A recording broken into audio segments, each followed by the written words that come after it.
of Roland Martin Unfiltered. We are in day 3 live from the Democratic National Convention. I obviously am not Roland Martin. Much better looking, some people say. No, I'm just kidding. But it's good to be here and glad the staff asked me to be here. Roland is traveling. He may very well join us before the end of the show. But until then, you have me, Reverend Mark Thompson. And again, it's a pleasure to be here with you. Tonight is another exciting night. Last night we heard from the Obamas. Tonight we will hear from the vice presidential nominee himself, Governor Tim Walz, Coach Walz from Minnesota. First of all, though, we have some very special guests with us here in studio. I'm going to introduce them all, and they'll give you, from their perspective, their insight about this nomination, about this race, about this atmosphere of excitement here at the Democratic National Convention in the United Center. Right behind us, you see Michael Jordan's statue. This is where Michael Jordan made his living off of all the other teams in the NBA right here in the United Center. First of all, the Attorney General from Nevada is here with us. Attorney General Aaron Ford, my brother, good to see you. Great to see you. Ray. Welcome to Roland Martin Unfiltered. And by the way, you do look better than Roland. Tell him I said that. That's what I'm saying, 100 miles an hour. What they say in the movie, I'm the captain now. The EPA Administrator, Michael Regan. How are you, brother? I'm doing well. Good to see you. And, of course, one of you have an emeritus title now, too, right? Are you Democratic leader emeritus or? No, I'm just. Whip, emeritus whip. Yeah. Majority and minority whip emeritus, James Cliburn. How are you, sir? I'm great. Thank you very much for having me. Without whom we wouldn't even really be here, because he's responsible for Joe Biden in South Carolina and ultimately responsible for Joe Biden's pledge to appoint a black woman to the Supreme Court that made all the difference in the world. So it was no surprise to you when Joe Biden, you all saw Patrick Mahomes do that behind-the-back pass?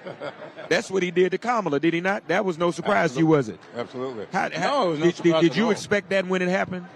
When he endorsed her? Oh, yeah, when he passed it off. Joe Biden called me before he issued his statement, and we talked about it. He read the statement to me and asked me what I thought. I told him there was something missing, and I told him what I thought it was, that he could not, or at least should not, leave the scene without endorsing her. And he told me at that time that he was going to issue a second statement within the hour, and that would be an endorsement. Mm-hmm. And 30 minutes later, he did. Mm-hmm. So, no, I was not surprised. A lot of people missed this. But when you were involved, when those young men and that one white woman down in Tennessee were treated so unfairly, you saw the vice president spontaneously get on an airplane, flew down to Nashville, stood with them, and the speech he gave that night, I was sitting with a few other people. I turned to them, I said, she has arrived. Mm-hmm. And then not long after that, Dobbs came. She went around the country with that issue. And I saw how she was connecting to women of all shades, all colors, all backgrounds. And then on the international scene, the president sent her to France when we got sideways with the French government over that submarine deal down in Australia. She went to France, came back with a tremendous settlement. Right. So you saw her acting internationally and nationally. So I knew she was prepared for this. And so within, I guess, less than 3 hours after Joe Biden made his endorsement, we wrapped it up with what was needed for her to be the nominee. And that was over and above, frankly, the objections of some of your colleagues in the House and the party. Because they wanted, man, I heard last night they wanted to have 7 regional primaries. How were we going to do that logistically? That was crazy. Well, what was so crazy about that, and I said at the time that people misinterpret, I said, look, the Rules Committee, in their wisdom, put together a process that, if followed, could very well serve as a mini primary. And they could. If you just look at the rules, follow the rules, which we did. Right. And it worked out perfectly. Indeed. If we had gone into some kind of 7 regional primaries, we would still be out there arguing right now, and we would be losing this election. Yeah, that's important. And Mr. Administrator, now, you're here in your personal capacity. I want to be sure we get that right, because Scott's here. We don't want anybody to get in trouble or get hashed or nothing. But talk to us about being here in your personal capacity and what this means and knowing that in your personal capacity, environmentalism is very important. Yes. How does that intersect with you being here and being involved and concerned about the things that are taking place here? Well, listen, I've spent a lot of time with the Vice President. I've been to close to a dozen states with her, focused on really galvanizing young people, reproductive rights, but also as you talk about climate, environmental justice, environmental racism, she and I have spent a lot of time just really trying to cultivate more people following these issues. And, you know, as a black man, I can tell you that she is focused on our black men, on our black women, but just young people and everyone. You know, the level of empathy and sympathy that she demonstrates on the ground, I am not surprised when I see all of this electricity in this building. I've seen her talk to mothers whose children have been lead poisoned. I've seen her talk to young women who are worried about their freedoms being taken. And so, you know, I am here in my personal capacity to support a dynamic leader who transcends across multiple issues that I care about, that my mother cares about, that my father cares about. And when you look at the leadership that she exhibits, as Congressman Cliburn said, on the international stage, when we travel internationally, people are always asking me questions about the Vice President, her leadership, not just with the environment, but also, again, these reproductive rights. My father was drafted in Vietnam, a military veteran. I speak a lot about how Joe Biden and Kamala Harris focus on our veterans. You see what the other side says about our veterans. Yeah, right. You see what the other side says about those who serve. They're losers. They question their military record. All shot up and injured. We need real leadership, and she is the right leader for the time. We also know that for the younger generation, her theme tomorrow is actually the future.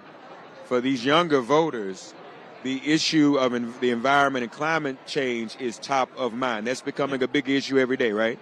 Well, it is. And if you look at her partnership with the president, this administration, the largest investment in mitigating the climate crisis.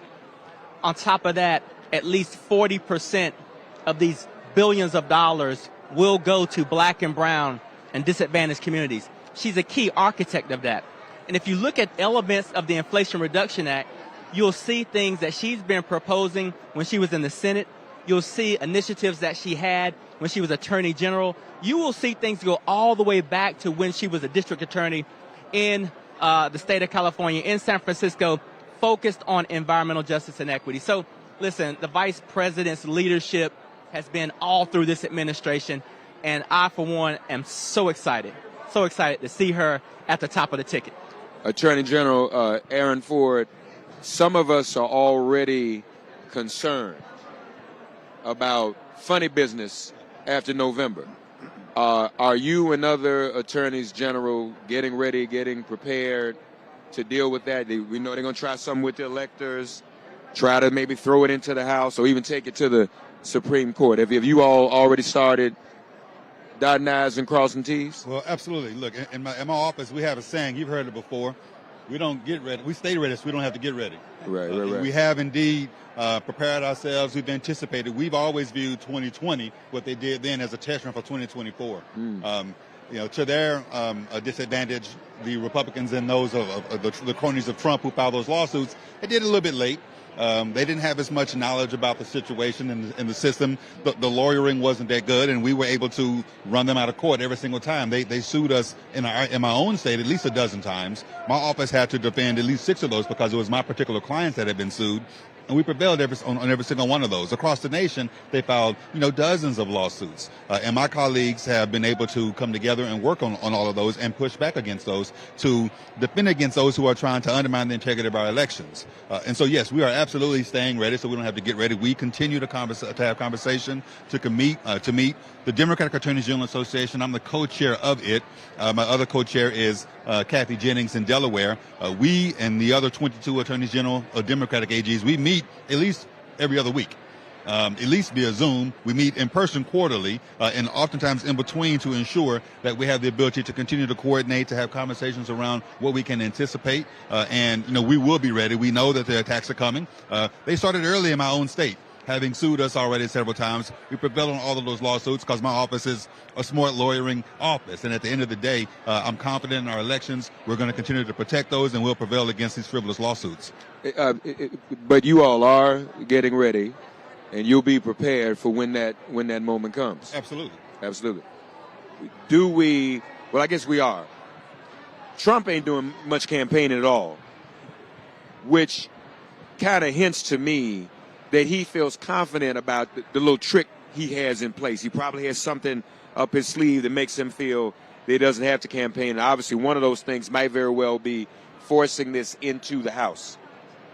Are you concerned about that? Are you all prepared to deal with that if that happens? I don't know if we're prepared to deal with it, but we were prepared to deal with the process that could lead to that. And I want people to know, I know exactly what was going on January 6, 2021. If anybody questions that, I will say to them, take out your device, Google presidential election 1876. You look at that presidential election, and you will see exactly what was happening on January 6th, trying to force the election into the House of Representatives. It happened in 1876, and they succeeded in bringing an end to Reconstruction. That's how he ended Reconstruction with that election. And it happened by one vote. 185 to 184 in the Electoral College ended Reconstruction. And there were 3 states at the time with dual sets of electors. They tried 5 states back then in order to get those challenged, and the election was going into the House of Representatives. So that concerns me. But now I'm going to tell you what I'm not concerned about. I'm not concerned about any kind of insurrection, because they're going to find out exactly who and what Joe Biden is. Remember when Forbes sent the National Guard out to try to stop the Little Rock Nine? Eisenhower deputized the entire National Guard, and they became federal troops. But Joe Biden is ready to deal with this. So he got away with it when he was in charge. He ain't going to be in charge in this one. Right. And Joe Biden will teach them a lesson in what being the real commander-in-chief is all about. A lesson that they won't forget. Mr. Administrator, I know you've got to run. So tell us more about what it means for you to be here and how historic this must feel for you. Listen, I'll tell you this, and Congressman Cliburn and I talk about this all the time. To be an HBCU graduate, the first black man. Where? First HBCU. Shout it out. Shout out. North Carolina Agricultural and Technical State University. Aggie pride. And I still speak to him. And the vice president to be the first vice president graduate from an HBCU. Yeah. We spent a lot of time just talking about what representation means. I'm proud, man. Yeah. I'm proud of her. I'm proud of what Joe Biden has put together. He set us up for success. None of us ever forget he brought us all to the dance. You know, right. He saved this country. And we owe him a huge debt of gratitude. But he has set the vice president up for success. For me, I'm proud. Really proud. Before you walk away, is there a place young people can go on the website to find out more about what you're doing and what they can learn about how you are combating some of the climate change issues and whatnot they're concerned about? Listen, in order for me not to violate the Hatch Act, I'll encourage everybody to Google where I work and then add a .gov to it. and we'll be good to go. I can say it, right? I can say it. Yes, you can. EPA.gov. Good to see you, my brother. I know you got to run. They're pulling you, but always a pleasure to see Thank you. you. We're very proud of Really you as appreciate well. it. Very proud of you as well. Thank you, brother. All right, all right. Good seeing you. Yes, good to see you. Thank you. Nevada is, how's it going to go? How's it going to go in terms of the election? Is Nevada is in play? Oh, absolutely, and I'm confident that Kamala Harris is going to win the votes coming out of Nevada. Yeah, there's a rejuvenation. There's a rejuvenation that we've seen happen since Kamala has become the top of the ticket. Thousands of volunteers have signed up in the state. New money is coming into the man. We state, can't have no empty and we're chair. entirely confident that Nevada is going to cast its electoral votes for Kamala Harris. all right. No, that's very, very important, and I know she's been campaigning out there, and is going to be going back out there. We're also joined now by Dr. Benjamin F. And there's Linda Brown. Hey, Linda. Hey, we live on the air right now. You know that, right? Linda, we want to just acknowledge Linda, who is a member of Sheila Jackson Lee's staff, and they organize a beautiful homegoing service for Sheila Jackson Lee. And I know we're all still in mourning, but thank you for all you did, and thank you for your service. Linda Brown is an encyclopedia of freedom fighters. She didn't work for all the freedom fighters. Jesse Jackson worked for me, worked for everybody. Al Sharpton. Al Sharpton, and still on the case. Still on the case. All right. One of the things we've done here in Chicago, is My man. Thank you, honor for your Jesse leadership. Jackson's campaigns in '84 and '88, and you were part of those. Absolutely. It was such a fitting tribute for him. I am so glad that it was done, not only at Rainbow Push, but also Monday night. He deserves every accolade there is. The 40th anniversary of Jesse Jackson. Thank you, Linda. Good to see you as well. Dr. Chavez, talk to us about your thoughts at this hour. I just want to go back to what Congressman Cliburn said, because a lot of people think that Donald Trump has the power to do what he did, 4 years ago. He doesn't. And I think that one of the reasons why we have all this right here is the leadership of President Biden. Absolutely. Putting nation before self, putting nation before party, putting nation before the divisiveness in our society. And I just think that we're going to have a massive voter turnout this year. Mm-hmm. And yes, there are going to be tactics to try to suppress that vote. But I think the Justice Department is going to be much more active. And we're not going to let a lot of stuff go down that they're planning to do, the tricks. You just can't. Black people and communities of color are smart. You may burn a cross in our yard one day, but you come back, we're going to be ready for you. Yeah, no, that's very. You feeling good about the turnout, Congressman? First of all, let me ask you this. Our other friend, James Carville, is saying we're too euphoric. We're too euphoric. We're too excited. We need to come back down to earth and get ready for what we really might be facing. How do you feel about that? Well, I agree with James. Okay. Look, energy, let's just take the atom bomb, the atomic bomb. The atoms float around in the atmosphere. They're out there forever. Right. But they did not become an effective weapon until it was harnessed. And that's the problem we've got to be careful about. We got a lot of energy in this building, a lot of energy around the country. It has to be harnessed, and it has to be effectively directed in order to explode on election day. So you don't do that on television. You do that by organizing a good ground game. And that's what it's going to take for us to win this election. So I don't care when I get all upset when I hear people say, well, he just had a $50 million buy. Or they're going to spend $150 million on TV. That ain't going to turn out the vote.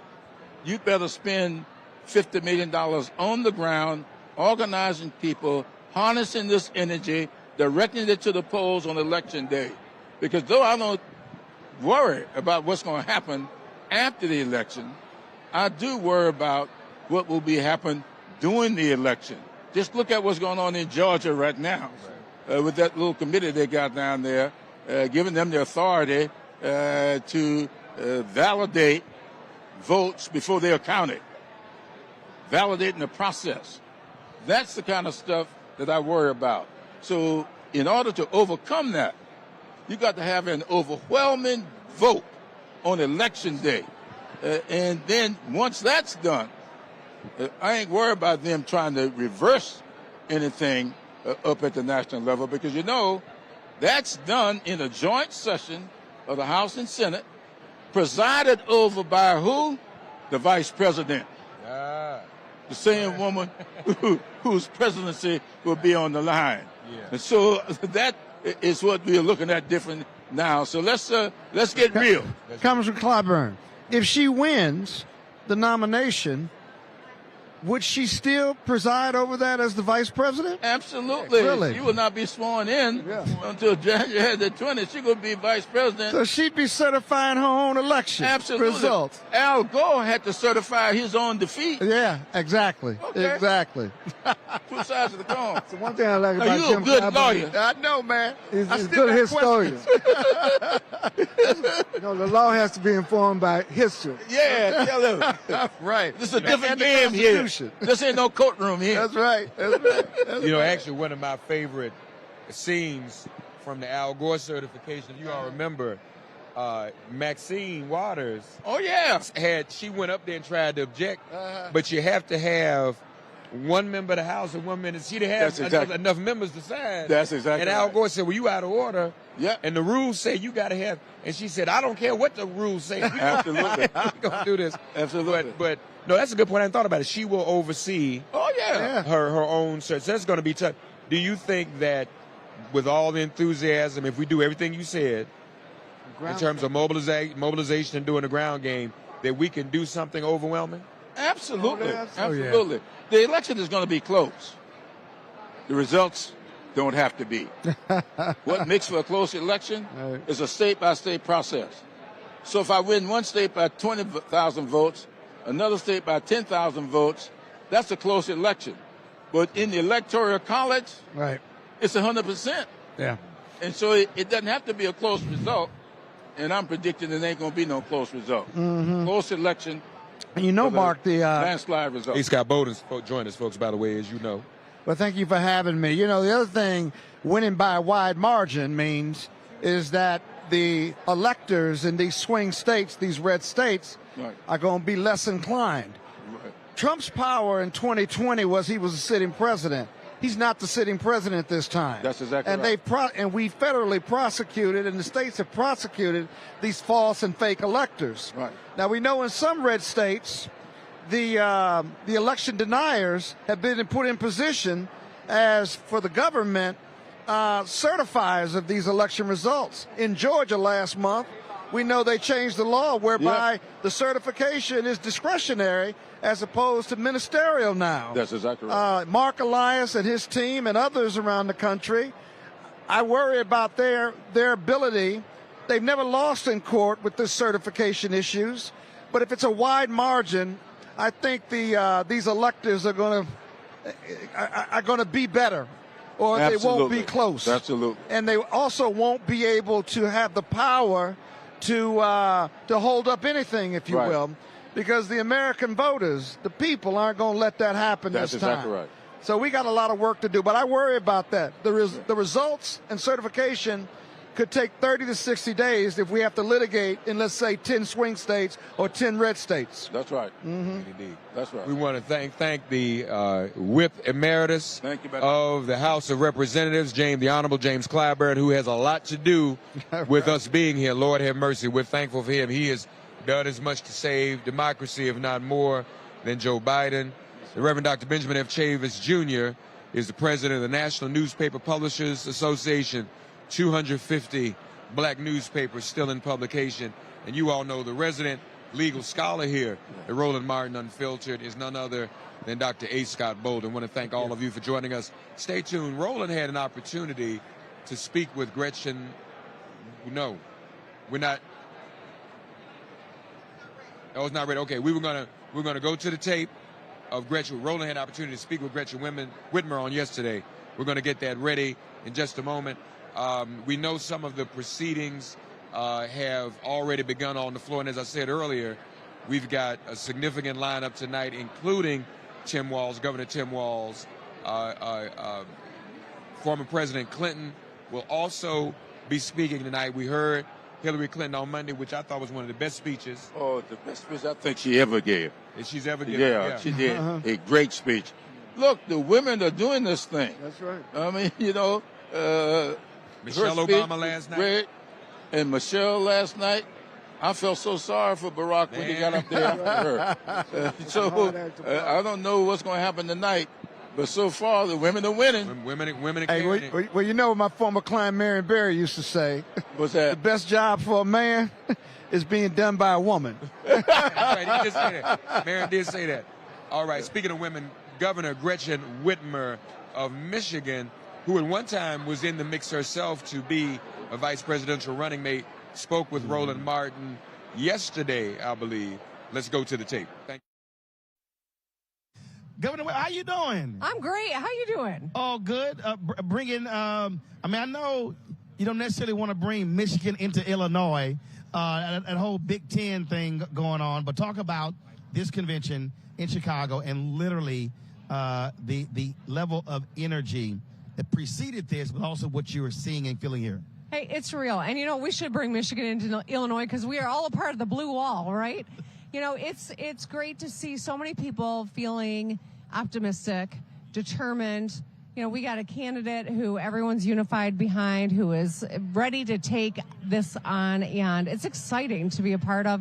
I love that Tim Walz is on the ticket, too, a fellow Midwesterner. I mean, this is, I think, a really great moment in America, and it's still going to be hard. We still got to do a lot of work, but the enthusiasm's high. So everybody was talking about, obviously, the rallies they had in Arizona and Nevada, but the rally at the airport in Michigan was crazy, and it actually drove Donald Trump crazy by him claiming it was AI, the massive crowd that was there.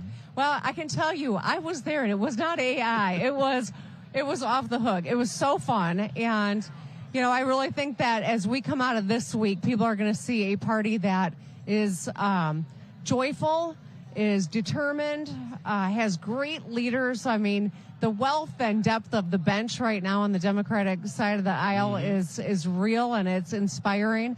But we're also, you know, very sober about how much work we have to do. We leave here on Friday, and it's 75 days to Election Day, and we can't make any assumptions. We got to do the work. Obviously, your state is critical. Look at the last election. It was major. You've got a significant Muslim population there as well.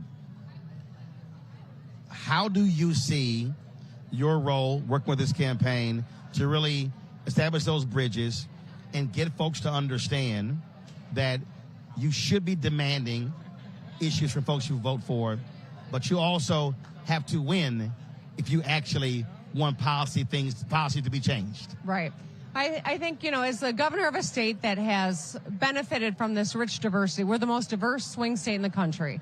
Michigan is a place that people came to for a job on the line, and so we've got this rich diversity, and it's a wonderful thing. Right now, though, obviously our Jewish community, our Arab and Muslim and Palestinian communities are all hurting. You know, the loss of life, the hostages that still haven't been returned, the innocents who've been killed, everyone's hurting. And so I know everyone wants the violence to cease, the hostages to be returned, and I've stayed close to both communities. I think it's very important. I've noticed a real genuine interest in getting to know more about Kamala Harris and Tim Walz, an enthusiasm that seems to be building, but also it's people have got, you know, legitimate concerns. They want to know where their future leaders stand on the issues. And so it's spending more time in Michigan. I think it's going to be really important for the ticket. One of the things that also I think is important with your election and the changes with your legislature, showing people this is what happens when you actually win. It's very similar to what happened with in Minnesota with Governor Walz. Because I'm always trying to explain to people that you can whine, yell, complain, I want this. That means nothing if you don't put the folks in place to actually get the things that you want. That's right. So for the first time in 40 years, Democrats in Michigan control the governor's office, Secretary of State, Attorney General, the Supreme Court, the House, and the Senate. First time in 40 years. I know you in Illinois don't even know what that's like.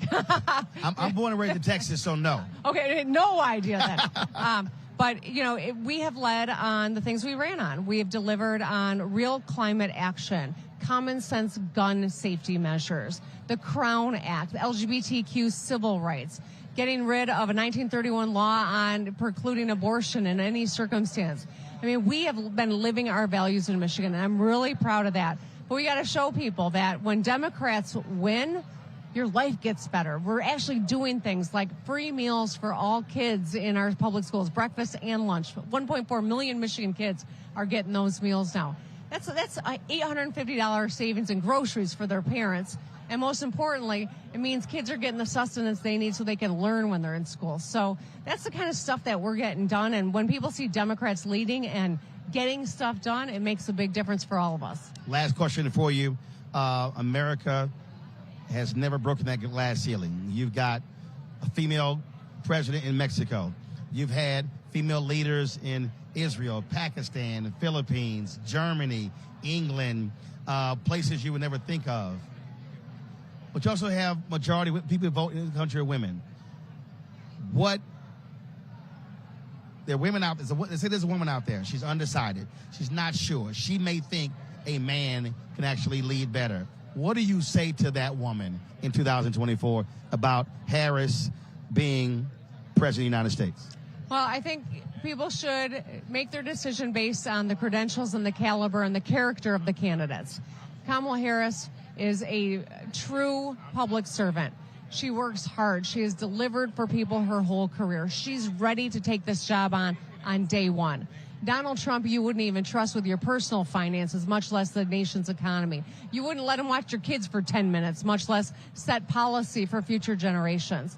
Kamala Harris is the type of person we can have confidence in, be proud of, and sees everyone. She grew up a middle-class life, and so she knows what the struggles are that everyday Americans are confronting. Donald Trump never has. And I think that's a fundamental difference, too. And women know you want to get something done, ask a busy woman. That's another thing I think in her favor. Governor Whitmer, I appreciate it. Thank you. Good to be with you. Thank you. We're back here live at the United Center for the 2024 Democratic National Convention. This is night 3. We'll hear from Tim Walz and Bill Clinton tonight. Joining our panel, of course, Dr. Chavis of the NNPA is still here. A. Scott Bolden, our resident legal scholar here on Roland Martin Unfiltered. I'm Reverend Mark Thompson, in for Roland temporarily. We have 3 very distinguished folks. Come in a little tighter so we can get you on in the frame. We have, and I'm going to show you how these folk intersect now. 2 of them intersect in the sense that they both represent the NCNW, the National Council of Negro Women. Siobhan Arline Bradley, the president of the NCNW, is here. Glad to see you here. See you. Look what she wearing, y'all. I asked where she was going. Was she on the way out? Hanging out tonight. She said she was coming back from something. She didn't even try to deny it. She came from something here. See, and I didn't even notice it. I looked at the arms out in situation. So there she is, bless her heart. We're going to hit, but the immediate past president, executive director, general counsel. That's right. Current general counsel. Watch what I do here. Janice Mathis, we love her. Jonathan Jackson, the son of Reverend Jackson. Hey, brother. Wonderful. Great to see you, Brother Mark. Thank you, sir. That's right. For those you don't know, we're going to do a little history because we celebrated Reverend Jackson's 40th anniversary of 84 and 36th anniversary of 88. Janice was in that. Janice was a child whose father was his father's football coach in high school.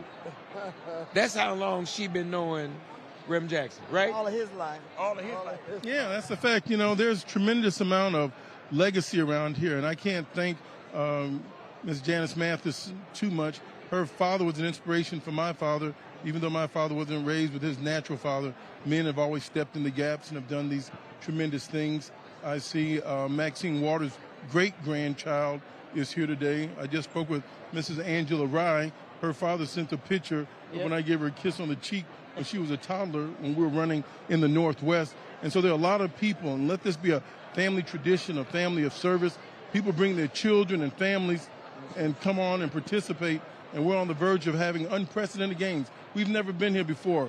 A future Speaker of the House of African American. 5 committee chairs are going to be African American, in foreign affairs and financial services and homeland security and other great things, education and workforce, President of the United States. This is our time. We've never had it this good. The vices that are going against us are absolutely evil and corrupt. The race shouldn't even be close. Characters on the battle. It's the criminal versus the prosecutor. Let's go, Miss Harris. We've got your back. We're going to fight together. Love you, Mark. Thank y'all.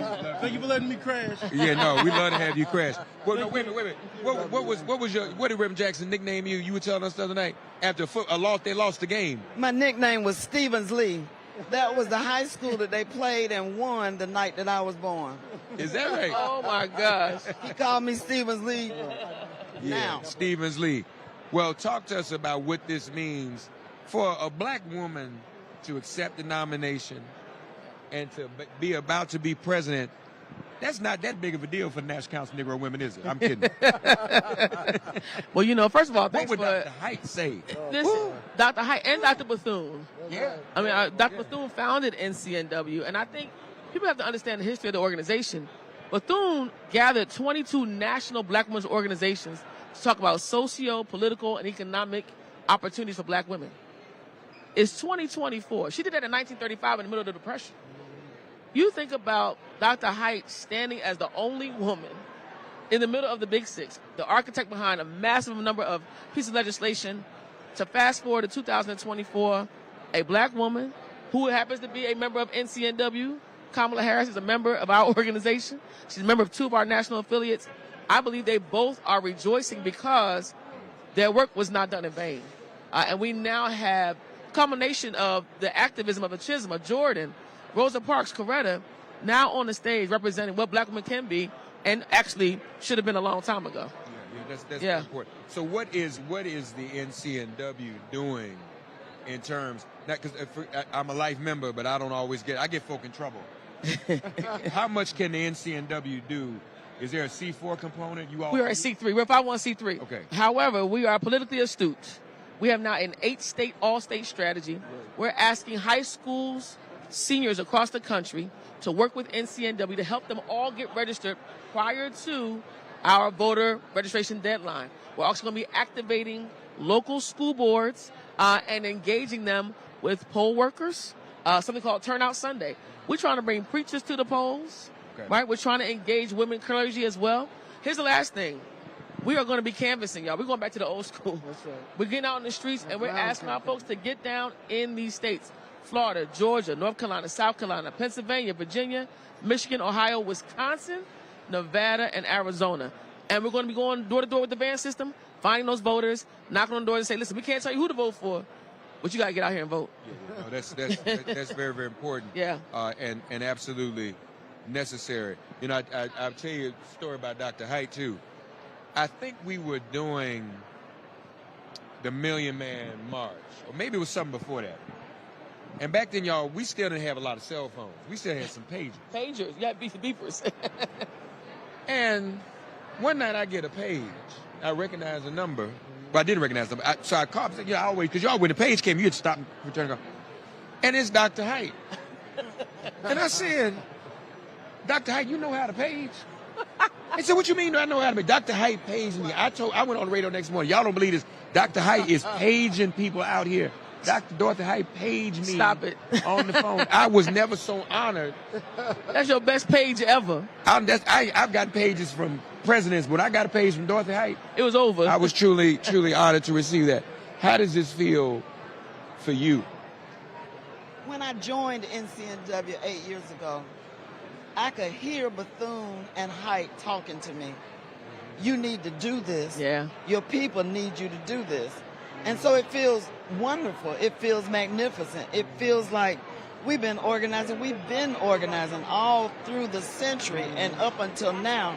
And to have the kind of leader that we have in Siobhan Arline Bradley, where she says, we didn't just start this this month or last month. That's right. We started in January surveying our members to find out what they care about. Yep. And then hosting a policy summit so they could discuss what they care about.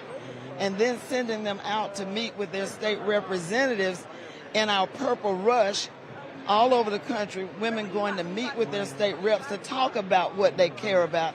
And now we're here with the 8-state all-state strategy. I like the strategic brilliance, but of course I'm tied to the emotional past and history of it all. Right. And haven't been involved in the Jackson campaigns and that trajectory. This has to be a moment of culmination. I was a delegate in 84 and 88. Go ahead. I was put on the DNC in 88, Rules Committee in 88, attended every convention from 88 until a few years ago when I joined NCNW and swore off on partisanship for a minute. It feels good, but let's not fool ourselves. We got work to do. Yeah. That's right. The opposition research is being done right now, and we can't fold. We have to meet the moment, follow our leader, meet the moment, and respond in a way that is hopeful and positive and life-affirming. And Mark, I wanted to say this too. What's important for the listeners, this is an example of civil rights leadership at its best, where generations are in alignment, right? In most places, this doesn't work. Where you have egos and folks that cannot handle transition. Janice was executive director and passed the baton off to me. And we still in the same office, working together. Yeah, that's it. And that does not happen often because I think a lot of times egos in our community take over. So one is a testament to God. That's my sorrow too. Shout out to the Deltas in the house because, you know, we work. That's the way we do it. But beyond that, and that's in jest, it does speak to where we are as a country. We have got to get ourselves ready for this next generation because we're coming, and the young people behind me. And there's another sorrow that just walked up on us. Oh, there's another sorrow. Got the sorrows here. Congresswoman Joyce Beatty, how are you? I'm fine. It's a pleasure to be here, and thank you all for everything you're doing. And we're right here at the convention getting ready to make history. We're making history. How does this feel for you? How historic does this feel? It's very personal for me. Being a black woman, someone who served with Vice President Harris. She's a forever member of the Congressional Black Caucus. Right. When I was the chair of it. And tonight, here we are, Tim Walz and I served together. And they have an economic plan and a plan. And we have young people. We have black women, brown women. Yeah. We even have white dudes for Congress. Come on now. So this is our time. Thank you. Congratulations. Thank you for stopping by and saying hello. We love you. We love you.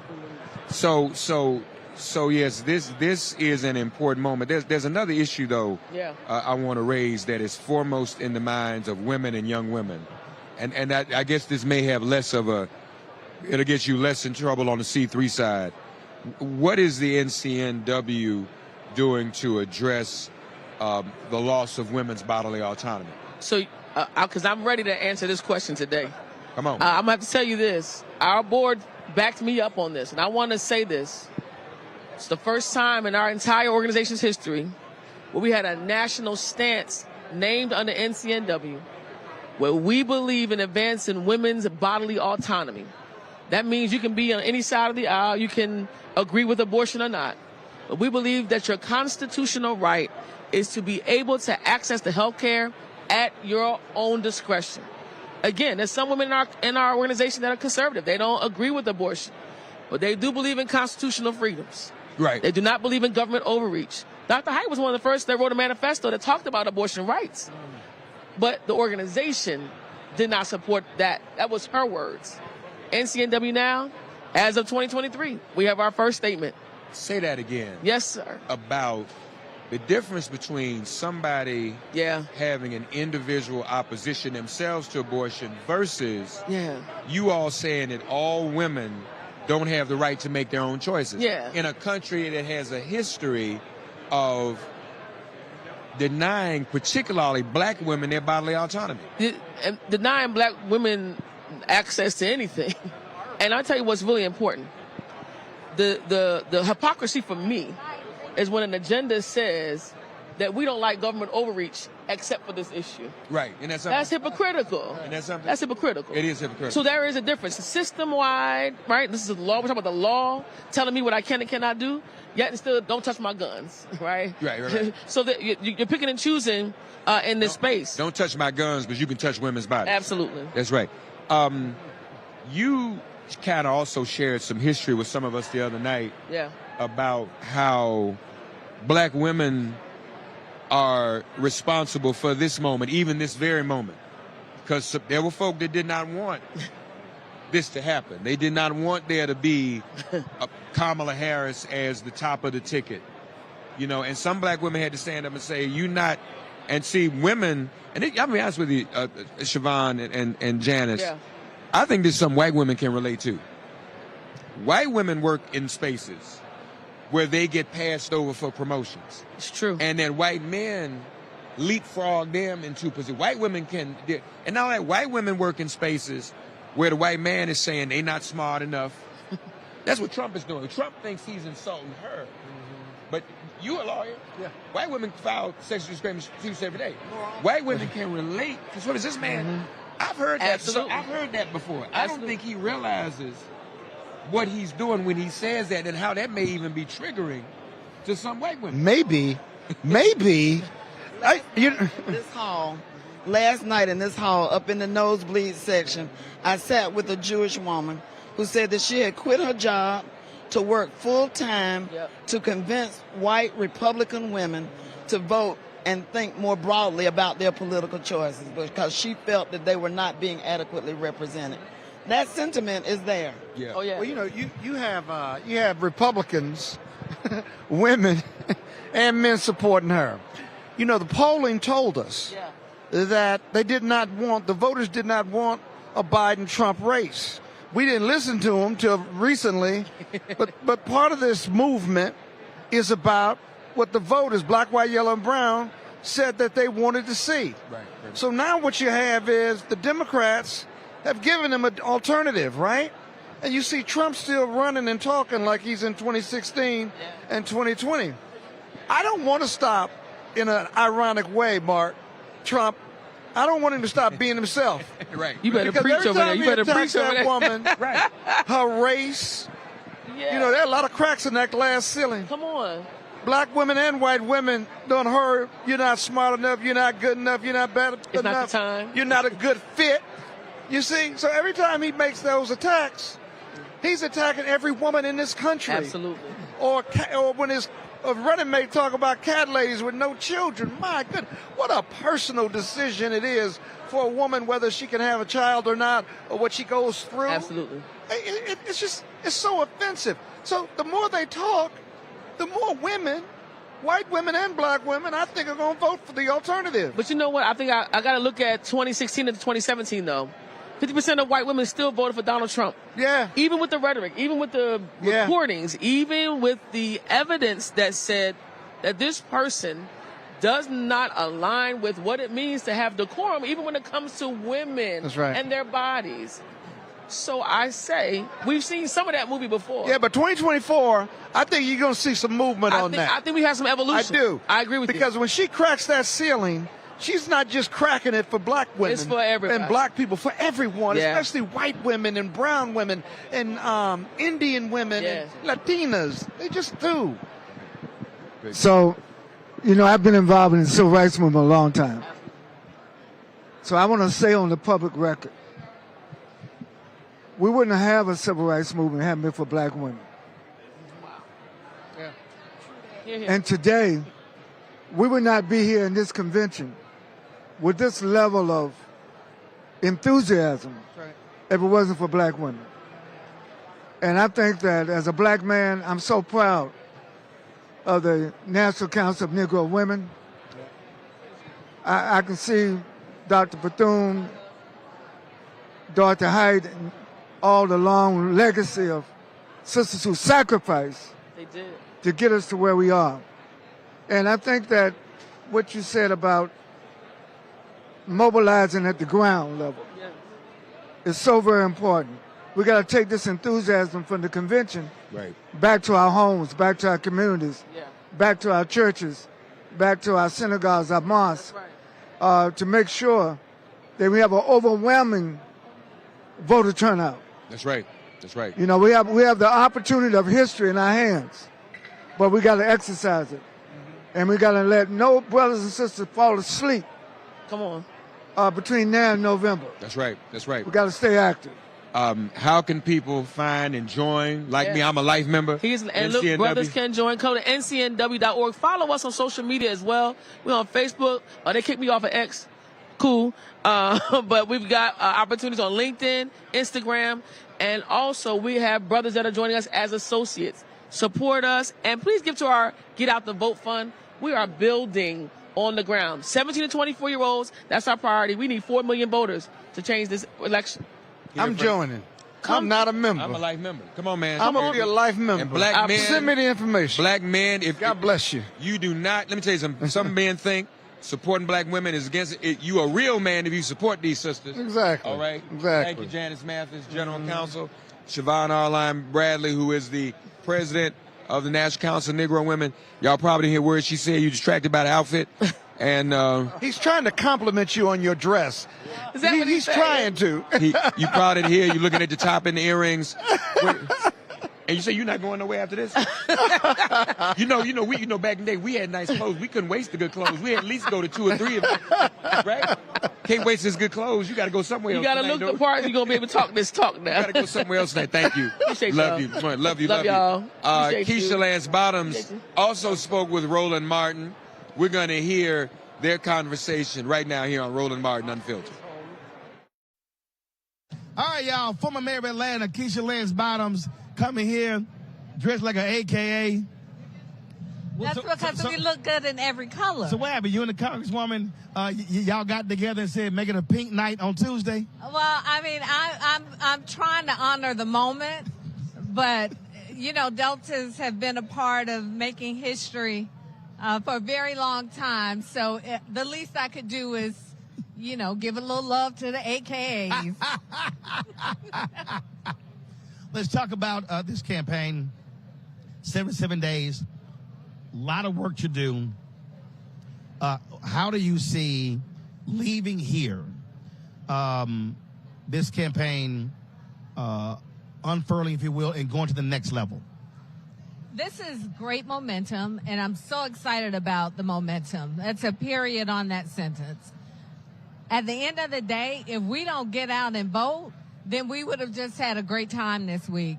So it's going to be important for every single person here, every community that's represented here, for us to go out and magnify the energy that we are feeling in this place, because the energy is real, but we have so many people getting information not through traditional news. I mean, your great show is a prime example of that. People getting their information in so many different ways. We got to do it the old-fashioned way. We got to knock on doors. We got to call people. We got to talk to them in the barbershop, the hair salon. We got to hit them on YouTube. We got to hit them on social media and remind people that this is not a done deal. It's far from a done deal, and there's still a lot of work to be done in a short period of time. So 5 years ago, we were sitting next to each other at Texas Southern University. Vice President, then Senator Kamala Harris was on that stage. And we had our running commentary about everybody on that stage that particular night, which was pretty funny. It's been a long 5 years. A lot has changed. I wish that I could say some of the things that we discussed that night, but I'm not gonna open my mouth. But that was a great night, and you're right. A lot has changed for us to be here in this incredible moment. And this election cycle could not have been scripted.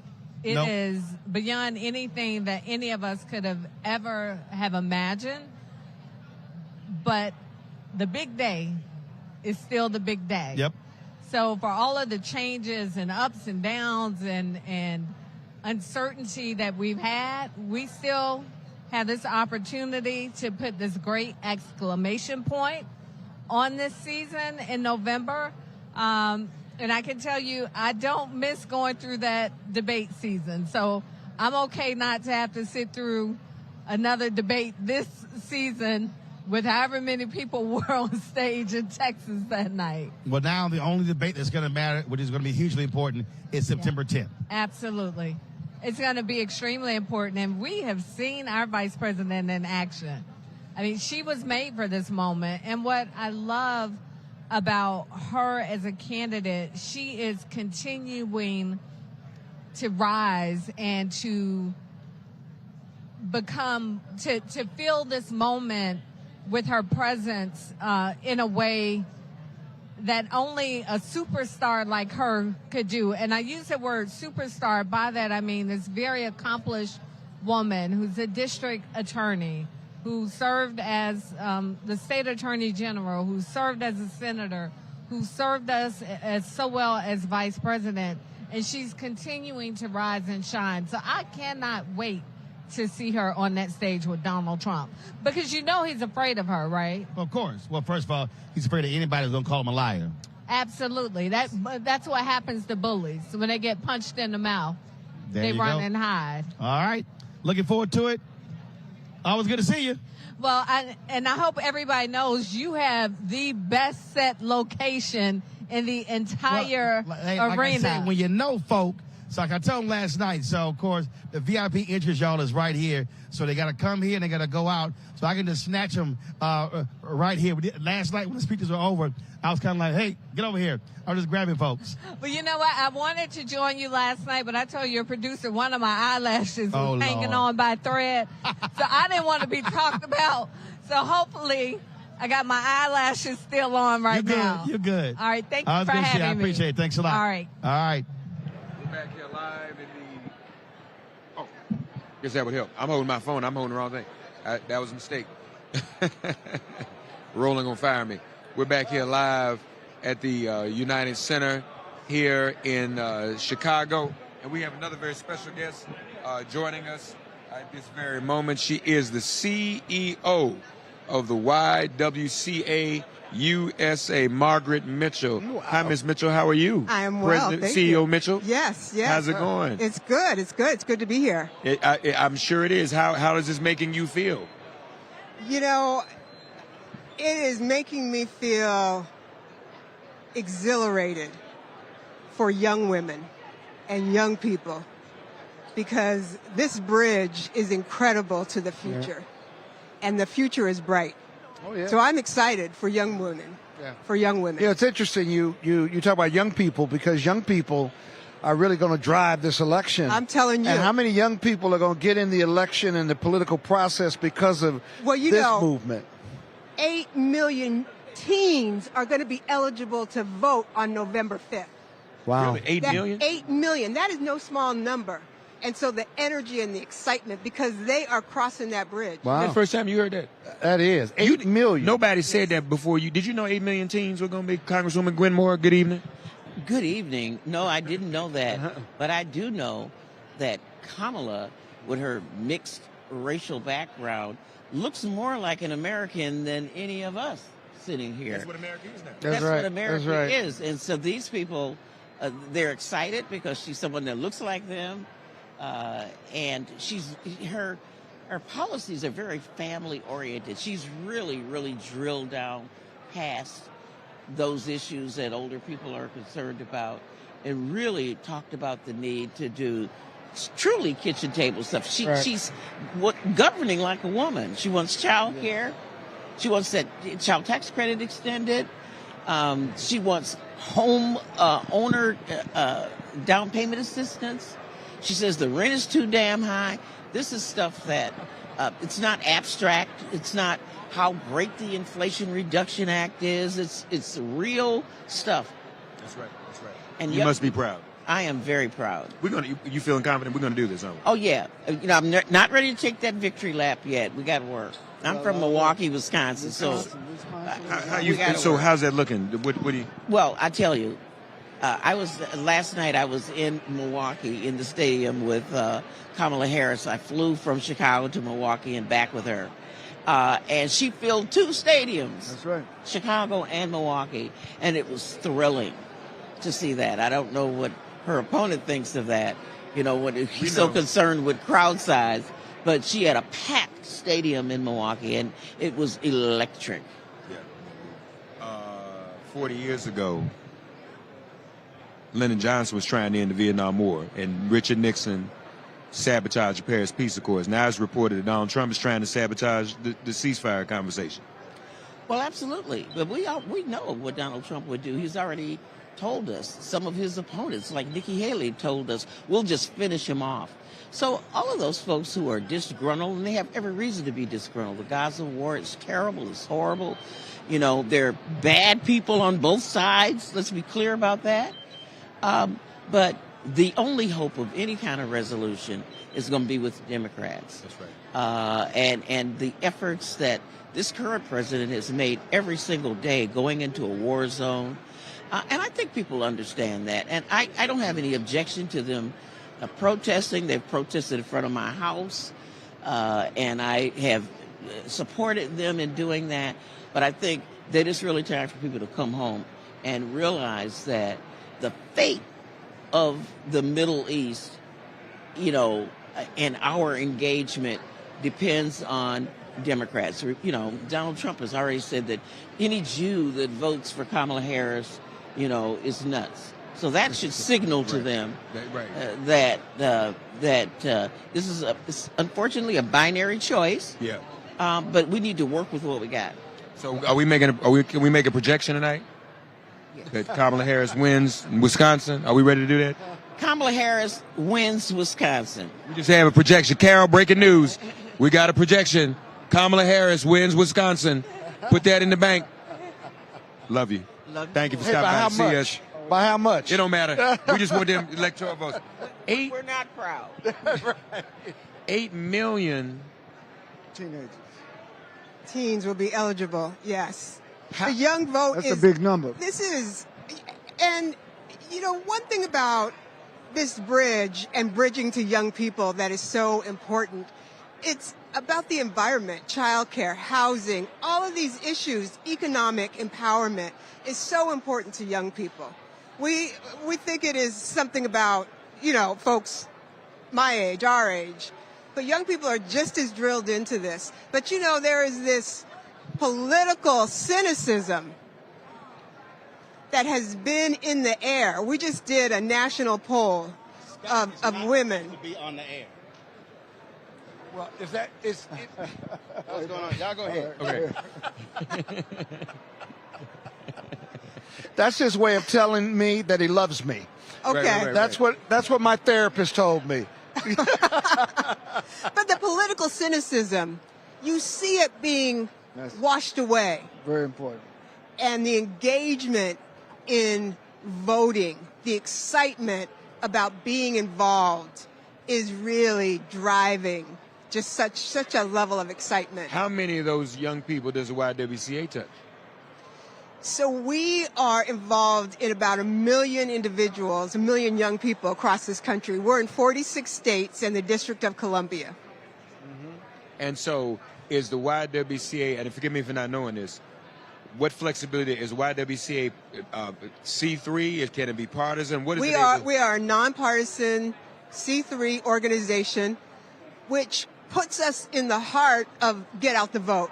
And, we do a lot of work, particularly around those individuals that are hard to register, individuals that don't have houses, women who want to protect their address because they've been involved in domestic violence. That is really our special sauce. We understand how to register those individuals because that's who we work with. That's who we are alongside of every single day. Those that we house, childcare, domestic violence, intimate partner violence. That is the work that we do. And I can only imagine then you also are touching young women that are acutely concerned about the threats and the loss of their bodily autonomy and reproductive rights too. Yes, we have a Women's Policy Institute at Spelman College focused on social justice and reproductive justice. And we are focused on scaling that work all across the country on college campuses. We've been doing that work. We had a YWCA at Spelman since 1912. Wow. Wow. That's something. That's something. Where are you from? I am from Fresno, California. Okay. All right. Live in the D.C. area currently. Yeah. What does this mean to you as a black woman? You know, I graduated from Hampton. I remember the first convention I ever paid attention to when Barbara Jordan spoke. Yes. Wow. Great speech. Wow. And I was mesmerized by Barbara Jordan. Yeah. I was watching her with some young people. Oh my gosh. At that convention, and oh their my minds gosh. were just. She was just incredible. blown. Just incredible. Incredible. Well, we can look forward to the YWs. You all going to be doing a lot of voter registration. A lot of voter registration. If anybody, we'll be in Philadelphia September 7th with a Gen Z town hall. Wow. That's great. Yeah. September 7th, a Gen Z town hall. The run-up to the debate.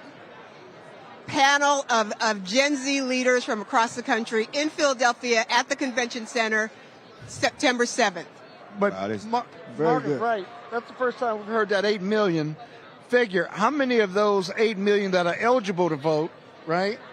How many of those are eligible to vote are registered to voting, if you know? What? I don't know that. Yeah. I don't have that. Yeah. But that is what this is pressing, and it's so exciting to see the energy, that political cynicism being washed away, and that engagement coming back in for young voters. Yeah. Very good. Thanks for having me. No, Thank you for your work. Yeah, Thank you. Thank you. This is very important, and we're glad to hear that. And only you would have known that working with the young people. We've not heard anybody on that stage. Yeah. And so we got to get that. We got to get that word out so that people will know and that people will get engaged. And this is for the future, after all. They're appealing to young people. They're speaking to young people. So young people, if we're making that, young people ought to be motivated to come and be a part of this. Yeah. Thank you, Margaret Mitchell. Thank The YWCA is here. Thank you so much for joining us. What are we going? Oh, okay. I was looking for something. Roland also had an opportunity to interview Bobby Scott as well. Let's take a listen. Congressman Bobby Scott, good to see you, Frat. How much does it irk you when you hear Donald Trump and Tim Scott talking about all the HBCU money Trump sent black folks' way? Well, I know when I was chairman, most of the money people are bragging about came during my chairmanship. What Trump is bragging about, what Biden is bragging about, and we were able to direct a significant sum of money to HBCUs to make sure they could fulfill their mission. We were very proud of that record. It was over $6 billion, which is about $60 million per school on average. Florida A&M and some of the larger schools got a lot more, but some got $100 million, like Norfolk State and Hampton in my district. So we did extremely well for HBCU funding while I was chairman.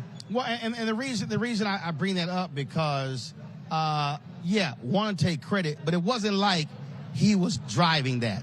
And they love talking about this $250 million program. Oh, I guaranteed HBCU funding forever. And I'm going, first of all, as Dr. Walter Kimbrough has broken down, Trump's budget zeroed that program out. Well, I think we can, if he's going to take credit for it, let's all agree that it ought to take place and stop zeroing it out. Stop the Project 2025 cuts in education. Project 2025 eliminates a lot of funding for college, paying off college loans, the forgiveness programs. Oh, they're totally against it. They want to get rid of the Department of Education. Which means people can't go to college. If you can't go to college, HBCUs won't be getting any tuition. And so there are a lot of things that they're doing that are adverse to the interest of students attending HBCUs. But we need to make sure that we continue the funding. And next year, I'm sure that we'll have robust funding for HBCUs. And one of the things we have to do is to make sure that they use the funding to increase their endowments, because there'll be ups and downs. And if you don't have a significant endowment, the downs could knock you out. As a matter of fact, a lot of the schools would have gone bankrupt if we hadn't stepped up during the COVID period with significant funding. You're in Virginia, crucial state for Democrats. Republicans won with Glenn Youngkin as the governor. What is Virginia looking like for Harris Walz? Well, Joe Biden had eroded, his lead had eroded, and he was actually underwater when he dropped out. But since Kamala Harris has become the nominee, the numbers have looked much better, and all of the polls now are showing her with a clear lead in the Commonwealth of Virginia. And we expect we expect that lead to increase. The momentum is going in that direction. And so we're very confident that Virginia will be in the Democratic column. Are you seeing a really energized and mobilized black vote, black community there in Virginia? We've seen the motivation all over the areas. In the red areas, Democratic committees that never seen a volunteer are saying volunteers are pouring into those areas. So it's all over the state, and in the black community, we're seeing significant activity. So the city committees, we have a monthly breakfast in Norfolk. The attendance at that in the last month or two is significantly higher than it's ever been, and so we're optimistic that we can channel this enthusiasm into actually getting out the vote. All right, then. Well, Congressman, it's always good to see you. Keep up the great work. And it's 77 days. Got to put the work in. We got to put it in. It'll make a difference. Just that, tell people to read Project 2025, and that'll convince them that they got to get on board and make sure that thing doesn't happen. All right. We appreciate it. Good. All right, Fred. Thanks a lot. All right. Thank you. I appreciate it. All right. All right, folks. We're going to now bring up Ashanti Goler. She's going to step on up, chat with her. Lots of activity, as you see. Folks are coming to the convention hall. And so we're going to now focus on this. How you doing? Step up right there. Just grab the microphone. Great. Ashanti is president of Emerge America. So folks who don't know, what is Emerge America? Emerge is the nation's premier organization that is changing the face of politics in this country. Our organization actually came out of Vice President Harris's first race for DA. Our co-founders were friends with her, and they looked around and realized there wasn't a great organization to teach women how to run for office, and thus we emerged. So you're focused women running for office? On women running for office. We do that in-depth candidate training, and we demystify what it takes, but we also give them an ongoing network of support. And so you got that piece. How are you mobilizing and organizing women voters? We are really excited because we have so many dynamic candidates up and down the ballot, and we know that they're going to be exciting candidates. We've seen these past few cycles where our alums are getting elected because people see those people from the community who look like them, who share their values, who are going to work for them. So when you have great candidates on the ballot, that automatically mobilizes voters. Are you also seeing post-Dobbs decision and with Vice President Kamala Harris on, are you seeing those same women significantly not only volunteering but giving more? Absolutely. They are volunteering, they are donating, and they're also stepping up to run for office. We saw a huge uptick after the Dobbs decision with so many women who knew that they wanted to run for office. But I love the fact that there was a lot of young women after the Dobbs decision who knew that they were going to have to be in elected office and pass legislation in order for us to build back something better than Roe. One of the things that, again, when you start examining the races, you start looking at key places. Are there specific states that you are targeting, that you're looking at? Yes, we're really excited about Arizona. Governor Katie Hobbs, she is an Emerge alum. Her and our other alums, they were the ones who got that 1864 abortion ban overturned. We have alums who are running for the state house in Pennsylvania. We know that that's always a state that we have to pay attention to. And even at the federal level, I'm looking at Oregon. Oregon has 6 congressional districts. We have Emerge alums that are the Democratic nominee in 4 out of those 6. Oh, look, sounds good. Last question. In terms of what are you seeing in terms of black women running? The reality is many black women do not get the level of support as white women. What is happening there? Yeah.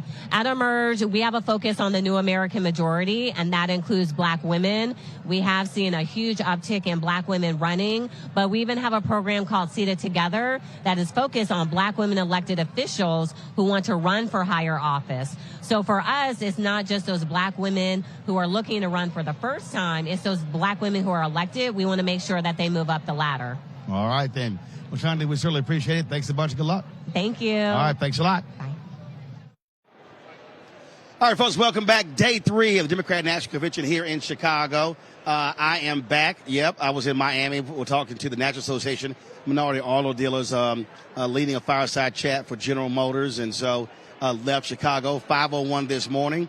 And I was supposed to come back on American Airlines. I love y'all. Y'all need to restore my damn highest status. Okay, so I don't know what's going on, but y'all need to go restore that. Flight was delayed, so I got on the Southwest. I was C50, and luckily, dude was on the aisle, and he couldn't speak English, and it was a middle seat, and I was like, I pointed, he's like, he know, then he just scooted over. I was like, all right. That is highly inappropriate. Don't hate, highly.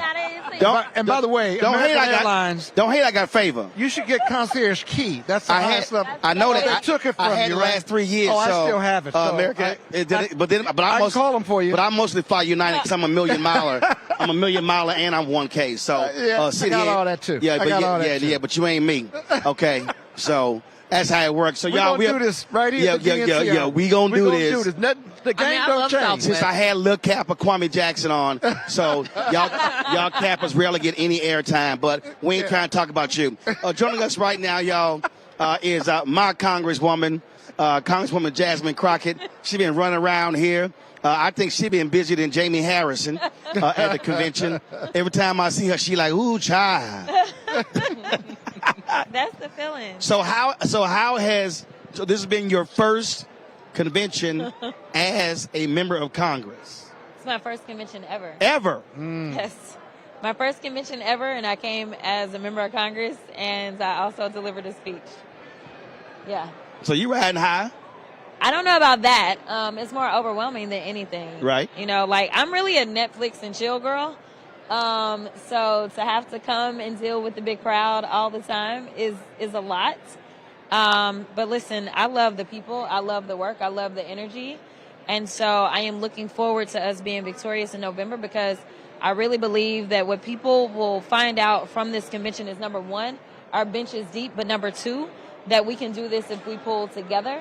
And number three, that there's still work to be done. You can't just rest on your laurels of excitement. You've got to decide that you're going to transfer that excitement and make sure that we actually get this done. When you look at the ratings, ratings came out, and this is just television ratings. Day 2, 20.572 million. Night 2 of the Republican National Convention was 14.8 million.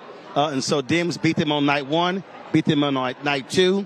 Tonight, and it's going down tonight. Tonight is going to be lit. Yes. Of course, you got Minnesota Governor Tim Walz, but you got the queen, longtime queen of Chicago, Oprah. You got John Legend, Sheila E. doing a Prince tribute.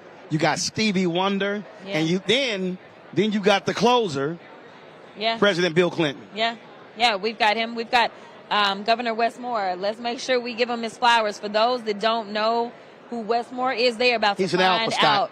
Yeah, he reminds me of that Governor Westmore is like it.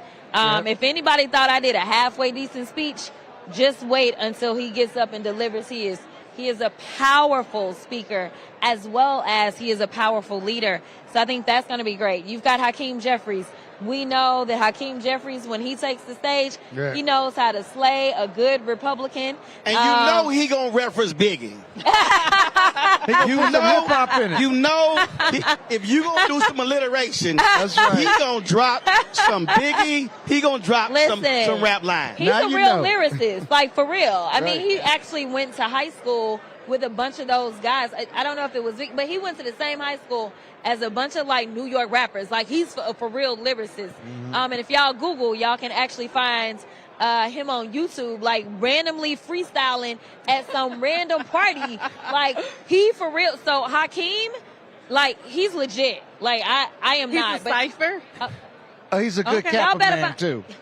a good Kappa man. Listen, so Hakeem will be great. I'm gonna check to see if he's financial. I'm sure you gotta be. No, Hakeem will be great. So it will be a high energy night all around, from the speakers to the music. I am really, really looking forward to tonight. And the thing is, when the queen herself steps in tomorrow, that it has to go to the next level. Oh, yeah. So the crazy part is that tonight is going to be so amazing, but tomorrow is going to be even crazier. Yeah. But I thought last night was so lit by being here and then having a sold-out arena in Milwaukee. Yeah.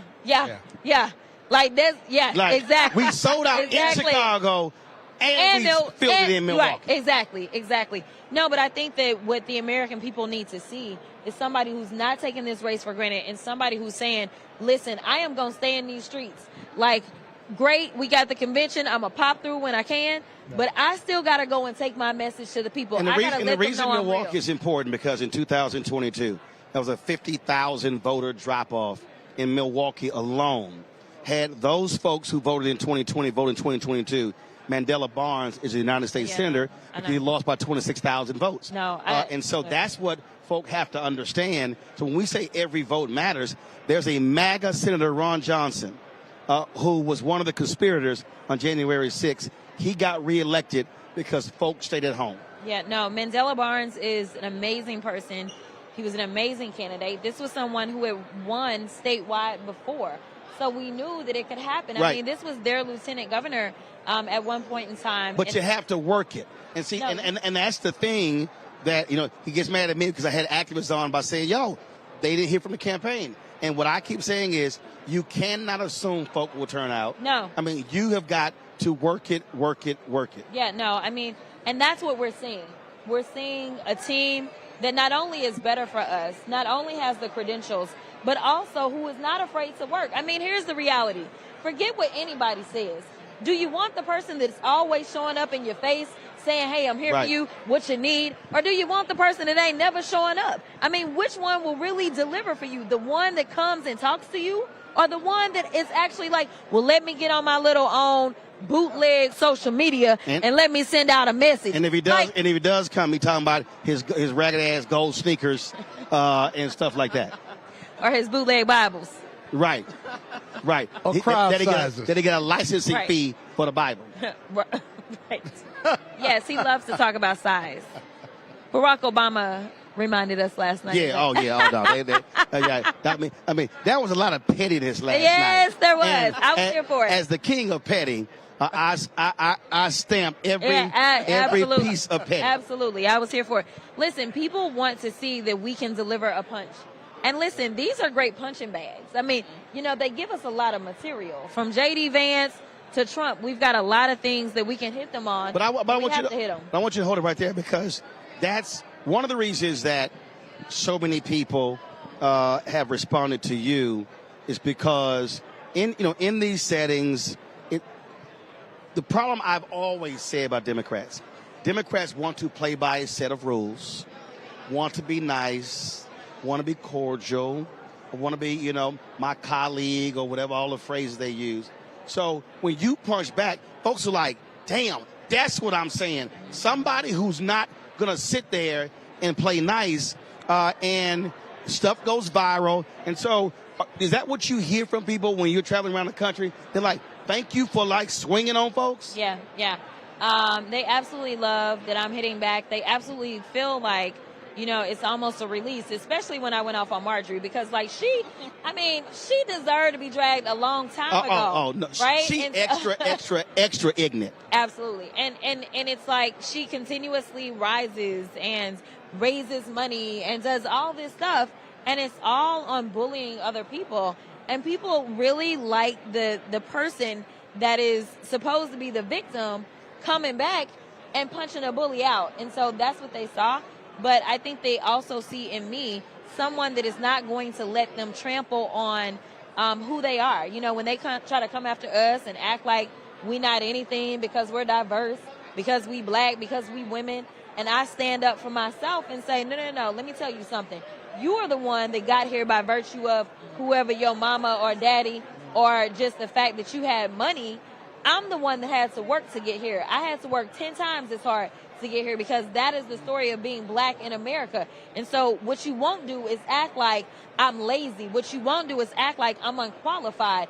Because if we're really going to look at the resumes, I can always tell you that my resume will look so much better and stand so much stronger than yours any day of the week. What do you say to that person who's watching, who's listening, or there's someone who's watching and listening who will vote, but they got folk in their family, they got friends who are really looking at the couch? What do you say specifically to them? Well, if you're looking to vote and you've decided that you're going to, then you need to tell your story. You need to talk to your family, your friends, explain, this is the reason that I'm going to vote. I'm going to tell you this. When I go out and I talk to people on the trail, I'm still talking about Project 2025. Now, they don't want you to talk about it no more. They done run scared away from it because it's just that bad. But what I tell people all the time is this. I say, I'm not asking you to read 1,000 pages. What I'm asking you to do is use the Google, use whatever. But what you need to do is figure out what is the one issue that matters most to you, whether it's the economy, whether it's housing, whether it's voting rights, whether it's jobs, whether it's the climate. Find just whatever your one issue is. Google that issue plus Project 2025. And if Project 2025 got something in there that you think is nice, then you know what to do. If you think it's terrible, then that is your reason to vote. Real quick, I'm going to take a question from Rebecca, then Scott. You got 45 seconds, question and answer, because she got to go, because she be popularity around here. She the belle of the ball. Y'all, it is terrible being his representative. I just want to put that out there. It's absolutely great. Because with me, I bring people with me. I bring workers with me. Mama and Daddy are watching, and they are workers. I do love his parents. Him. Well, they made me. Right. Does he ask you for a lot of stuff as part of your constituency? But I will tell you. Now, y'all know Roland talk a lot of shit all the time. Now, y'all know this because you watch him, okay? Considering that, listen, when you're his representative and you're a me, he gonna talk his shit to me. So if he got an issue, he knows exactly how to reach me, and he gonna text me and tell me about his issues. And I'm just like, oh my God, I'm a freshman, but it don't matter. He like, you a card-carrying member of Congress. I'm about to lay this out for you. And so I get lots of complaints. The rest of y'all need to find y'all members' telephone number and start hitting them up. Because listen, it ain't no difference. His vote count just like everybody else's vote. So y'all need to start finding them and wearing the shit out of them too. And y'all, it ain't personal, because Eddie Bernice Johnson got the same treat. Oh, gosh. Rebecca. Okay, so I work with about 4.6 million students across 10 battleground states. What is your message to them? Why should they vote? Listen, first of all, I'm relying on y'all to save this country. I'm going to be honest. Because what I find from young people is that they are empathetic. You actually care about the environment. You care about gun safety because you are growing up in a generation where when you go to school, you've had to do active shooter drills. That's some stuff that none of us sitting up here ever had to do. We did tornado drills and we had fire drills. And that's really we did nuclear bomb drills. I'm like, what the hell was that? Okay, I did not do that. Go in the hallway, put your head down. Oh, that was going to stop it. But the point is, actually when I first swore into Congress and we went through an orientation, they took us to Harvard, and one of the guys that presented to us talked to us about the mindset of Gen Z.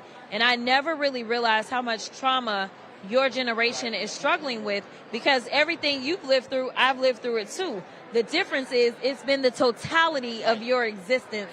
And so I want you to understand that as someone who served on a mental health board, had to give it up to run for office, that we also need to make those investments. And I am here to do that for you as well. And so, there's only one team that cares about whether or not you will have access over your body and be able to make decisions. There's only one team that cares about gun safety, only one team that cares about climate, only one team that cares about making sure that you can actually buy a home, only one team that cares about making sure you can afford that college degree, and if you don't want to go to college, making sure that you have all the tools that you need to go to that trade school. So, I mean, it's very clear.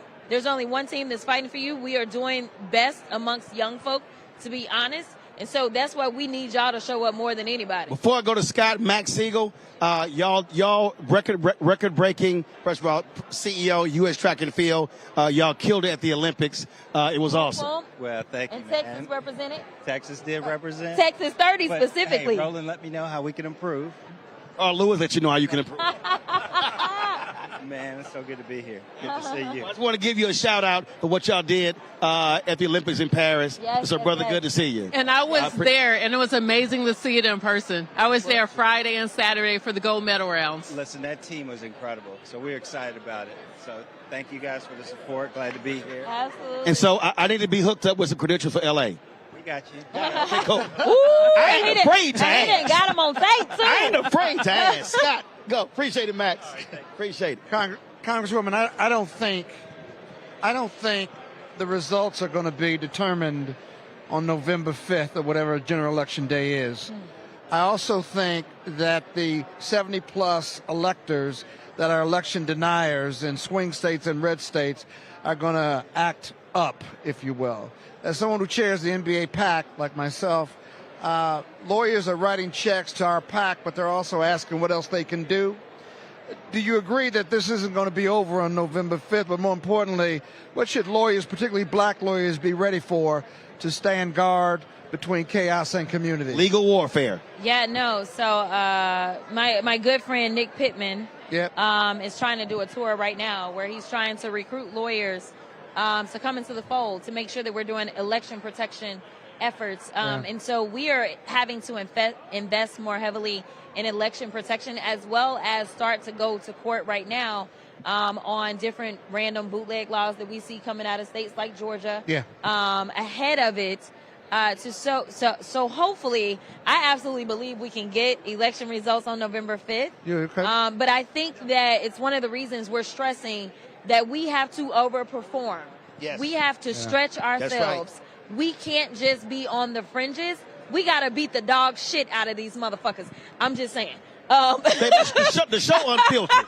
I'm just saying. I mean, that's what it's got to be, because it's just that deep, because that's how they are trying to beat us with their policies. Right. You know, you only get maybe whatever viral moments and things like that. What y'all don't get is all the stuff that we kill. What y'all don't get is all the stuff that they are bringing. And for anybody that is concerned about the war, I just want to be clear. I would actually question your humanity if you weren't concerned about the war.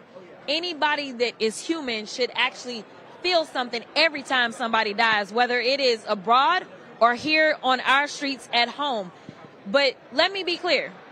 These Republicans have the audacity to go on the House floor and say things such as, just nuke them, talking about Gaza. So as I know that this decision is rough, I don't know exactly how the former First Lady characterized it yesterday, but we are not looking for perfection. We are looking for someone who is seeking perfection, because we have no perfection walking on this earth. So stop looking for the perfect candidate, because I got news for you. There will never be a perfect candidate. And as many people love me, I promise you, I got plenty of them that hate me. There is no such thing as perfection. But we got to stand together and say, you know what? At least we check this box, this box, this box, and that one. And we got to show up and show them who's boss and who the power belongs to. And the power has always belonged to the people. It's just that we act like we want to recede and cede that power to them. And that's on us. So let's make it about us and show up. So if you need the Cliff Note version, we got to beat the dog shit out these motherfuckers. Is that what I just heard? Not from me. We got it on tape. Appreciate it. Thanks so much. Always good to see you. Thank you. All right. And the folks in the congressional district, y'all vote. Cedar Hill, Lancaster, Duncanville, all the places there. Congresswoman Crockett, we appreciate it. We're going to do this here. We got another interview coming up, but I want to do this first. Yesterday, my man Common and Jonathan McReynolds performed here. It was earlier. We missed that, and so I want to be able to share that with y'all. And so here's their performance yesterday at the Democratic National Convention in Chicago.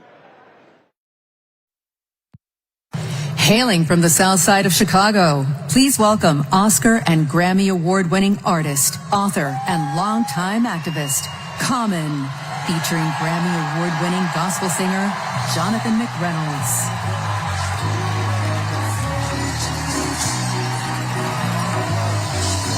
I thank God for this moment in time where Kamala Harris will change the world for the better with love, hope, and grace. We fortunate. I'm fortunate to be alive. Can't explain how I got here, but we've arrived. The deliverance and diligence for which we strive. It's the feeling, there's no silliness when we rise. Fortunate to have friends who don't synthesize. I keep good company, we enterprise. Had a strong gaze since infant eyes. I guess I can see the power in the prize. Incentivized by the streets I identified. Other people's struggles I don't minimize. Fortunate to be born and raised in the shy. Salt of the earth, people with the bravest eye. They say your God is the truth, I wasn't raised to lie. Fortunate to be so K-Sarah. Every day that I get up, I trace the sky. Draw with the most high on the place that I am. And that's fortunate. You can feel it in the air. Hey yo, it's love out there. Hey, the feeling is free. Yo, Chi-Town at the DNC. Jonathan, what you say? May your struggles keep you near the cross, and may your troubles show that you need God, and may your battles end the way they should. And may your bad days prove that God is good. And may your triumphs keep you humble at heart. And may your endings be worthy of every start. Hey, let's take this message to every hood. That your whole life will prove that God is good. And we are fortunate. You can feel it in the air. Hey, hey, yo. Love out there. Hey, the feeling is free. Yo, we live at the DNC. Fortunate, I was raised by my Uncle Steve and my Uncle Charles. They both told me believe the seeds of a revolutionary. Evolution's very necessary to become fruits and berries of our labor. Told to search for a savior. Fortunate, I had a chance to raise her. In the days of the unknown, I'm fortunate to come home to blocks we fought and swung on. Fortunate the Lord put me on the path to use the microphone for a ride and a staff. Fortunate, yo, we got to go to Paris. Be fortunate, y'all, for Kamala Harris. Yo, we fortunate. Yo, the love is in the air. Yo, can you feel it out there? Hey, yo, the feeling is free. Chi-Town, we live at the DNC. We are fortunate. Thank you, God.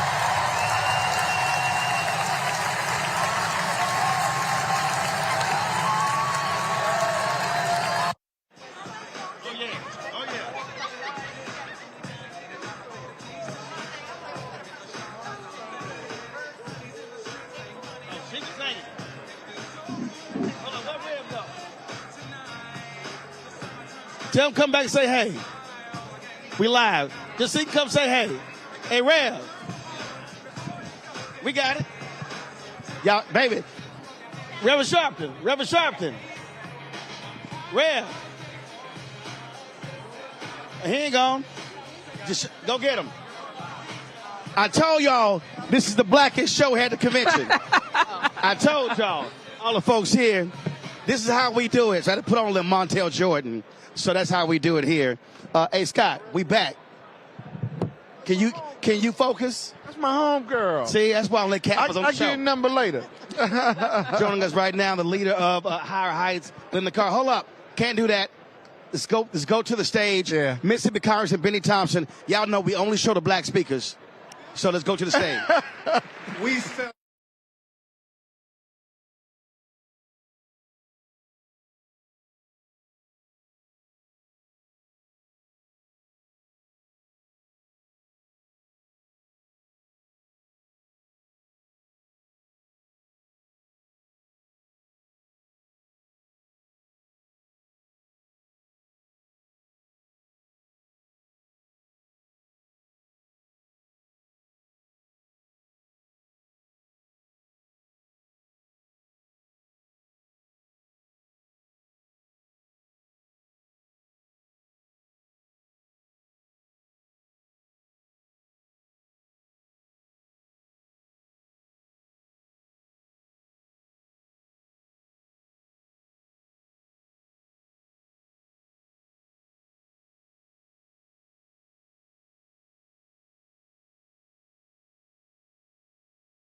About choice. Choose democracy, not political violence. Choose the America we always... Coming to the stage, I want to make sure we got that straight. Glenda Carr runs Higher Heights. She joins us right now. What's happening? I don't know. We're about to make some history. Absolutely. Absolutely. Y'all were created to help black women get elected. This election come November is the ultimate of your goal. Well, this was when we started this in a Brooklyn cafe in 2011. This was our North Star. And very early on in our organizing, we believed that Kamala Harris was the shooting star. And the thing here, obviously, so many things transpired to get to this point. But I keep making this point to everybody who's watching. It was black folk who held the line for 23 days after the June 27th debate. Because a lot of folk were trying to skip over Vice President Kamala Harris. It was a Congressional Black Caucus. It was that letter written by 1,400 plus black women. It was the black sisters and the brothers in the DNC who understood the rules. And that was that was a line. People didn't understand they were trying to break that black solidarity. And only one black member of Congress, Mark Vesey of Texas, broke with the CBC. And if it was not for that black solidarity, we wouldn't be sitting here talking about Vice President Kamala Harris as a nominee. You would have a bunch of angry black women at this convention. Right. And brothers. But you have to actually go back to the organizing efforts from 2017. So if you remember, black women wrote a letter to the then chair of the Democratic National Convention, Tom Perez. I sat in a cafe and helped to pin that. That turned into a series of conversations and meetings. We now have more black vendors in the DNC. I know Roland's going to be like, but we need more. But the always need more. But the progress we've made, that in this moment where there was an opportunity to elevate Kamala Harris, you had the co-chair of the Rules Committee was a black woman, the chair of the convention was a black woman, the chair of the Brooklyn of the Black Caucus is a black woman, the chair of the Women's Caucus is a black woman. Black women, the political director at the DNC is a black woman.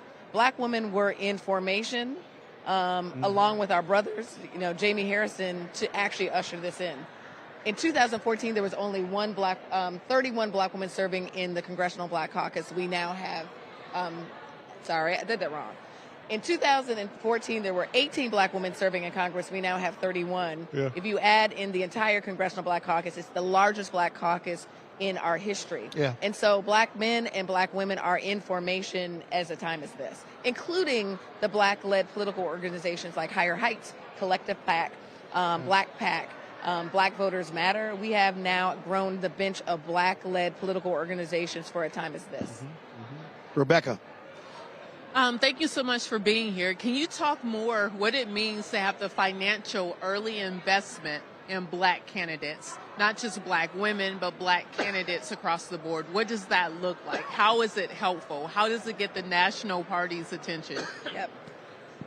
The work that we've done over the last 10 years has grown the number of black women running for office. Over the last 2 cycles, we've actually seen black candidates be competitive in fundraising. Kamala Harris has raised $300 million in less than 30 days. And that money has actually come from black communities. Now, the question is, beyond this election cycle, us taking our economic might and turning it into political economic stewardship.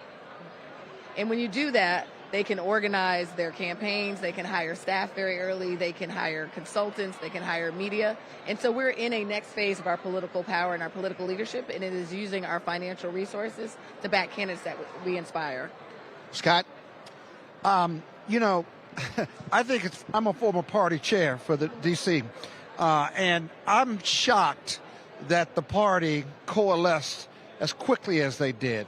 Not only were black men and women in line in formation, but the DNC got in formation. They weren't in formation. They got in formation. Does that ultimately surprise you? And the fight continues because there were several people who thought they wanted to have many primaries. Not several. No? Not several. A lot more than several. Well, it was reported. One way No, or it the wasn't other. reported. You even had It was what? you had President Barack Obama who talked about an open convention. Yep. You had Nancy Pelosi talk about an open convention. And they got threatened with a civil war. That's what happened. No, they got threatened, straight up said, y'all, every black person said, y'all do this, you're going to trigger in every one of us what we've all experienced. When you experience and somebody white jump over you. Yeah, they weren't going to take us for granted this time, and they weren't going to skip over her. So what does that tell us about the Democratic Party, though, and the work ahead of us, notwithstanding where we are right now with the movement and the energy? Well, the 3 tweets that changed this election cycle, right? Part of the magic of this moment, Joe Biden, I had been having quiet meetings about preparing for a Kamala Harris presidency before 2028. Little did we know that it was going to be this immediate. People didn't believe that America would coalesce around one of the most qualified black women, right? She has run and won on every level of government. And so I think Joe Biden's legacy was always going to be elevating her to be president. Yeah. And so when he made that quiet decision, which is part of it, right, is that tweet came out of nowhere for most people. So people couldn't organize because it was tweet 1, I'm out, tweet, then we were, black women were like, okay, you just said you out. Yeah. And then that second tweet that said, I'm putting her in. That's right. And then everyone's waiting, okay, well, we got a hold because she ain't said anything. They couldn't organize against her because it was so quick. Right. And then you have a call with 42,000 black women that night. Like the roll call moved so quick they couldn't do anything. Let the hold tight 1 second. Folks, we're going to go to the stage. We got the audio straight? Good. Here's Mr. Stevie Wonder. Ladies and gentlemen, American icon Stevie Wonder.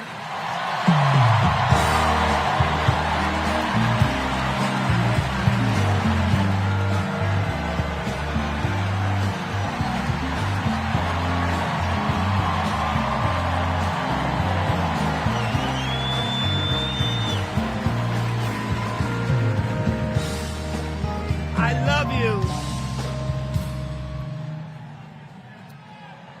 I just want to say, I love you. I love you. And every song that I've sang, every song that I've written, is because of my love for you right here. But this year I've prayed very hard for peace to come to our world's nations, but also to each one of our hearts. Even though our hearts have been beaten and broken, beyond prayer, I know the importance of action, and now is the time to understand where we are and what it will take to win. Win the broken hearts. Win the disenchanted. Win the angry spirits. Now is the time.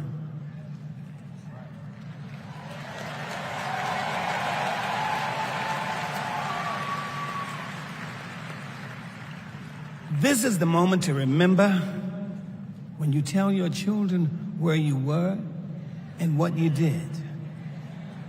As we stand between history's pain and tomorrow's promises, we must choose courage over complacency.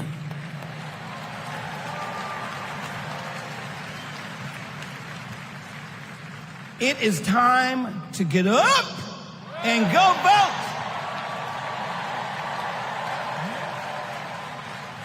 Listen, the choice is clear. Clearer than anyone else is saying. Did you hear me? Clearer than anyone else is saying. You feel me? Yeah. We need to choose joy over anger, kindness over recrimination, and peace over war. Every time.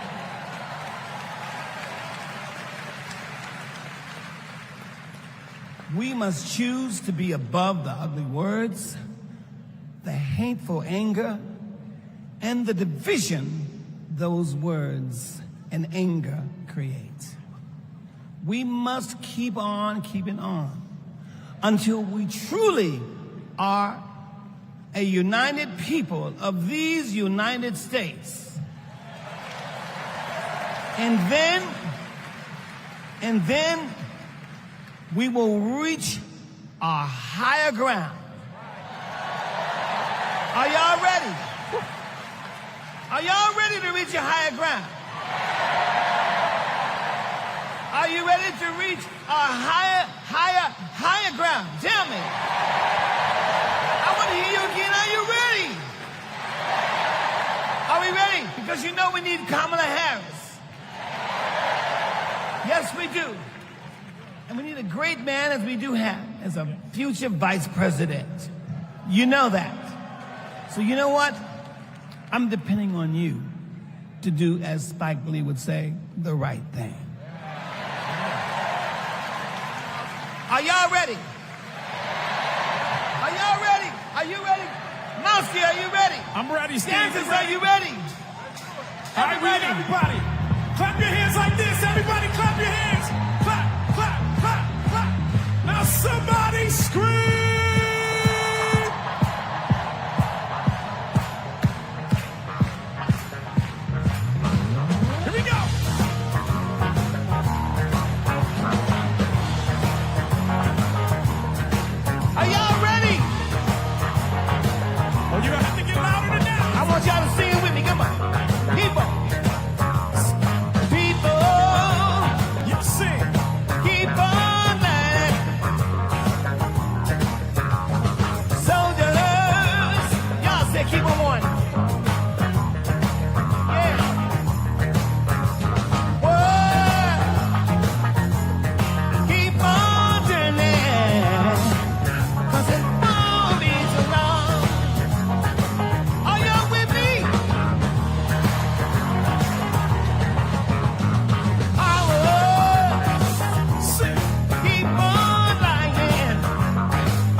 Wow.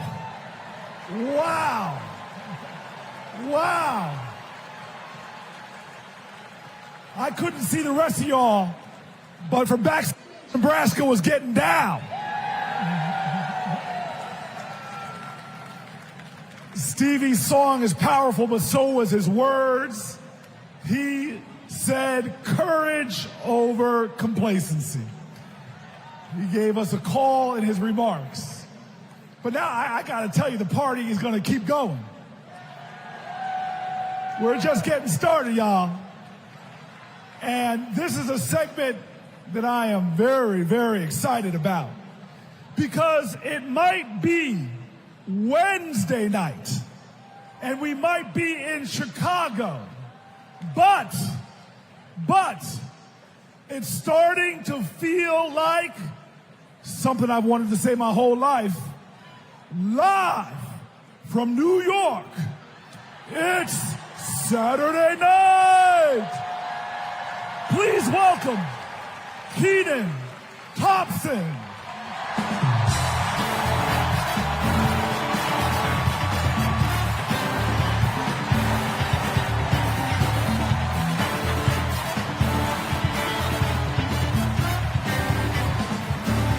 All right. What's up, DNC? All right. Y'all remember this big old book from before? When Colorado Governor Jared Polis ripped a page out of it? This is Project 2025, the Republican blueprint for a second Trump term. It is boo.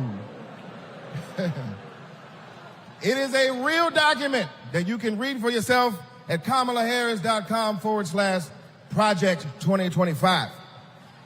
You ever seen a document that could kill a small animal and democracy at the same time? Here it is. You know how when you download an app and there are hundreds of pages there that you don't read, it's just the terms and conditions, and you just click agree, right? Well, these are the terms and conditions of a second Trump presidency. You vote for him, you vote for all of this. Let's take a look. All right, do we got Matt here with us tonight? Is Matt here? Hey, there he is. Matt, how are you, sir? All right, Matt. Now, Matt, I understand that you work as an AV tech in Nevada, and you make a decent hourly wage. Is that right? Oh, I don't know if we can hear Matt. Can we hear Matt? So who's going to fix it? Keep speaking, Matt, till we can hear you. Okay, that's good. I guess we're going to move on from Matt. And this is Becky. Becky, can we hear you? Hi, Kenan. It's great to be here. Thank you. All right, good. Now, Becky, you're married, correct? I am. Me and my wife have been together for about 8 years. Oh, that's amazing. Very, very cute. Thanks. But I have got some bad news for you. I hate that. On page 584, Project 2025 calls for the elimination of protections for LGBTQ plus Americans.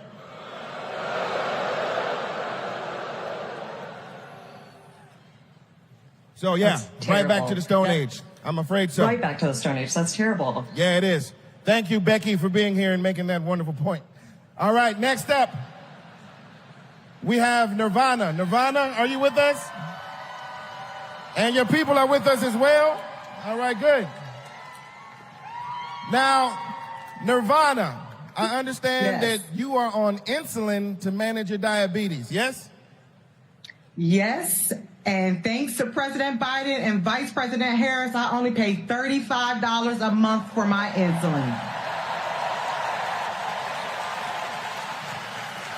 That is great. That is great. But on page 465, Project 2025 calls for millions of people like yourself to pay more for prescription drugs like insulin. Why? Why? Well, I guess maybe to help Big Pharma make more money that they can donate to Republican politicians, I assume. Yeah, that makes sense. Yes, unfortunately, it does make sense. All right, let's talk to Anita. Anita, are you there? Yes. Hello, Anita. Hello. And Anita, what do you do for a living? I'm an OBGYN who delivers babies and does surgery. An OBGYN. She is an OBGYN that delivers babies. Uh-oh. Uh-oh, yeah. It's bad news, isn't it? It sure is. On page 459, Project 2025 resurrects a law from the 1800s called the Comstock Act to ban abortion nationwide and throw healthcare providers in jail. Oh my God, that is awful. Yes, it is awful. All right, let's do one more. Is Sharia with us? Sharia, are you there? Hey, Kenan, I'm here. Yes, Sharia, I love it. All right, let's talk to you. I understand that you work for the federal government? Yes, sir. I'm in the United States Department of Education. I'm a proud civil servant and a proud union president. She works for the Department of Education and she's a proud civil servant. Well,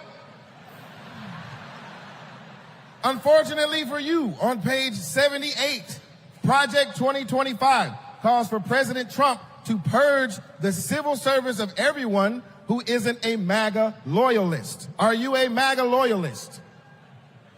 Now, Kenan, absolutely not. I'm just asking. I mean, you might as well be, because also page 319 calls for the complete elimination of the Department of Education. There's a bunch of stuff in here, but that's all we have time for at the moment. Just remember, everything that we just talked about is very real. It is in this book. You can read it online at kamalaharris.com/Project 2025. And most importantly, you can stop it from ever happening by electing Kamala Harris as the next president of the United States. All right, folks, that was Kenan Thompson of SNL, of course, using a little humor, talk about Project 2025, really important. Glenda Carr, Higher Heights, we were going to, before we broke off for Stevie Wonder, you were answering Scott's question in terms of this Democratic Party. I mean, here's the reality. We're in Chicago. 1968 was the first time they had integrated delegations. The reality is it's here. Dr. King always talked about America be true to what you put on paper. The reality is that it has been black people that has forced this nation to be true to what it put on paper. It is black people that have forced this party to understand that be true to what you put on paper. And so this is what I'm always trying to explain to folk when they're complaining about Democrats this, Democrats that. You got to use the leverage and the power and influence every way possible, every single day. Shirley, in my office, my home office, I have a picture and a quote of Shirley Chisholm, who said, "I have faith in America." And so I certainly many times go like, Shirley, I don't know, this faith in America, I don't know. But here's a woman, 52 years to this month, boldly came to her convention in Florida, vying for a space for us. This is, Kamala Harris is part of the Chisholm effect, right? The architecture of this moment is based on the Fannie Lou Hamers who held the party accountable, the Shirley Chisholms who pushed the party to think big. And then when Kamala Harris steps off the stage tomorrow, we are going to be talking about the Kamala Harris effect. You will see more women, more black women, more candidates of color running in 2025.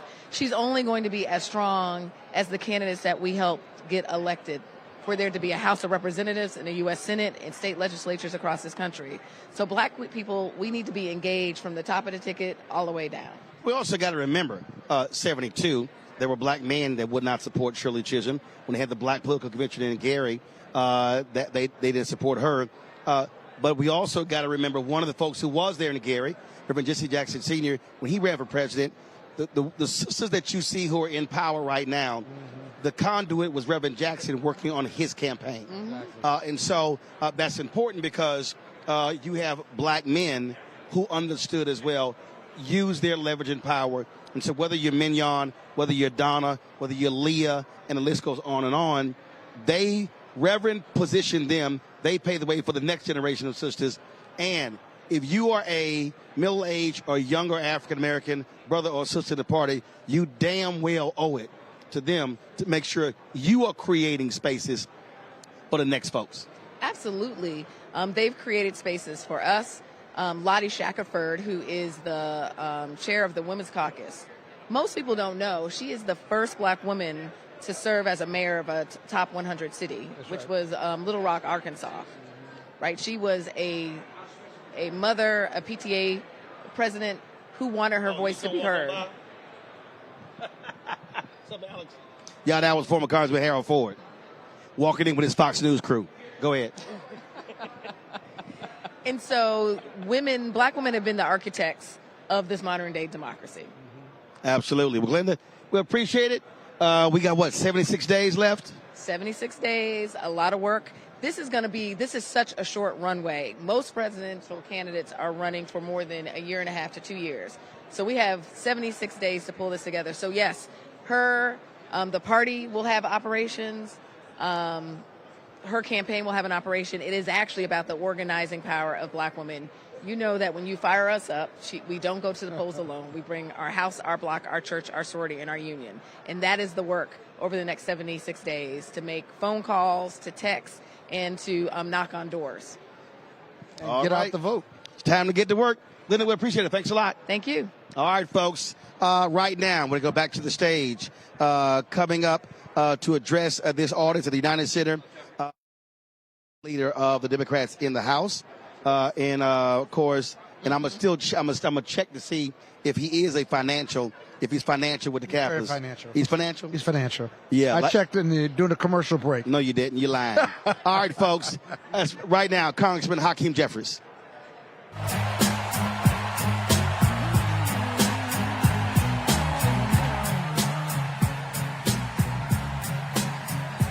Good evening, Democrats. It's a high honor and a distinct privilege as a Brooklynite, New Yorker, and as an American to stand before you today and unequivocally express my support for Kamala Harris and Tim Walz to be the next president and vice president of the United States of America. Over the last few years, House Democrats have been hard at work, and we could not have asked for a better leader to partner with than President Joseph Robinette Biden, who will go down as one of the most consequential presidents of all time. Last month, President Biden selflessly passed the torch to Vice President Kamala Harris, who is ready, willing, and able to fight for the people. Kamala Harris is a courageous leader, a compassionate leader, and a common sense leader who will deliver real results for everyday Americans. Kamala Harris is fighting for our freedom. Kamala Harris is fighting for our families. Kamala Harris is fighting for our future. Together, let's make Kamala Harris the 47th President of the United States of America.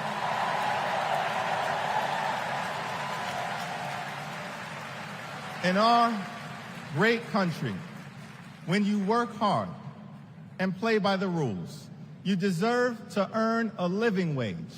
You deserve to have an affordable place to call home.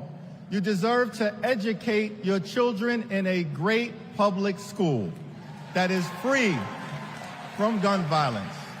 And you deserve high quality, affordable health care, and you deserve the chance to one day retire with grace and with dignity. But for far too many people in our great country, they are struggling to live paycheck to paycheck. And as a result, the American dream is out of reach. Here's the thing. Extreme MAGA Republicans don't care about everyday Americans. They only care about themselves. Our approach led by Kamala Harris and Coach Walz, is very different. We care about you, the American people. And we will fight hard to make sure that the American dream is alive and well in every single community. Now, the road ahead will not be easy, which brings me to you-know-who. Donald Trump is like an old boyfriend who you broke up with, but he just won't go away. He has spent the last 4 years spinning the block, trying to get back into a relationship with the American people. Bro, we broke up with you for a reason.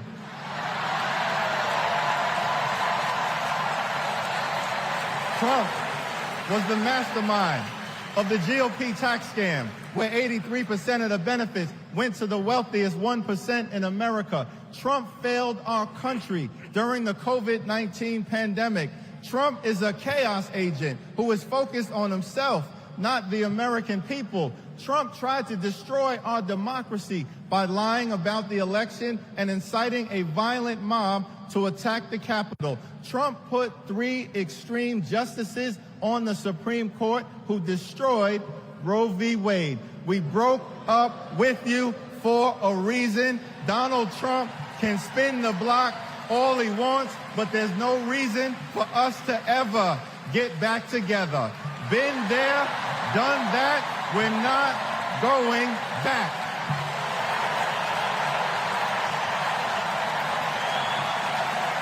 Kamala Harris and House Democrats will always put people over politics. Kamala Harris and House Democrats will lower costs and grow the middle class. Kamala Harris and House Democrats will fix our broken immigration system and secure the border. Kamala Harris and House Democrats will strengthen the relationship between the police and the community. Kamala Harris and House Democrats will continue to combat the climate crisis with the fierce urgency of now. Kamala Harris and House Democrats will protect Social Security, protect Medicare, protect Medicaid, protect the Affordable Care Act, protect working families, protect small businesses, protect the middle class, protect free enterprise, protect our children, protect our seniors, protect our veterans, protect our unions, protect our dreamers, and always protect a woman's freedom to make her own reproductive health care decisions.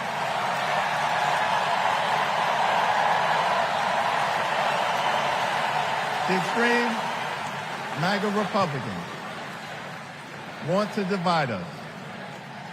But the Constitution promises equal protection under the law. We are one nation, under God, indivisible, with liberty and justice for all. Together, let's build a brighter future for our children and our grandchildren. In the Old Testament, book of Psalms, the scripture tells us that weeping may endure during the long night, but joy will come in the morning. Here's how we do it. Strategize on Sunday. Meet the moment on Monday. Take it to them on Tuesday. Work it out on Wednesday. Thank the Lord on Thursday.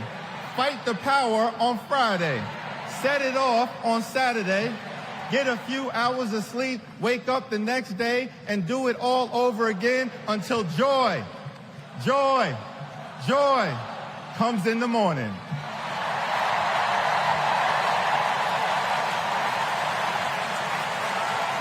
Now, there's only 76 days left. There are only 76 days left. We must continue to speak up. We must continue to show up. We must continue to stand up, not as Democrats or Republicans, but as Americans. And when we do, nothing can stop Kamala Harris from becoming the 47th President of the United States of America.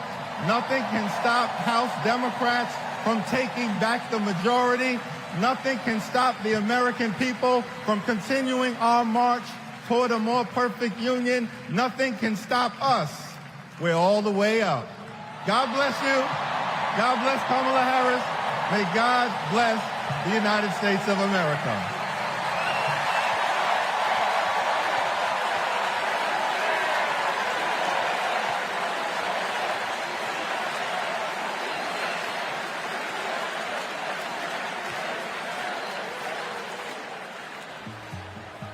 You want to go outside today? Yeah. Want to go put your shoes on? Yes. Let's go outside. Ruby is 2 years old. I'm starting to think, will she be an iron worker like her dad? I hate to break it to you, but I'm not a billionaire. Donald Trump talked a big game about bringing jobs back to America, but it was all talk, like Foxconn.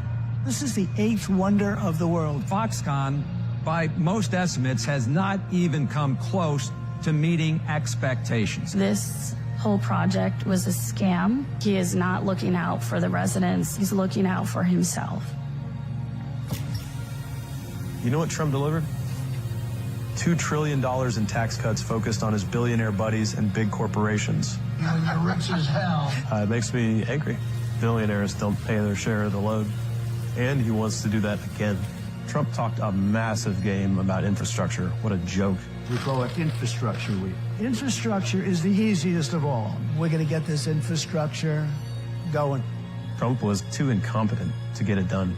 Who's he looking out for? Not us, not my family. You know who got it done? Joe Biden and Kamala Harris. Biggest infrastructure package in history. Infrastructure is just a fancy word for jobs. Not just union workers, but for everyone. Small businesses are booming. Communities are starting to thrive again. I wish it was faster. The prices are easing. Kamala Harris helped deliver the largest job growth in American history. Wages are higher. Manufacturing is booming. We're building roads, bridges, airports again. That's a fact. And we have healthcare. When our middle class is strong, America is strong. Kamala's goal is to rebuild the middle class for families like mine.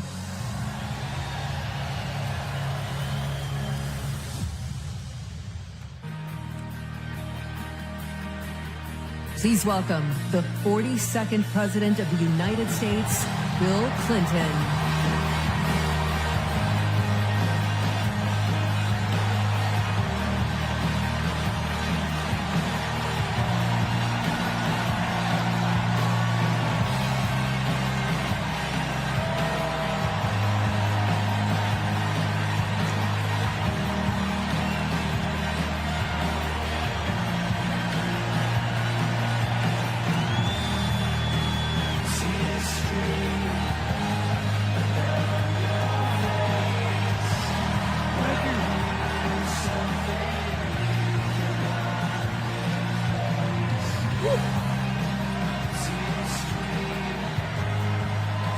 Thank you.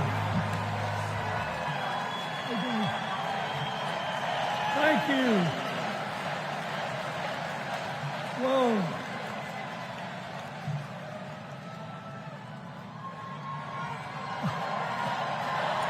Let me ask you something.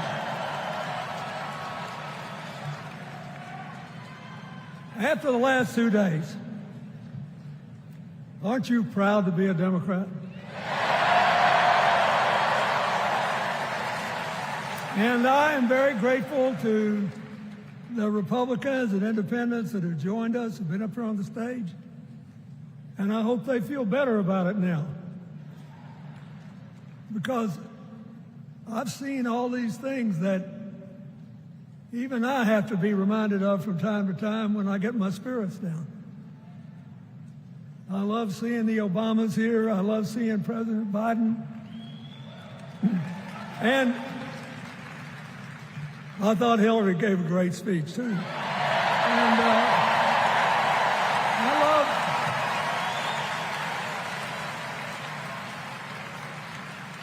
But I love seeing all these young leaders.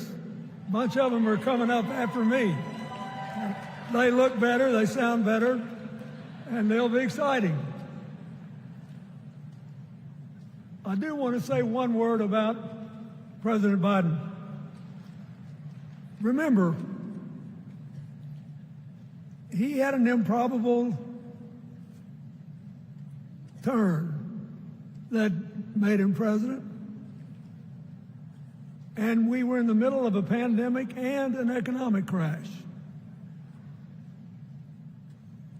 He healed our sick and put the rest of us back to work. And he strengthened our alliances for peace and security. He stood up for Ukraine. He's trying desperately to get a ceasefire in the Middle East.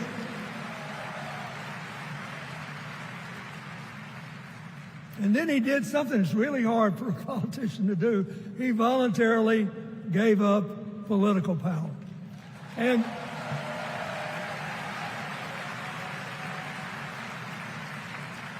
George Washington knew that, and he did it. And he set the standard for us serving 2 terms before it was mandatory. It helped his legacy, and it will enhance Joe Biden's legacy. And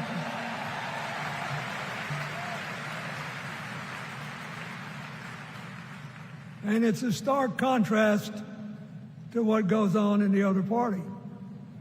So I want to thank him for his courage, compassion, his class, his service, his sacrifice.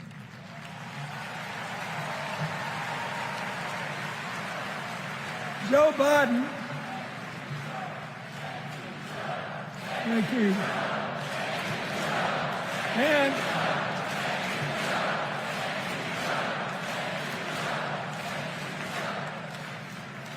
he kept the faith, and he's infected a lot of the rest of us.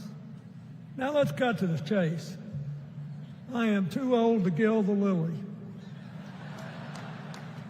2 days ago, I turned 78, the oldest man in my family of 4 generations.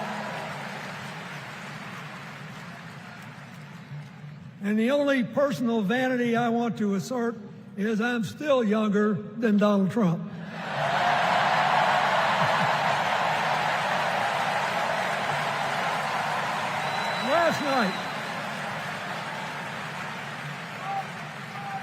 Last night, in what I thought was a very moving series of episodes, we nominated Kamala Harris and Tim Walz. And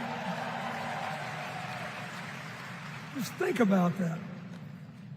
2 leaders with all-American but still improbable life stories. It could only happen here. Their careers, after all, started in community courtrooms and classrooms. 2 leaders who spent a lifetime getting the good job done. Now, one of the things that I've noticed over my increasingly long life is that a presidential election is unique in several ways. First of all, it's the greatest job interview for the greatest job in the world. Secondly, the Constitution says we, the people, get to do the hiring. And the third thing is that every 4 years, we get to change the requirements for the job. So here's what I'm thinking, because I try to apply this in every election. Will this president take us backward or forward? Will this president give our kids a brighter future? Depends. Will this president bring us together or tear us apart? Will the president increase the peace, security, and stability and freedom that we enjoy and extend it to others as we can. We, the people, we have to make a decision about these kind of questions. And every 4 years, it's a little different because the people come at the candidates, and they say, as they're saying now, here are our problems, solve them. Here are our opportunities, seize them. Here are our fears, ease them. Here are our dreams, help them come true.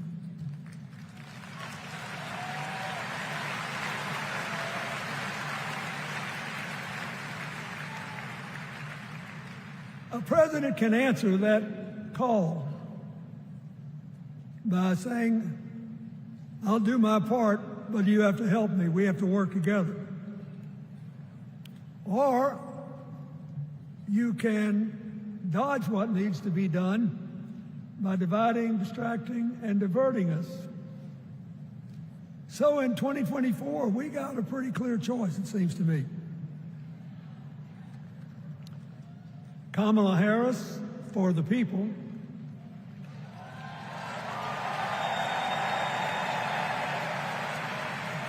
and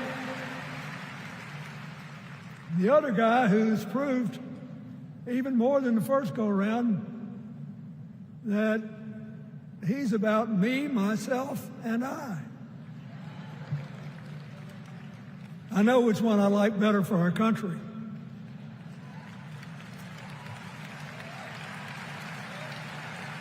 Kamala Harris will work to solve our problems, seize our opportunities, ease our fears, and make sure every single American, however they vote, has a chance to chase their dreams. You know, when she was young, she worked at McDonald's. And she greeted every person with that 1,000-watt smile and said, how can I help you? Now she's at the pinnacle of power and she's still asking, how can I help you? I'll be so happy when she actually enters the White House as president, because she will break my record as the president who spent the most time at McDonald's.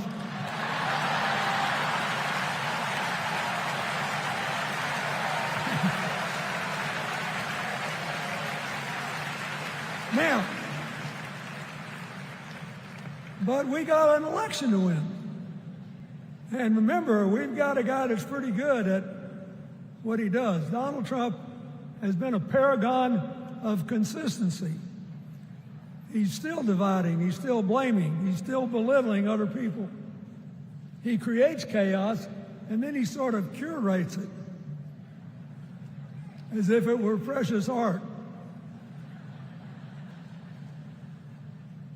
Let me say, not a single day goes by, even though I've been gone for well over 23 years from the White House, not a day goes by that I don't thank the Lord for the chance I had to serve and what it meant.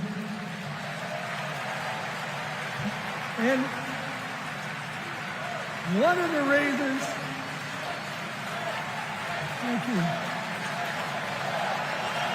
Wait.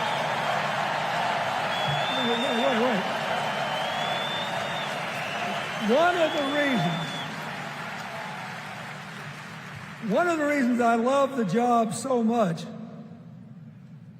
is that in the toughest times, even on the darkest days, if you tried hard enough, there was always something good you could do for somebody else.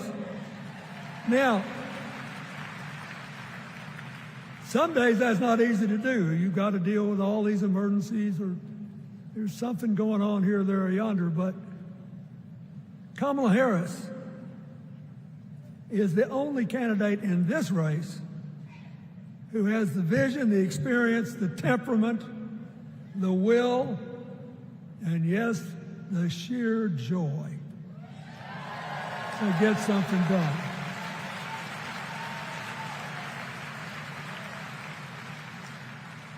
I mean, look, what does her opponent do with his voice? He mostly talks about himself, right? So the next time you hear him, don't count the lies. Count the eyes.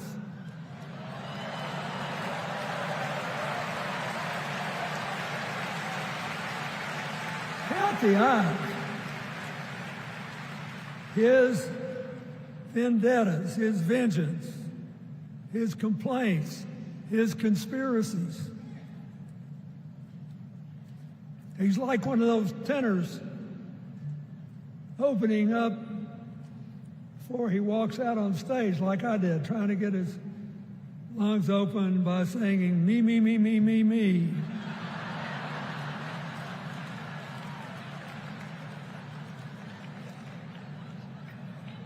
When Kamala Harris is president, every day will begin with you, you, you, you.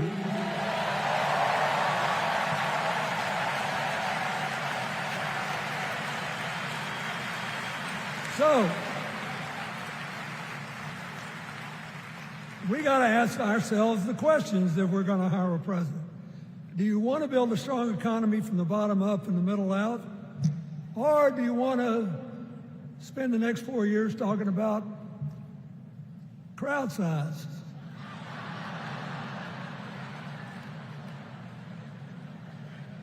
You're going to have a hard time believing this, but so help me, I triple-checked it. Since the end of the Cold War in 1989, America has created about 51 million new jobs. I swear I checked this 3 times. Even I couldn't believe it. What's the score? Democrats 50, Republicans 1.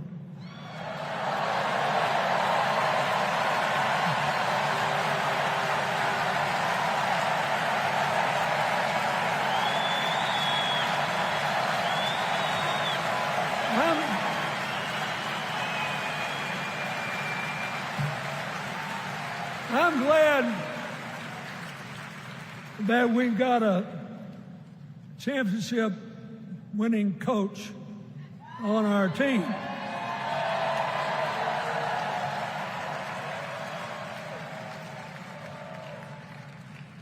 But even the most limited of us in what we know about football or any other sport knows that if you're got 50 and the other side's got 1, you're ahead.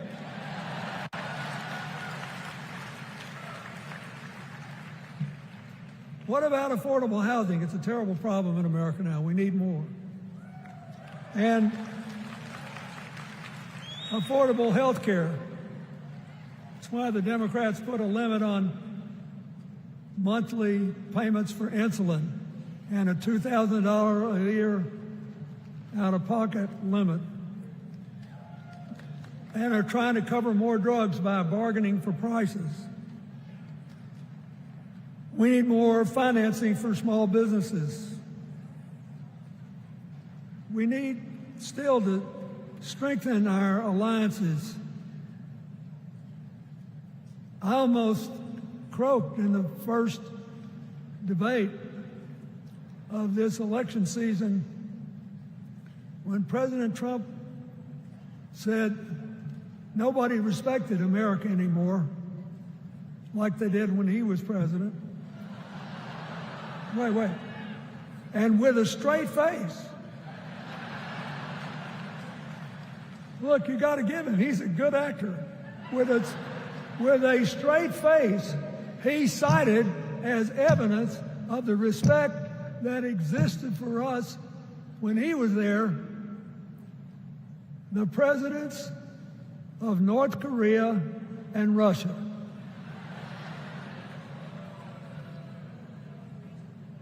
I'd rather have the people who respect us now. And one of the things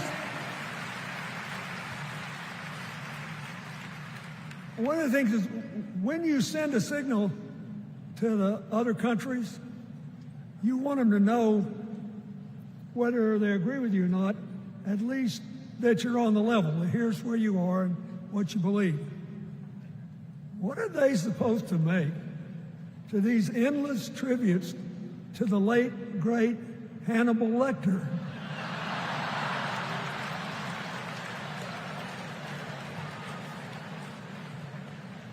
I mean, President Obama once gave me the great honor of saying I was the explainer-in-chief.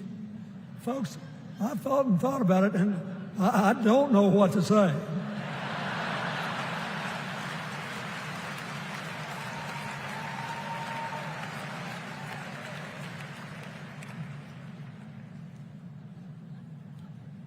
Like Hakeem Jeffries, I too want an America that's more joyful, more inclusive, more future-focused. Just think what a burden it's been on us to get up day after day after day after day, buried in meaningless hot rhetoric, when there's so many opportunities out there, so many problems that need to be solved. I want that. And that's the America Kamala Harris will lead.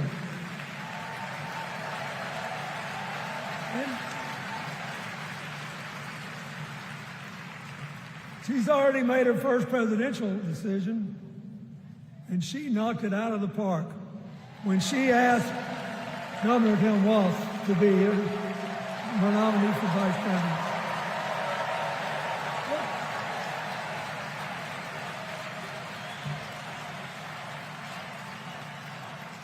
As they used to say when I was a young man growing up in Arkansas, you do not have to be all broke out with brilliance.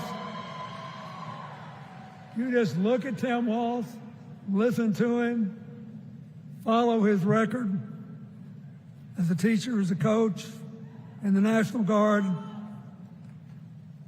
as a congressman, where he was the only Democrat, save one, elected in that district in more than 100 years.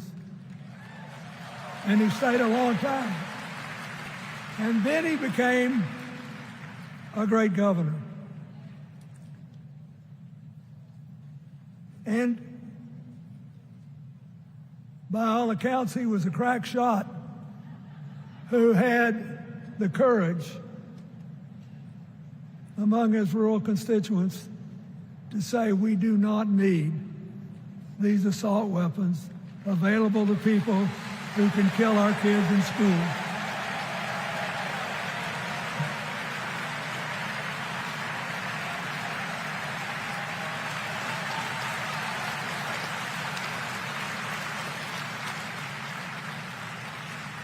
So, armed with her first decision, Kamala Harris confronts an interesting dilemma. We're going to walk out of here feeling pretty good, I think. We've got energy, we are happy, we feel like a load's off our shoulders. And we know we're just being asked to fight the same fight that the forces of progress have had to fight for 250 years.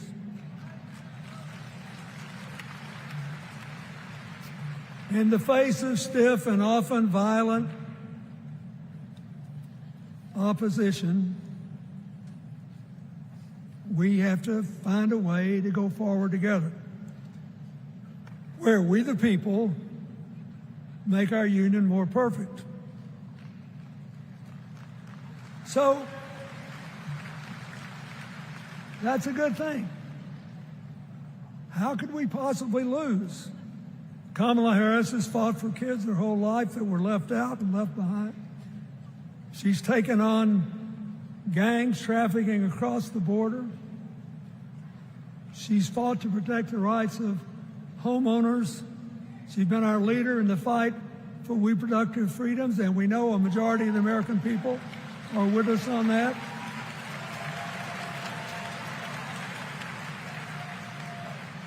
And she's gained an invaluable amount of experience as vice president, advancing our values and interests around the world. She's already said she's going to work really hard to make sure that no American working full-time lives in poverty or has to worry about their children living in poverty. He says that we got to make home ownership an achievable dream for everyone, not just a privilege. She said that and this meant a lot to me, that she would protect everybody's right to vote, whether or not they voted for her. They were citizens and they deserved the right to vote.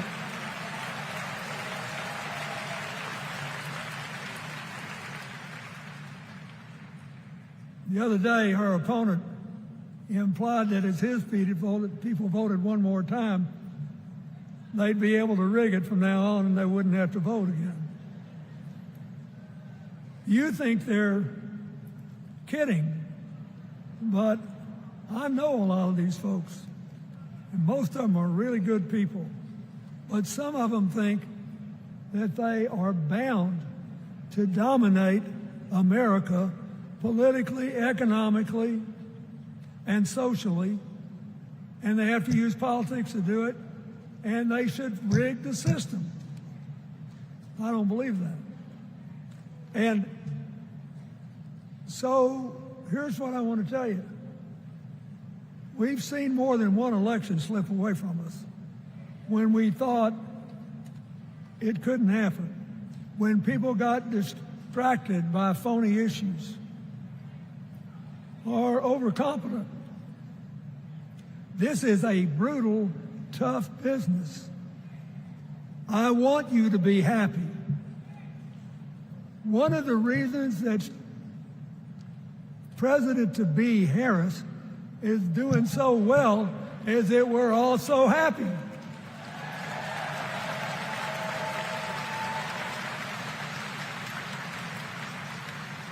But you should never underestimate your adversary. And these people are really good at distracting us, at triggering doubt, at triggering buyer's remorse.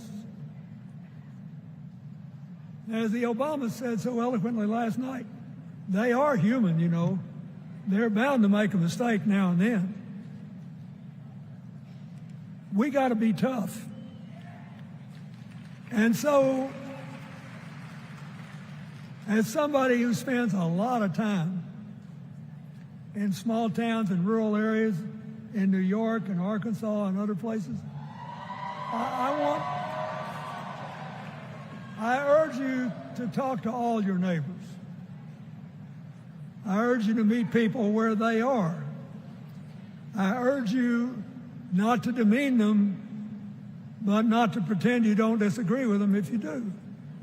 Treat them with respect, just the way you'd like them to treat you.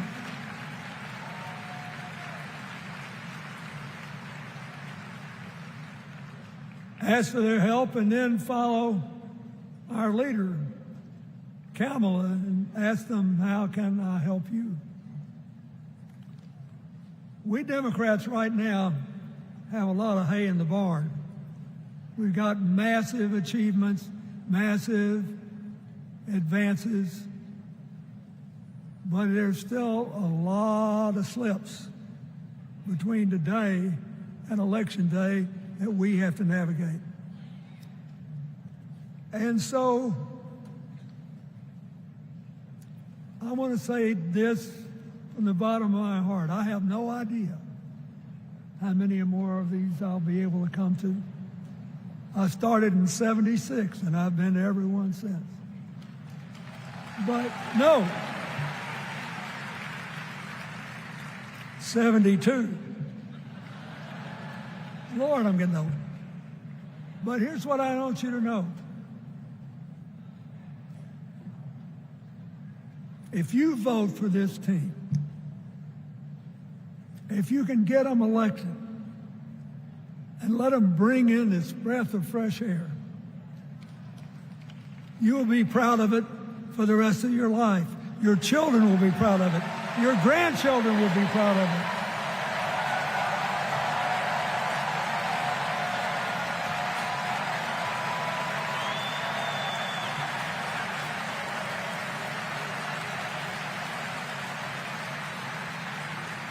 Take it from a man who once had the honor to be called in this convention the man from hope. We need Kamala Harris, the president of joy, to lead us. So,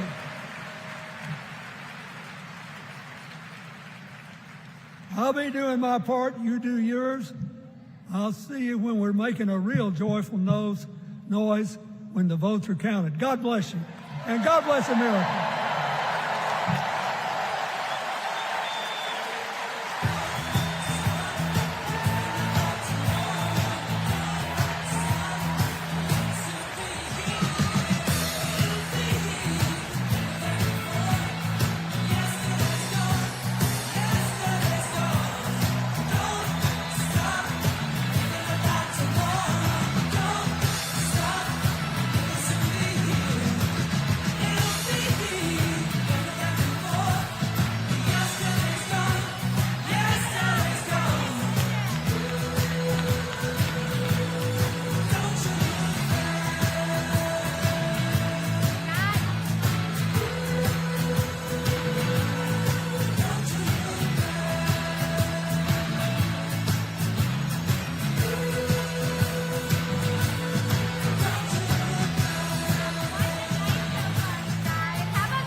From my home state, Massachusetts.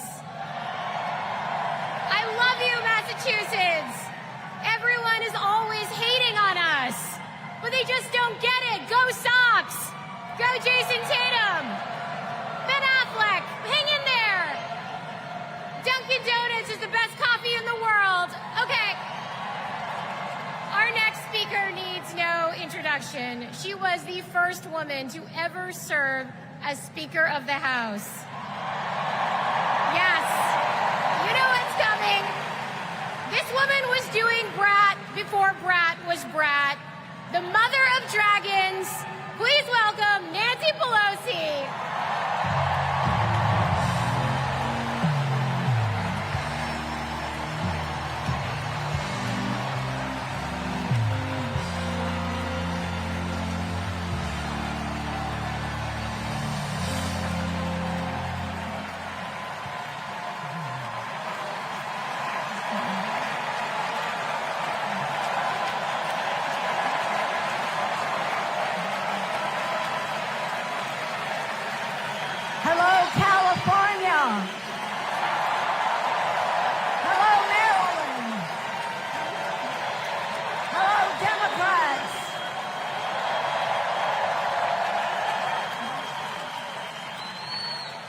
January 20th, 2021, with the inauguration of Joe Biden and Kamala Harris, we established one of the most successful presidencies of modern times.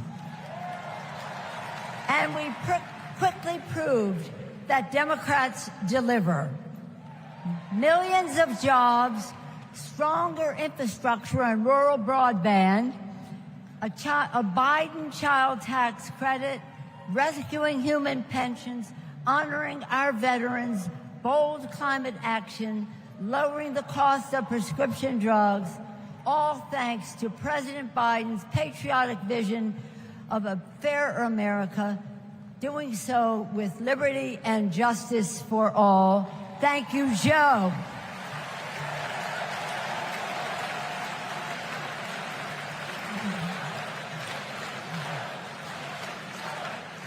And I know that Vice President Harris is ready to take us to new heights.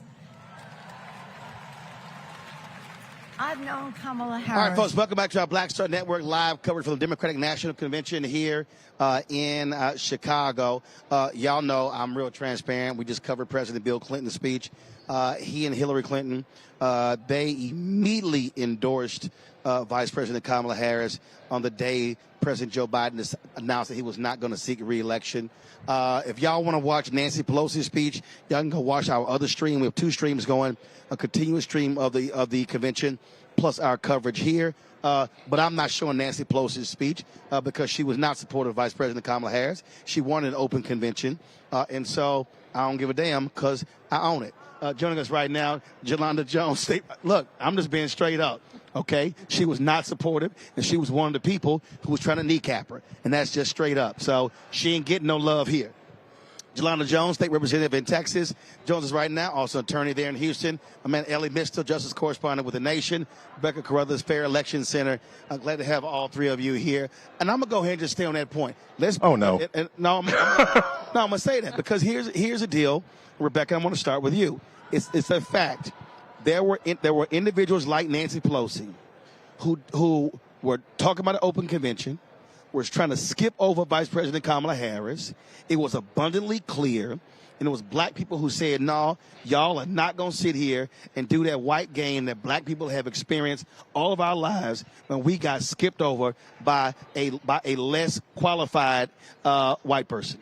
So that part, when we are qualified, but we're still intentionally skipped over, we've had enough. Whether you're a black man, you're a black woman, we're not dealing with that in 2024. The other thing is, at the shadowed someone of the RMU family, Reese Colbert. If it wasn't for the work she did in 2018, 2019 to really raise the national narrative on Kamala Harris, then we wouldn't be here now. We wouldn't be talking about her. She would not be the nominee for the Democratic Party, because we also knew in 2018 people wanted to dismiss Kamala Harris.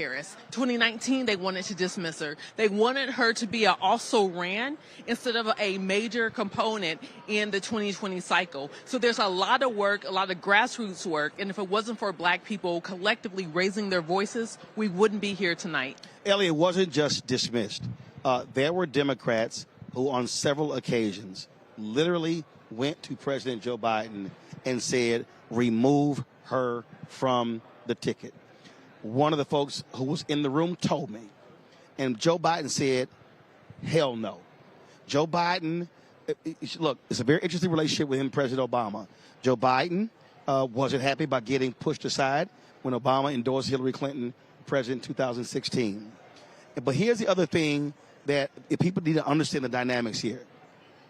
That Joe Biden was the only person who was standing in the way for, one, her being on the ticket or off, and then also her being in this position. Because if he doesn't endorse, and then if he doesn't make phone calls on her behalf, then she doesn't lock up the nomination that quickly. Well, there are two things in play here, right? And the first is, if we're just going to talk as adults here, the people who pushed Joe Biden out were not black people, were not progressive people.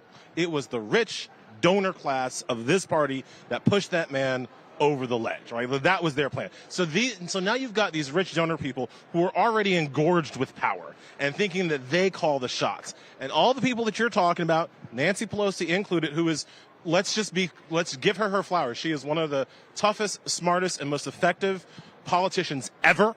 She is probably the most effective Speaker of the House ever. And so what was the one thing in her potential plan to push Kamala Harris out? What was the one thing that Nancy Pelosi did not predict? That one thing, Biden endorsing that day. Pelosi and the rest of them, they thought they had more time. Yep. They thought they were going to have 24, 48 hours to organize their thing. And Joe Biden said, you ain't got no 15 minutes to organize your stuff. And so you always have to give, I think history will give Biden credit for that, because it was Biden that took away the time that other rich, white, wealthy donors thought they were going to have to play around, and just put it right on Kamala Harris. And at that point, the movement to get her off the ticket fizzled in its crib. No, absolutely. And so it was very interesting. We weren't going to let that happen.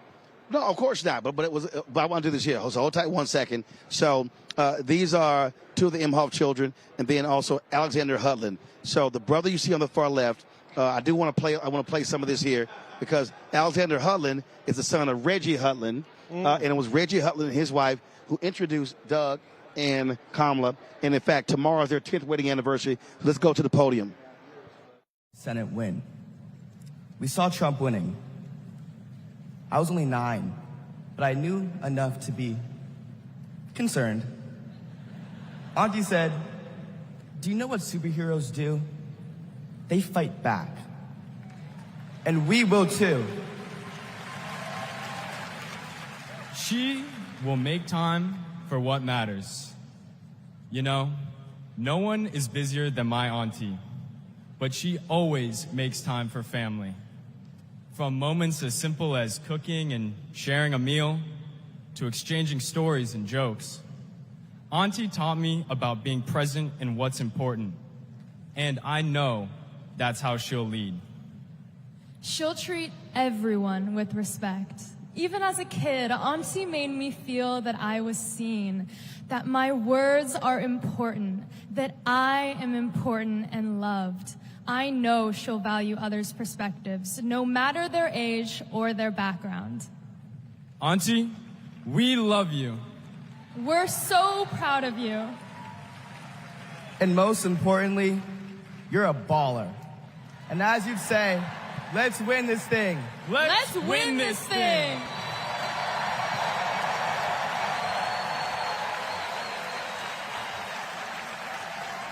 We want to just share that with you. So Alexander Hudlin, great job. And so his daddy should be happy that I should gave him some love. Jelana, we were talking about, again, what happened here. First of all, who is this speaker coming up right now? Who is this sister? Latifah. It's Buttigieg, isn't it? Bill Clinton. That is the poet. That's No. Amanda Gorman? It's not Amanda That's Gorman. not Amanda Gorman. That's a somebody. grown woman. That's I mean, Amanda Amanda is- Gorman is she a is grown a woman. No. That's a grown woman. That's an older black woman. Yes, that is. I think it said Latifah Saunders. I don't know who that is. All right. Let's carry it. Tell you all about the Kamala Harris that I know. I'm going to tell you. When Kamala Harris was the district attorney in San Francisco, California, I was a teen mother running an organization working to end sex trafficking among beautiful young women and girls, to build the self-determination and power among those girls. And Kamala learned about the work that I was doing, and she asked me to join her team. And I joined her team. She saw my potential, my commitment, and the good work that we could do together. And I saw her. I saw Kamala Harris holding the hands of sexual assault survivors. I saw scores of mothers who lost their babies to gun violence, lining up day after day at the courthouse, waiting only to speak to Kamala because they knew that she would hear them, that she would truly see them, because there's something about Kamala Harris. For those who know her, you know. When she hears your story, she carries it with her. When she sees you, she truly sees you. She truly sees you. She is the best among us. After working with Kamala Harris day in and day out for 5 years to create programs that supported young people to get out of the criminal justice system once and for all with good jobs, with opportunity. She wanted to get to the root cause of a broken criminal justice system. I saw her chip away. She came early and she left late every single day because, you know, like those mothers, like those sexual assault survivors, when she goes into that Oval Office, when she goes into that Oval Office, I guarantee you she will take all of us with her. All of us. The single mothers, the disabled veterans, the low-income folks who are dying to survive, the immigrants who are trying to work towards the promise of America. She will take us all. The farm workers, she will take us all with her. All of us. That is the Kamala Harris that I know so deeply. That is the Kamala Harris that I love. A woman of the people. A woman, a fierce woman for the people. Good night, Democrats.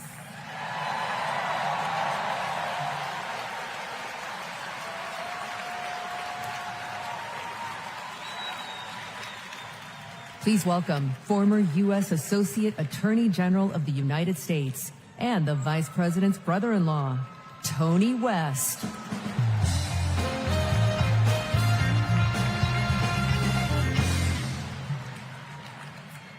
"35 years ago, in my first week at law school, I met a new classmate, Maya Harris. We became best friends, but the way Kamala tells the story, we'd already fallen in love by graduation day. And when Maya and I married, I not only gained a life partner I love, a daughter I adore, and a mother-in-law I revered, someone I affectionately called Mother Harris, I also gained a sister I cherish, Kamala. Now, Maya, Kamala, and I each pursued different legal careers, but we were motivated by the same values: a belief in equal opportunity, a yearning for fairness, a passion for justice. Values Mother Harris taught those two little girls, values that powered Kamala's public service from the very beginning. You know, one of Kamala's very first cases in the district attorney's office, it involved a woman, an innocent woman, wrongfully arrested in a police raid. It was a Friday afternoon, and the courthouse was shutting down for the weekend. And look, most prosecutors, they would have gone home and dealt with the matter the following Monday. But not Kamala. You see, my sister-in-law knew that if the judge didn't see this woman that afternoon, she'd spend the entire weekend in jail. And Kamala, she wondered, does this woman work weekends? Would she lose her job? Does she have young kids at home? Who'd feed those kids? So Kamala pleaded for the judge to return to the bench and to hear the matter. And the judge agreed. And within minutes, that woman was released back to her family that night. Now, it may seem small, but that's what it means to stand up for justice. That's what it means to stand for the people. And as Kamala says, when you know what you stand for, you know what to fight for.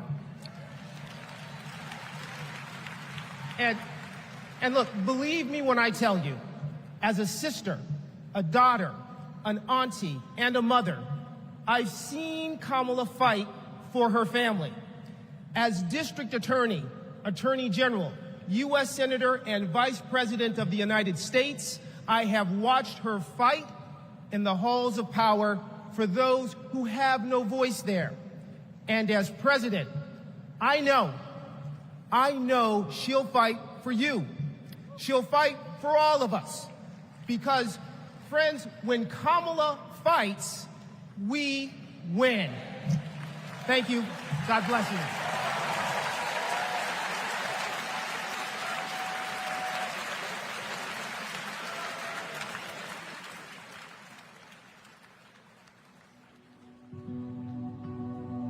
A crime against any one of us is a crime against all of us. The work that she did as Attorney General was taking on issues to help people who were trying to make a life for themselves and their families. When Kamala Harris came into office in 2011, the most urgent economic crisis facing communities throughout California was the foreclosure crisis. For too many Californians, hopes for lasting home ownership have been dashed. Victims have fallen prey to a series of mortgage scams, fraud, and unfair business practices. In order to get meaningful relief, we had to sue the banks and see through a lengthy litigation process. When Kamala was sitting at the table negotiating, it wasn't just about the money, it was about real people. I vividly remember her thinking about Mommy, who could finally afford to buy her first home, and how proud Mommy was. So Kamala knew what was at stake for families and even whole communities. We are very proud to announce a tremendous victory for California. She truly believes that every single person, every American is worthy of the promise and the prosperity of this country. And every time Kamala has run for a bigger office, it's because she believes that she can have a bigger impact. We are making a commitment tonight with this celebration of this Senate race to bring our country together. In the Senate, to get a position on the Intelligence Committee is very coveted because it is about protecting our nation's security. And Kamala hit the ground running. She would not let a witness off easily. Did you have any communications with Russian officials for any reason during the campaign that have not been disclosed? I don't recall it. I need to be correct as best I can. I do want you to be honest. I'm not able to be rushed this fast. It makes me nervous. The questioning of Attorney General Sessions was historic, and she earned the respect of colleagues on both sides of the aisle. Kamala, as a senator, was a truth teller. She was there to expose what some of these guys were and what they intended to do. Can you think of any laws that give government the power to make decisions about the male body?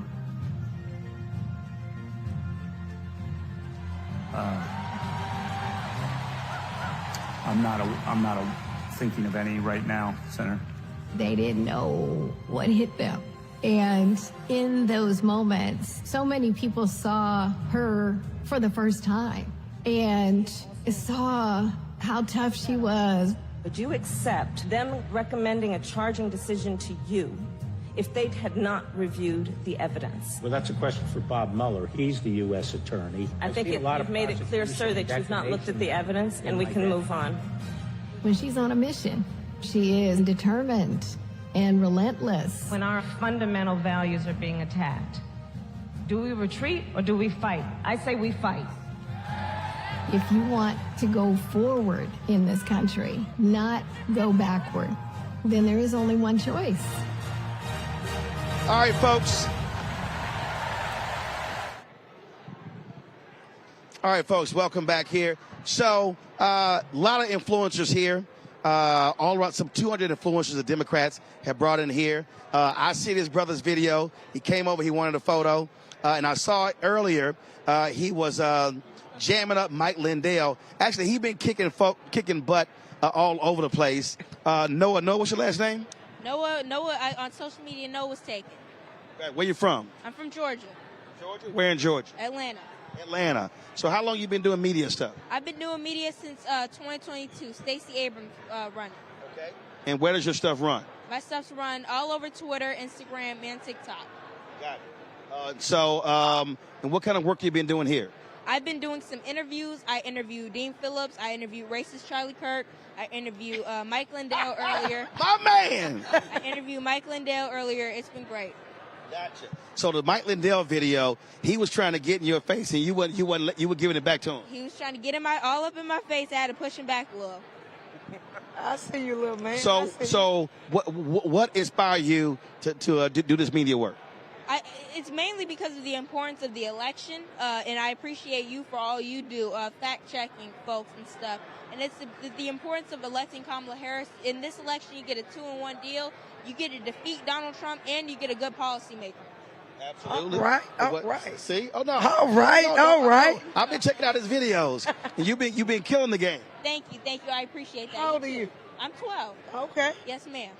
So where do you find the time in between school and your media work? So I'm homeschooled, so I get a little bit more time. So usually when I'm on the Zoom, I'll get the work done fine, and then I'll do my tweets and do what I do. Gotcha. What else? So what's the next step? What do you want to do? What do you want to do next in the media? Yeah, depending on the outcome of the election, how everything goes, I plan to be around for a little while. Right. In terms of what? Do you want to do a show? Do you want to really do? So I'm trying to start a podcast. I just can't find a name. I have the equipment and everything ready. I just can't find the name. Okay. Where's the podcast going to run? Where's the podcast? YouTube. I'm going to have a Patreon set up. I'm going to do lives on Twitter like you do, and Instagram, of course. Gotcha. So, so what, is your man over there shooting? Is he with you? That's my friend there, yeah. That's your friend? Yep. Gotcha. You come over here and shoot. So he's shooting stuff for you? Yeah, yep. He's been. I had Dutch News follow me around the whole stadium. The police had to push him back a little bit, but they were following me around. I was happy to interview them. Your parents cool with all this media stuff? They're cool with all the media stuff. They love you too. Are they here? They're here. Where are they? They went to go get some chicken. Yeah. Now, trust me, I'm gonna be sending my guy Deshaun to go get me some as well. That's been my meal for the last 3 days. Right. They got some good chicken over here. Absolutely. So you want to do the podcast, and so how about this here? What if I gave you a show on the Black Star Network? I would be honored. I would love that. I'm serious. Seriously, I would be honored. I would accept. No, I own the network. I understand. Ro doesn't play. And I would be honored. I would love that. All right. So what we'll do is we're gonna talk about it. Yeah. I'll take you up on that. No, absolutely. So, all right. Yes. Absolutely. Yes, sir. No, I'm serious. Yeah, me too. Oh, absolutely. the name ain't a problem. We ain't worried about that. Right. Because you came up with your name, and it's pretty brilliant. Yep. Came up, made it easier, and then also the Black Star Network name came from that was a cruise ship of Marcus Garvey, and of course the Black Star Gate that's in Accra, Ghana. Right. Wow, I didn't know that. Yep. Yeah. Yep, that's where it comes from. All right, you're going to answer some questions. Rebecca, you first. Okay. So if you were able to vote in this election, who would you cast your ballot for? Absolutely Kamala Harris. No third party because they have no chance of winning. It would only split my vote. Donald Trump because he's Donald Trump. And so Kamala Harris with the best policy platform. Come on, Noah.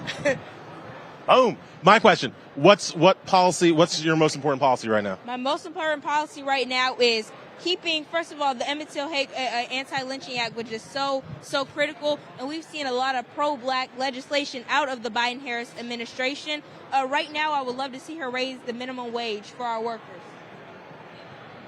Jolanda? I love that too. Yeah. So my question to you is, how are young people feeling about being educated on politics based on what they learned from you? Yeah, so they usually have my cousins especially have a better time listening to me than listening to the aunties, but it'll be very helpful if I could get on your show and spread the word for other young people to get the message out how important it is. Well, that's going to happen, so we're going to work on that, and then I can show you all the tricks of the trade and help you advance in what you're doing. Thank you, sir. I'm honored. Thank you. So I've already sent you. Now your phone is dead. So the first rule, always have some backup juice with you because you cannot have your phone die, Noah. That's right. I know you probably never have a dead phone. No, because I got 5 bricks. I'm always have juice with 2 phones. Right, you're gonna have the juice and you're gonna have the platform as well. Absolutely. So you're gonna do this here, Noah. You're gonna put your information in my phone, all right. And then. No, we don't. I ain't got to ask nobody. I own it. So and look, and he's telling the public. You're gonna put your information. You're gonna put your information in. You're gonna put your number in, all right, and put your email. And so when we get Monday, we'll follow up, and then we'll start working on that. Thank you, sir. I mean it. Thank you. No, not a problem. He has, his parents did a great job. I love your spirit. I love your knowledge, and again, I love your videos. And then y'all leave a like, subscribe, send him some super chats so he can fund the show. See? My man He said gets like it. and subscribe. Thank you. He says super chats.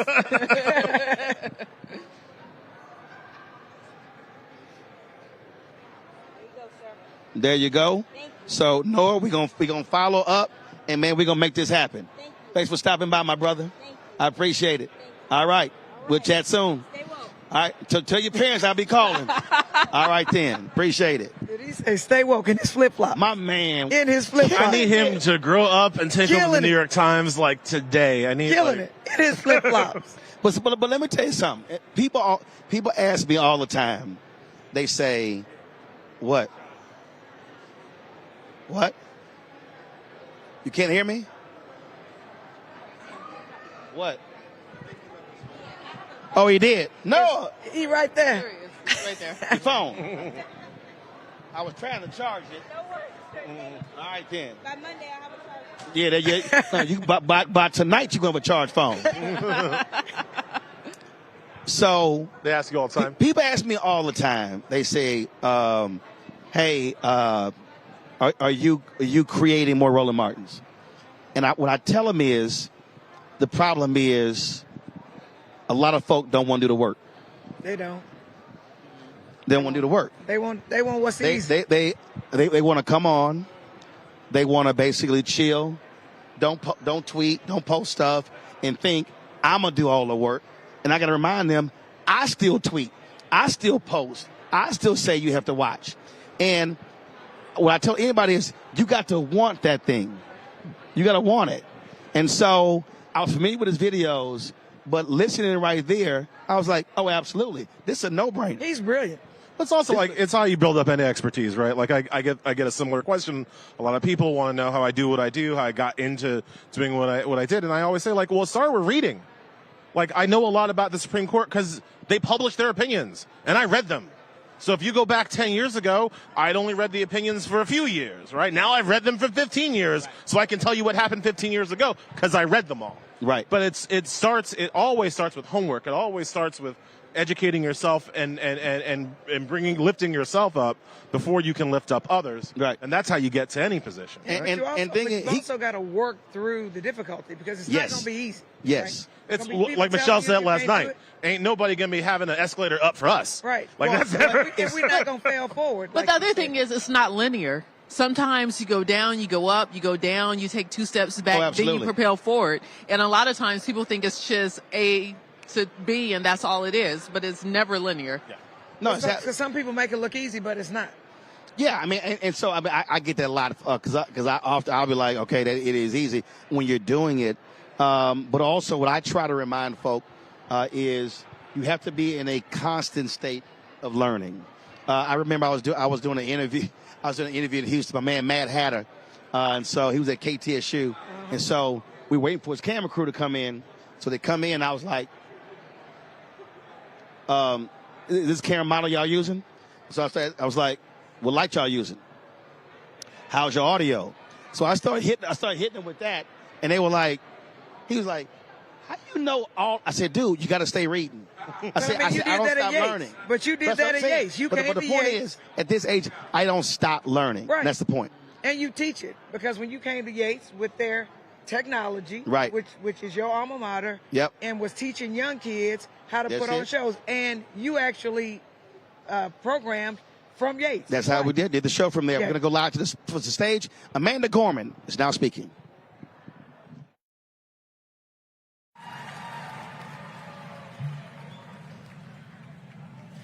We gather at this hallowed place because we believe in the American dream.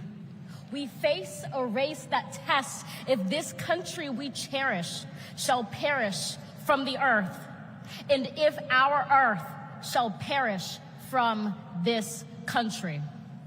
It falls to us to ensure that we do not fall for a people that cannot stand together, cannot stand at all. We are one family, regardless of religion, class, or color. For what defines a patriot is not just our love of liberty, but our love for one another.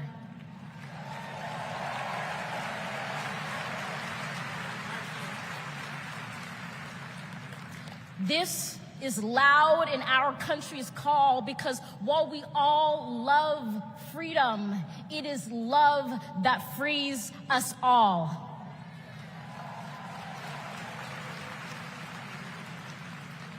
Empathy emancipates, making us greater than hate or vanity. That is the American promise, powerful and pure. Divided, we cannot endure, but united, we can endeavor to humanize our democracy and endear democracy to humanity.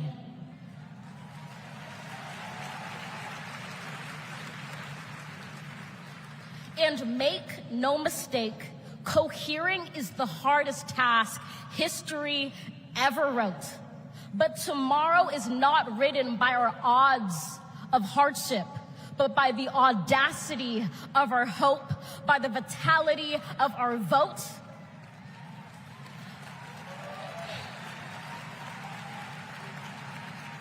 Only now, approaching this rare air, are we aware that perhaps the American dream is no dream at all, but instead a dare to dream together.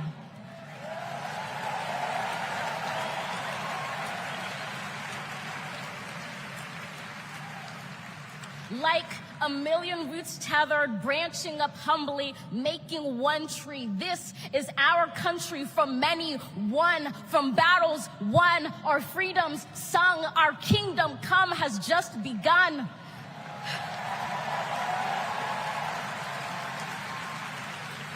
We redeem this sacred scene, ready for our journey from it. Together, we must birth this early republic and achieve an unearthly summit. Let us not just believe in the American dream. Let us be worthy of it. Thank you.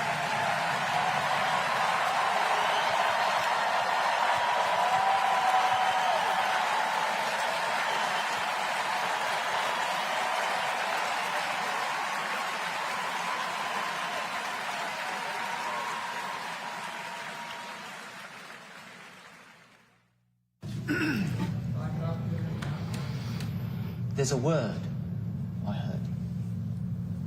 The word is called freedom. Can you tell me what it means? Interesting. Let me think about that for a second. The spirit of freedom. For me? Oh, yeah. Freedom, to me, means choice. The ability to laugh with friends. Be who you want to be. Go where you want to go. Living your life day to day. Having new chapters in that life. I believe in having your own words and being able to do what you want to. The freedom to raise our family in healthy communities. The idea that I can turn to my partner, my husband, and say I love you with every being of my soul.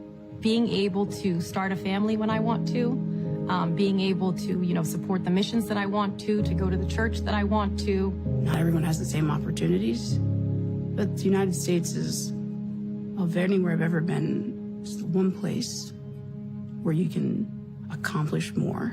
The big fantastic thing about America is that it is the land of opportunity. I know it sounds trite, but it's the truth. I grew up with a single mom, and she really imbued in me these qualities that you just really have to care about your neighbors and your family and your friends. I feel like the American dream is having opportunities, having opportunity to go to college if you want to, having opportunity to get any job you can, no matter who you are or where you come from. The American dream is about having the ability to make choices about your medical care and do whatever you want to do with your life without anybody telling you if it's good or not. We are in an incredible moment in history. We've seen women stripped of their most fundamental right to autonomy over their bodies. The freedom to make choices about your body, your life, your career should be entirely in your control. But I have found that good people want to do good things. That you find a way to move forward under ugly and scary circumstances. The work that lies ahead is to make America live up to its highest ideals. And, we're proud to go to work. The work to build a better future really depends on all of us coming together. We have to bring back that respect for everyone. I don't think we're as divided as we seem. Let's come together as one big nation. I feel like we are on the verge of something very amazing in this country. It makes me want to fight for our children and future generations to ensure they have just as many, if not more, freedoms than we had. I believe in a future where my mom can feel safe no matter where she is in the country. A future that is filled with a healthy and vibrant planet, where families are not separated by fences or jail bars. A future in which we all get what we need. I want to see that for people who are younger than me. Hopefully the kids I teach can chase their dreams and believe in what they want to be. I want a future for him that he knows that he's covered and protected. Everyone should think about what we can leave to the next generation. It's our responsibility. It's what we have to do. My name's Tyler. My name's Yvette. And we believe in love. I'm Alex. I'm Kiara. My name is Steven. My name is Charlie. I'm a proud 7th generation Texan. I am from Waterford, Michigan, just north of Detroit. I'm from East Tennessee. And we believe in the American dream. We believe in a better world for our child, and we believe in this country. My name is Karen, and I believe in justice. My name is Nancy. My name is Thoreau. My name is Jennings. My name is Dana. My name is Todd. And we believe in freedom. My name is Gina, and I believe in freedom. My name is Pat, and I believe in the freedom to work together.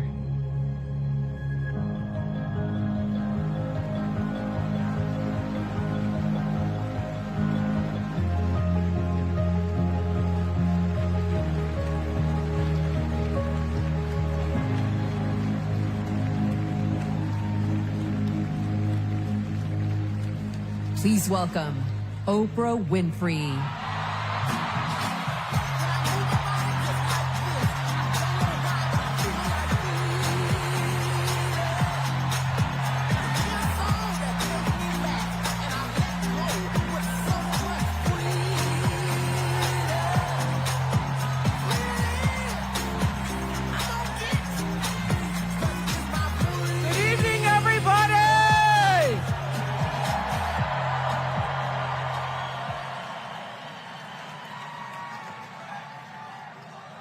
Who says you can't go home again?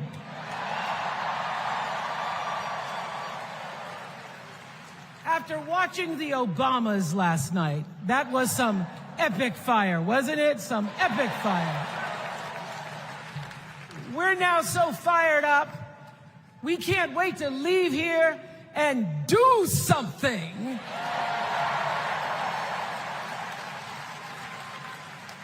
And what we're going to do is elect Kamala Harris as the next president of the United States.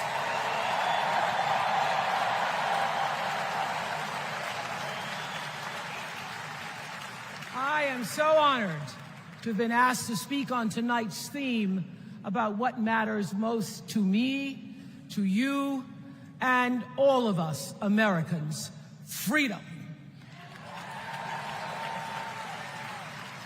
There are people who want you to see our country as a nation of us against them, people who want to scare you, who want to rule you, people who'd have you believe that books are dangerous and assault rifles are safe, that there's a right way to worship and a wrong way to love. People who seek first to divide and then to conquer. But here's the thing. When we stand together, it is impossible to conquer us.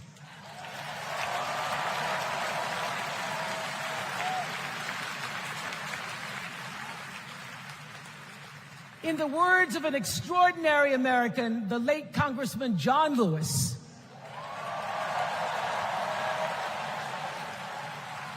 he said, no matter what ship our ancestors arrived on, we are all in the same boat now. Congressman Lewis knew very well how far this country has come because he was one of the brilliant Americans who helped to get us where we are. But he also knew that the work is not done. The work will never be done because freedom isn't free. America is an ongoing project. It requires commitment. It requires being open to the hard work and the heart work of democracy. And every now and then, it requires standing up to life's bullies.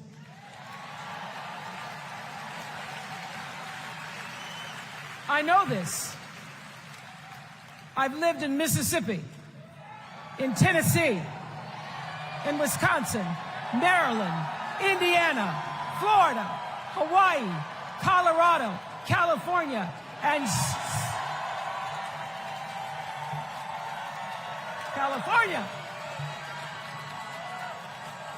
sweet home Chicago, Illinois.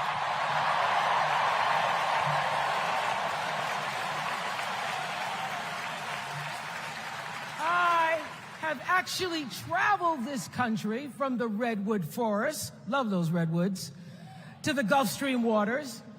I've seen racism and sexism and income inequality and division. I've not only seen it, at times I've been on the receiving end of it.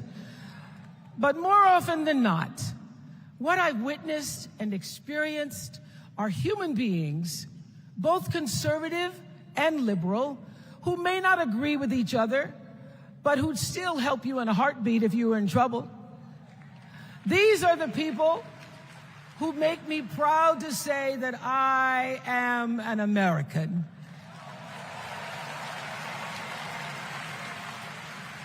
They are the best of America.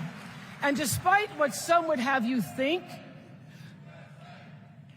we are not so different from our neighbors. When a house is on fire, we don't ask about the homeowner's race or religion. We don't wonder who their partner is or how they voted. No. We just try to do the best we can to save them. And if the place happens to belong to a childless cat lady,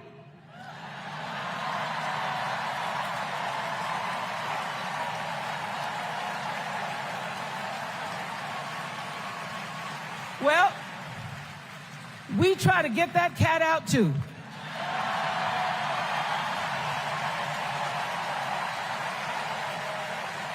Because we are a country of people who work hard for the money. We wish our brothers and sisters well, and we pray for peace. We know all the old tricks and tropes that are designed to distract us from what actually matters. But we are beyond ridiculous tweets and lies and foolery. These are complicated times, people, and they require adult conversation. And I welcome those conversations because civilized debate is vital to democracy, and it is the best of America. Now, over the last couple of nights, we have all seen brave people walk onto this stage and share their most private pain. Amanda and Josh, Caitlin, Hadley, they told us their stories of rape and incest and near-death experiences from having the state deny them the abortion that their doctor explained was medically necessary. And they've told us these things for one reason, and that is to keep what happened to them from happening to anybody else. Because if you do not have autonomy over this, if you cannot control when and how you choose to bring your children into this world and how they are raised and supported, there is no American dream.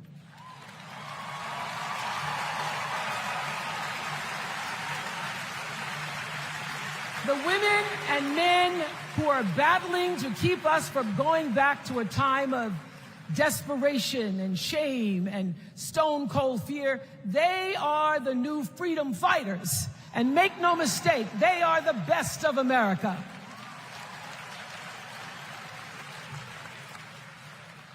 I want to talk now about somebody who's not with us tonight.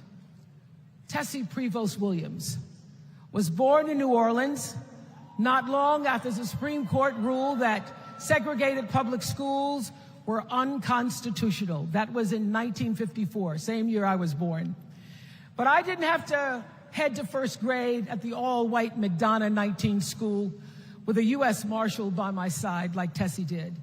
And when I got to school, the building wasn't empty like it was for Tessie. You see, rather than allowing McDonough to be integrated, parents pulled their kids out of the school, leaving only Tessie and two other little black girls, Gail Etienne and Leona Tate, to sit in a classroom with the windows papered over to block snipers from attacking their 6-year-old bodies. Tessie passed away 6 weeks ago. And I tell this story to honor her tonight because she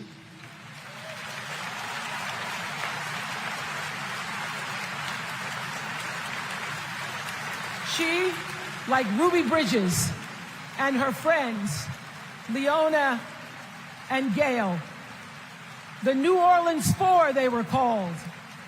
They broke barriers and they paid dearly for it. But it was the grace and guts and courage of women like Tessie Prevost Williams that paved the way for another young girl who 9 years later became part of the second class to integrate the public schools in Berkeley, California.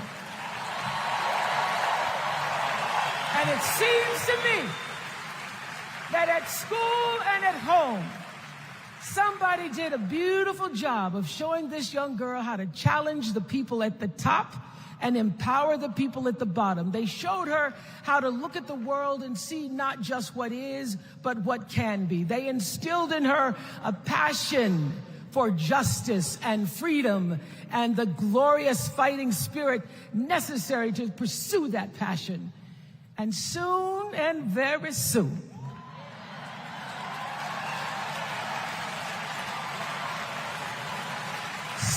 very soon, we're going to be teaching our daughters and sons about how this child of an Indian mother and a Jamaican father, two idealistic, energetic immigrants,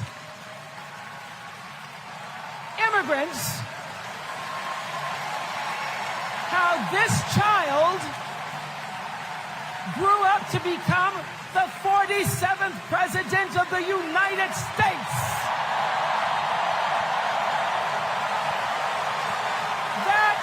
Is the best of America.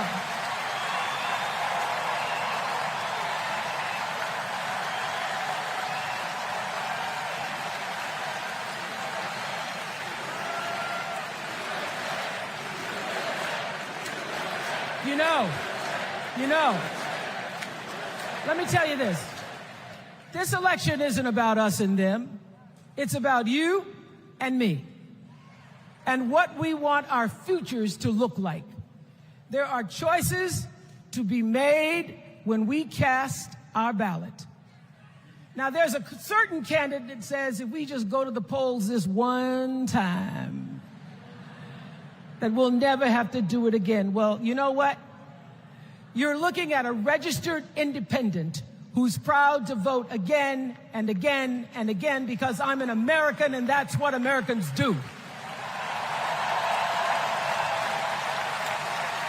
Voting is the best of America. And I have always, since I was eligible to vote, I've always voted my values. And that is what is needed in this election now more than ever. So I'm calling on all you independents and all you undecideds. You know this is true. You know I'm telling you the truth, that values and character matter most of all. In leadership and in life. And more than anything, you know this is true, that decency and respect are on the ballot in 2024.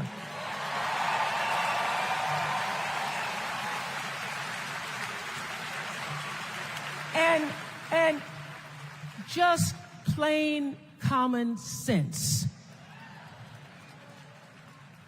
Common sense tells you that Kamala Harris and Tim Walz can give us decency and respect. They're the ones that give it to us. So, we are Americans. We are Americans. Let us choose loyalty to the Constitution over loyalty to any individual. Because that's the best of America. And let us choose optimism over cynicism, because that's the best of America. And let us choose inclusion over retribution. Let us choose common sense over nonsense.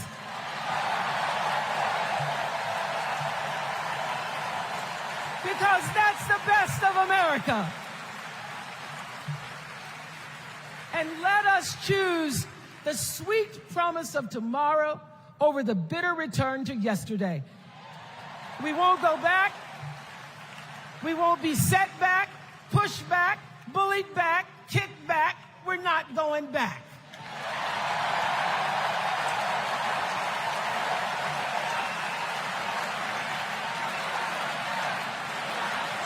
Not going back.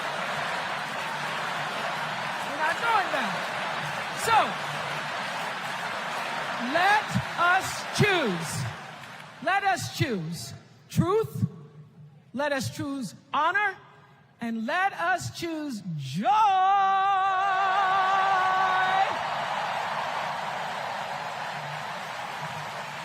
Because that's the best of America.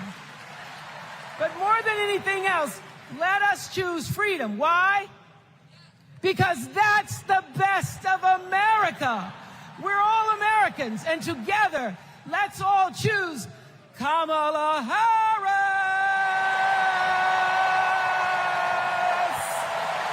Thank you, Chicago. Thank you, America.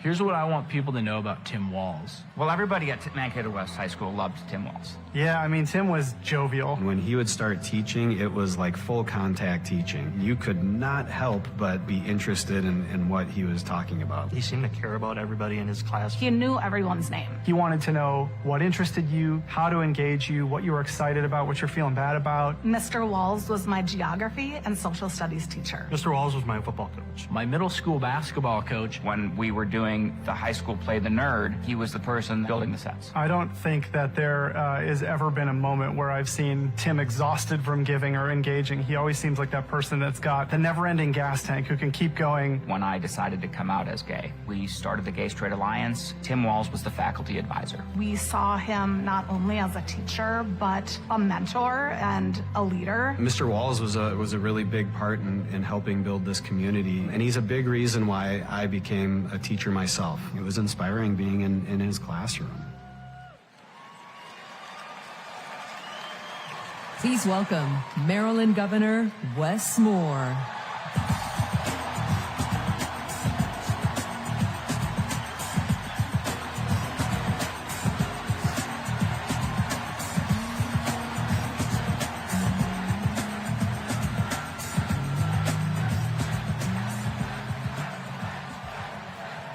Thank you. Thank you.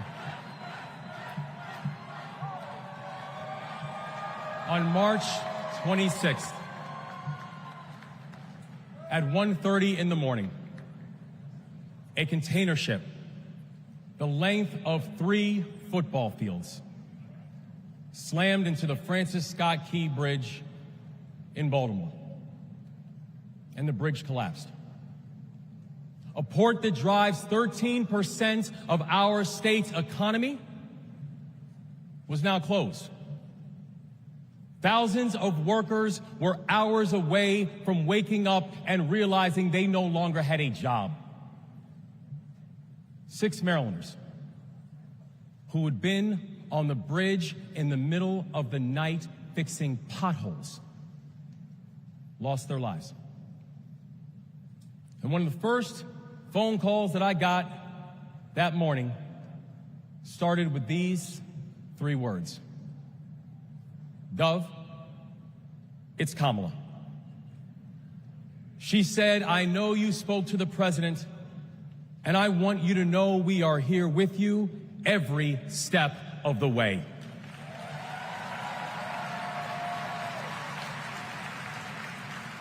Now, I joined the Army when I was 17. In fact, I was too young to sign the paperwork. I had to ask my mom to sign the paperwork for me because I don't have bone spurs.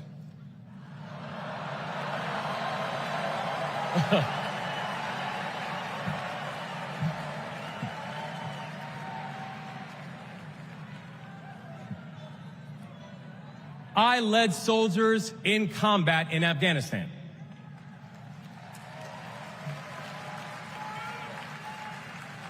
And my training taught me that you never learn anything about anybody when times are easy. You learn everything you need to know about somebody when times are hard and when the temperature gets turned up. And America, I saw that Kamala Harris is the right one to lead in this moment firsthand.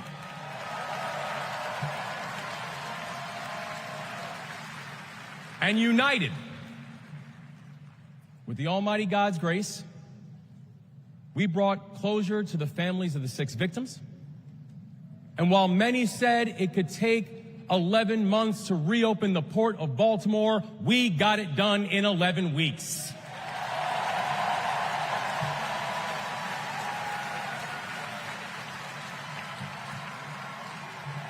Because that is the story of America. We are a nation of patriots who serve when the mission is hard and who serve when the destination is uncertain. And I know our history is imperfect. The unevenness of the American journey has made some skeptical. But I'm not asking you to give up your skepticism. I just want that skepticism to be your companion and not your captor. And I'm asking that you join us in the work. Because making America great doesn't mean telling people you're not wanted. And loving your country does not mean lying about its history.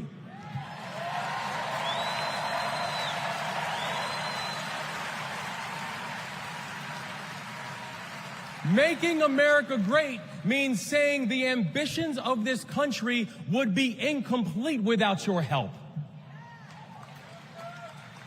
It's the legacy of those 6 workers who fixed potholes on a bridge while we slept, who were born in a different country, but who knew that America was big enough for them too.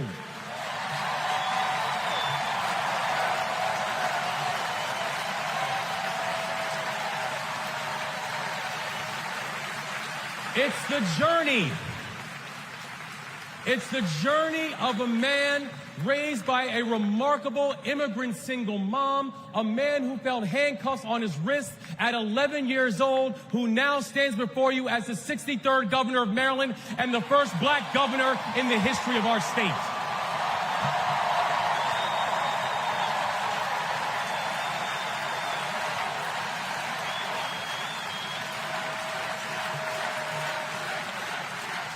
It's the story. It's the story of a prosecutor who defended our freedoms and had Maryland's back when we needed it most. And now, MVP, we've got your back as well.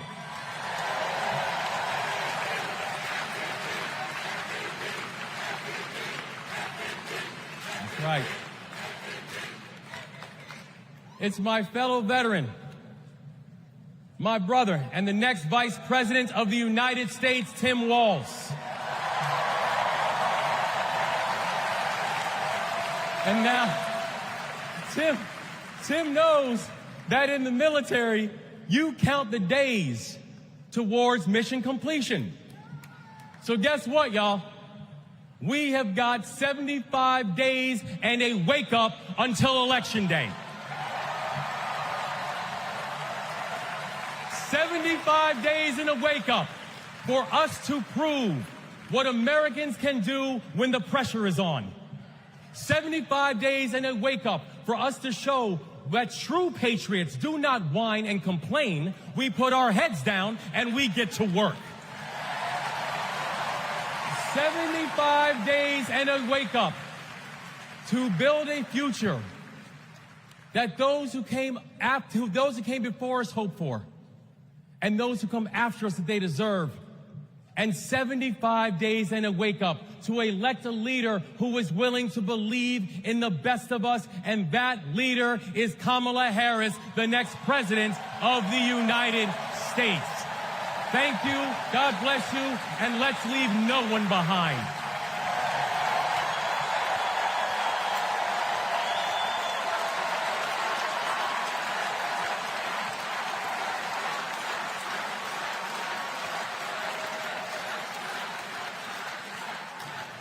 Please welcome former South Bend, Indiana Mayor Pete Buttigieg.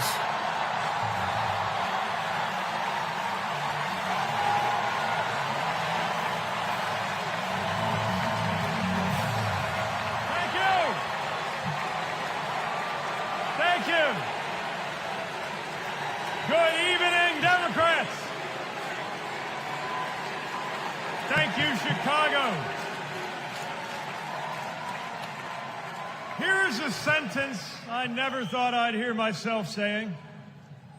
I'm Pete Buttigieg, and you might recognize me from Fox News.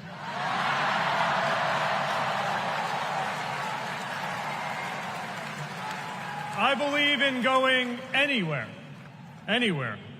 in service of a good cause, and friends, we gather in a very good cause, electing Kamala Harris and Tim Walz, the next president and vice president of the United States. Folks, welcome back to Black Star Network. That was, of course, the governor of Maryland there speaking, Wes Moore. We're checking it out. What you think? I'm always a fan of Governor Westmore. I think he is uniquely positioned to take us into the next level, maybe in 8 years, maybe in 12 years. But I think what's happened with Vice President Harris's ascension is the Democratic bench has been revealed. And there is gold and then there are hills. You know what I'm saying? It's like we know that we have all these diamonds in the rough, like Governor Westmore, and his message resonates with our community, his service to our country through Afghanistan and combat decoration. I just am a big fan of the brother, and I'm not even going to hold it against him that he's an alpha. Because you can't. Because you can't. Because you know I'm going to close on that. But I don't think he's a diamond in the rough. Okay. I think he's a diamond. I agree. And I just know that he definitely should be next on the bench. Our bench and is rich. Our bench is rich, and we know he's tough. And he is able to communicate with regular people, which is important because sometimes politicians speak over people's head. That's correct. And he's a team player. Yep. And we know he loves his mama, which is always really important. And as he said, he did things in 11 weeks that other people said he couldn't do for 11 months. Yeah. So we know that he breaks records. Yeah. And I think that the Democratic Party is as strong as black people in the Democratic Party. What you about to say, Roland? We are as strong We are that as the linchpin. Democratic Party, and we were talking about previously about how some people want to overlook us when what they don't understand, and they about to understand, is the importance of D9. Mm-hmm. All of us sitting here are D9. That's right. And trust and believe that Biden was a beneficiary of D9 in 2020, because I know the only reason I supported it was because he picked Kamala. Westmore is D9. Yep. And what the Democratic Party needs to understand is that we are supporting each other because that's why we were formed. That's right. And we are a power. We have a built-in political infrastructure That's right. that we started building in 1906, and we've continued, and now there's 9 of us. Yep. And they better pay attention because the days of us just voting for white folks because they're at the top of the ticket, those days are gone. Well, Rebecca, when you look at, first of all, he's 2 years into his term. And so he can run for maximum 2 years. So you talk about this being 2024. So the reality is I can be governor till 2030. Listen, we don't know what happens in terms of if Vice President Harris gets elected and the courts run a second time. Other thing is you also have potentially United States Senator. And so you have options there. But there's no doubt in my mind when you talk about future leadership, Democratic Party, Governor Westmore's name is at the top of that list. Top of the list. You know, if I was him, one of the things that I would do to really build my national party, my national power, I would take over the DGA. I would take over the Democratic Governors Association. Right now, there's 23 Democratic governors across the country. Westmore has the political acumen and the ability, the fundraising prowess to change that number over the next 3 to 4 years. And so if I was him, I would take over the DGA. I would focus on that. I would develop my own 50-state strategy because that's exactly what he's going to need because I do see him as a future president of the country. Yep. Well, first of all, the current head of the DGA, Tim Walz. I mean, so bottom line is that's what we're talking about. But again, I think that I think one of the greatest mistakes that people make is that they talk about higher office way too soon. Let folk do something in their positions. Right. I mean, listen, we're sitting here watching Pete Buttigieg. The reality is he was the mayor of South Bend, Indiana. He runs for president. I'm sorry. That jump ain't happening. It's not happening. And it didn't. No, right. Too far. And so it's like Wasilla. Huh? It's like Wasilla. No. Yeah, but you no. can't do that. No. But she was governor. She was. No, she was governor. That's different. Asterisk. She was governor. So the mistake. Look, I go back to like it drives me crazy when I see these stories and somebody's referred to as a rising star. First of all, you got to become a star. You got to do something. So I don't like the phrase rising star. It means nothing to me. I think I remember when they were calling Arthur Davis a rising star. And we saw how he flamed out. And so to me, that is the mistake. Let folk be able to build, grow. He's only 2 years in. Same thing with Josh Shapiro. Okay, he's only 18 months in. Same thing. He elected at the same time as Wes Moore. And so you allow folks to build a track record because, and I'll say this, and I don't care, what happened with Obama ain't happening again. You're not going to serve a short period as United States Senator, go from a state senator to U.S. Senator, less than 2 years, run for president, and you actually win. And I'm telling you right now, from a black standpoint, that ain't happening again because folks are not going to extend you that kind of runway. You're going to have to build that credibility in order to be able to go to the higher office. And so that's what I tell people. Pump the brakes. Let the man get through one term, run a second term, and then they can figure out where to go from there. He's got 2 feathers in his cap right now, though, if you think about it, right? His response to the bridge collapse. So we can all agree that's 1 feather in his cap because that shows courage under fire. It shows the ability to lead in duress. And then his big policy initiative, the Marijuana Relief and Incarceration Act that he was focused on. That I think is really important in terms of changing the conversation around cannabis, making sure that we're understanding that there's a whole business infrastructure around it, making sure that people's lives aren't ruined because they were once, in the marijuana business and the cannabis business, and allowing them to rewrite their own futures and their own history. So I think leading in that in a national legislation piece is important, and Maryland's going to be a bellwether for that. And as he said when he spoke at the Collective Pack brunch, he said in the swipe of a pen, he changed the trajectory of people. So many people's lives. Who were criminalized. Whether you could get a job, your credit score impacted, all kinds of things that were shut down. Whether you get a place to live. All kinds of things that were shut down over a small conviction many years ago for something now that people are making not millions, but billions of dollars off of. And he also reminded us that he has the lowest unemployment rate for black folks. He's doing his thing. So he did it. Yeah. So, when you grow up and you're struggling and you understand what it's like to be poor, then you can include the drawbacks of poverty in your policy. Yep. The problem with some folks that ain't struggle, they don't understand the barriers that are there and they don't understand how it affects you. So he is building the runway, as Roland said, but he's got time because I plan on helping Kamala get elected on November 5th. Me too. So we can celebrate my birthday on November 6th. So I'm going to say it again, so we can celebrate my birthday on November 6th. Personal shout out. And then just like when President Obama was running for re-election in 2012, a bunch of white folks jumped off the bandwagon and they were having all these polls saying wasn't nobody going to vote for him. They had these old crazy ass black people, some saying stuff, and I was like, where they went and found him from? Yeah. Because every black person I know likes him, and we're going to get her reelected again. And then we're going to do what we can do. We're going to exert our influence. We're going to use people like Roland and his knowledge of the political process. Hold tight 1 second. Got to go to the stage real quick. John Legend, Sheila E. Okay. Oh, wow. Get them drums. Activist John Legend and Queen of Percussion Sheila E.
Before the Grim Reaper comes knocking on your door, tell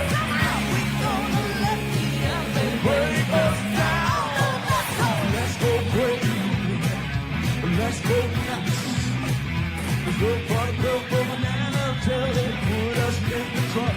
Let's go! Come on, baby. I need everybody to get nuts with me. Come on. Are we on here?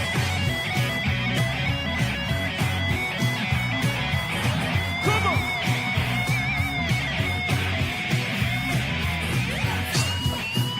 Let's go. Let's go. Yeah, we gonna let the elevator bring us down. Let's go. Put your hands together. So crazy. Now everything be alright. Make everything go wrong. Kill them, will them, not but still will kill. Hey, tough children. He's calling. He's calling. He's calling. Yeah. Yeah, yeah, yeah, yeah, yeah, yeah, yeah.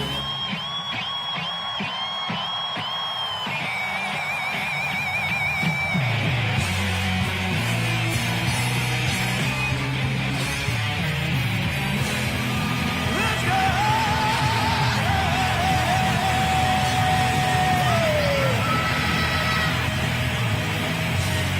Yeah! See that here, everybody!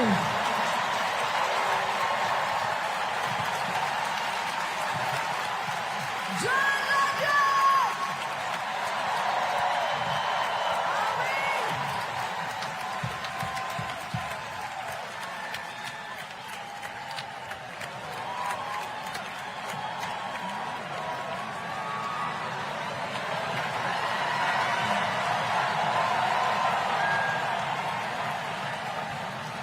That was incredible. I just want to say I feel so motivated after tonight. It's like never been more clear that if Kamala Harris and Tim Walz are elected this November, they're going to protect our freedoms. The freedom to read whatever books you want. The freedom to work one job and afford your rent. And Kamala Harris and Tim Walz will protect your freedom to start a family on your own All right, folks, terms. welcome back. Black And if Star you ask me- Network as we continue our coverage here from day 3 of the Democratic National Convention in Chicago, the United Center. And so Governor Tim Walz is going to be the last major speaker. So coming up in a second, after that performance, Senator Amy Klobuchar of Minnesota, and then a former student of Tim Walz is going to also be introducing him, and then the VP nominee is going to be speaking. Let's talk about this nominee. President Obama made a comment last night about his flannel shirts. These well-worn flannel shirts. And listen, the Republicans have been trying to attack him when it comes to his service. They're trying to suggest that they didn't use IVF, even though it was the drugs that were being used in the same family.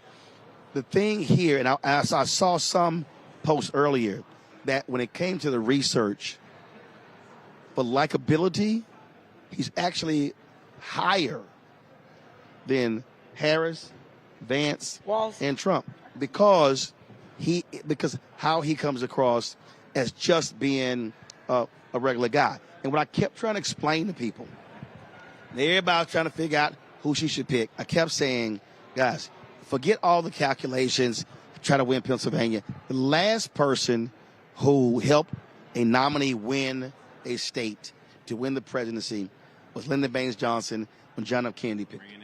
I'm like, y'all, it means nothing.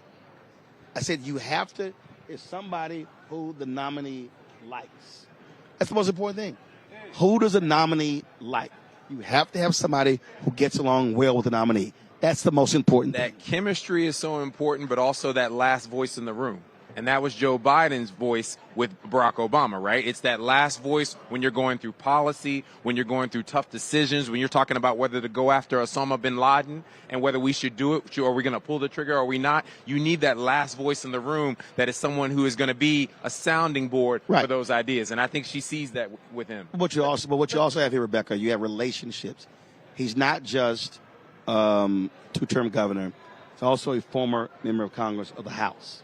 So you win. She has relationships in the United States Senate. He has relationships in the House.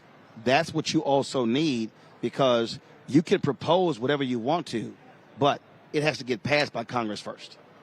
But you also... Hold on. You worked on Capitol Hill. I didn't just speak to that. Yep, so there's a couple of things. First of all, he's a native Nebraskan like myself. So he's very disarming. He's very folksy. You have to really understand prairie populism and what that means in the upper plains in the Midwest. And so that's the same thing that you need going into the Great Lakes. It's the same thing that you need going into Wisconsin. It's the same thing that you need going into Michigan. It's the same thing that you need to make a competitive race and to support Sherrod Brown in Ohio. So that's one of the things that you have.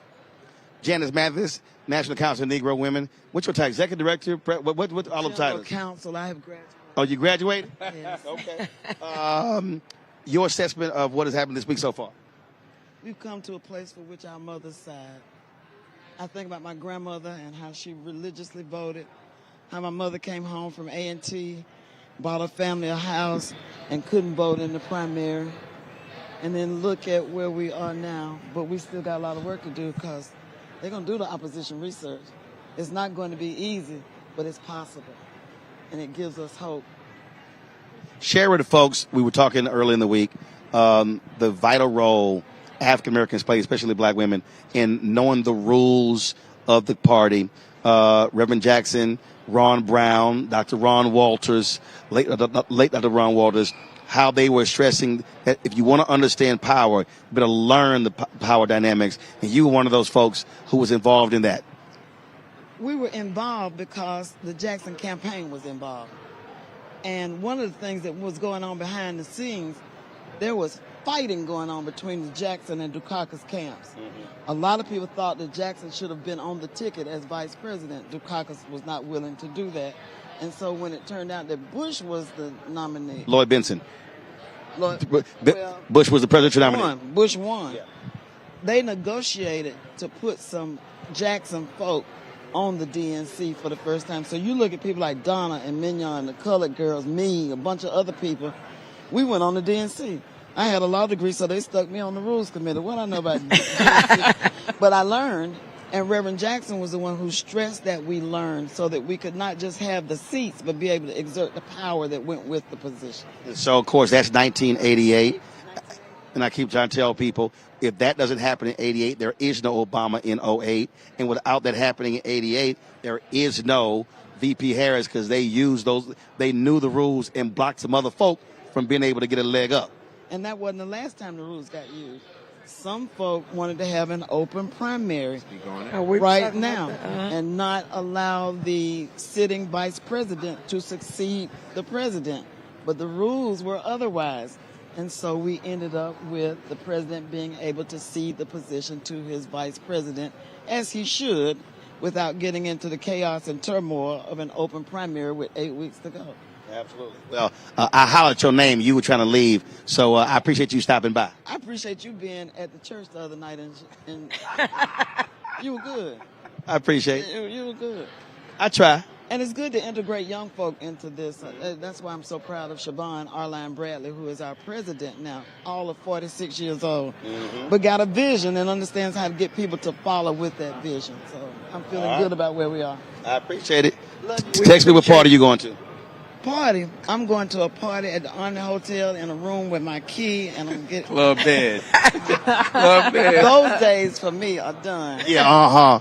If I put in a good 12 hours, I'm done.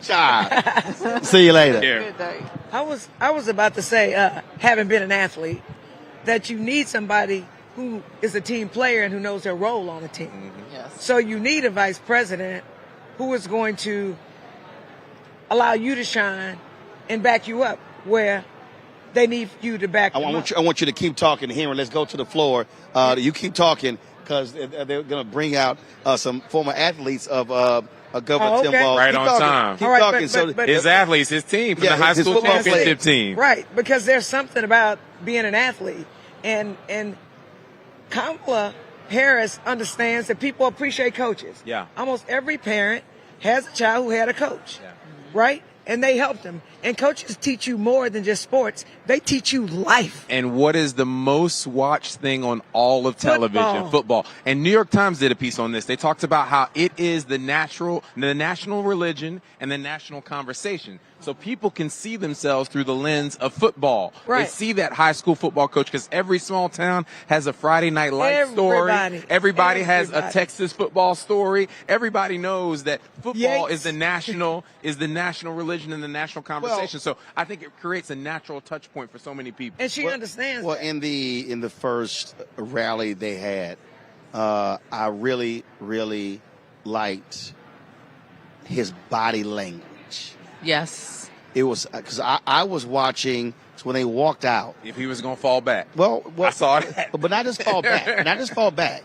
I watched how when they walked out and the crowd was going crazy and they're all clapping, and then he would point to her. That's right. And then he would clap towards her.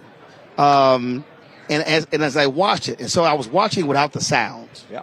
And I'm looking at his body language. That's what jumped out at me, because he understood what his role is. Yeah.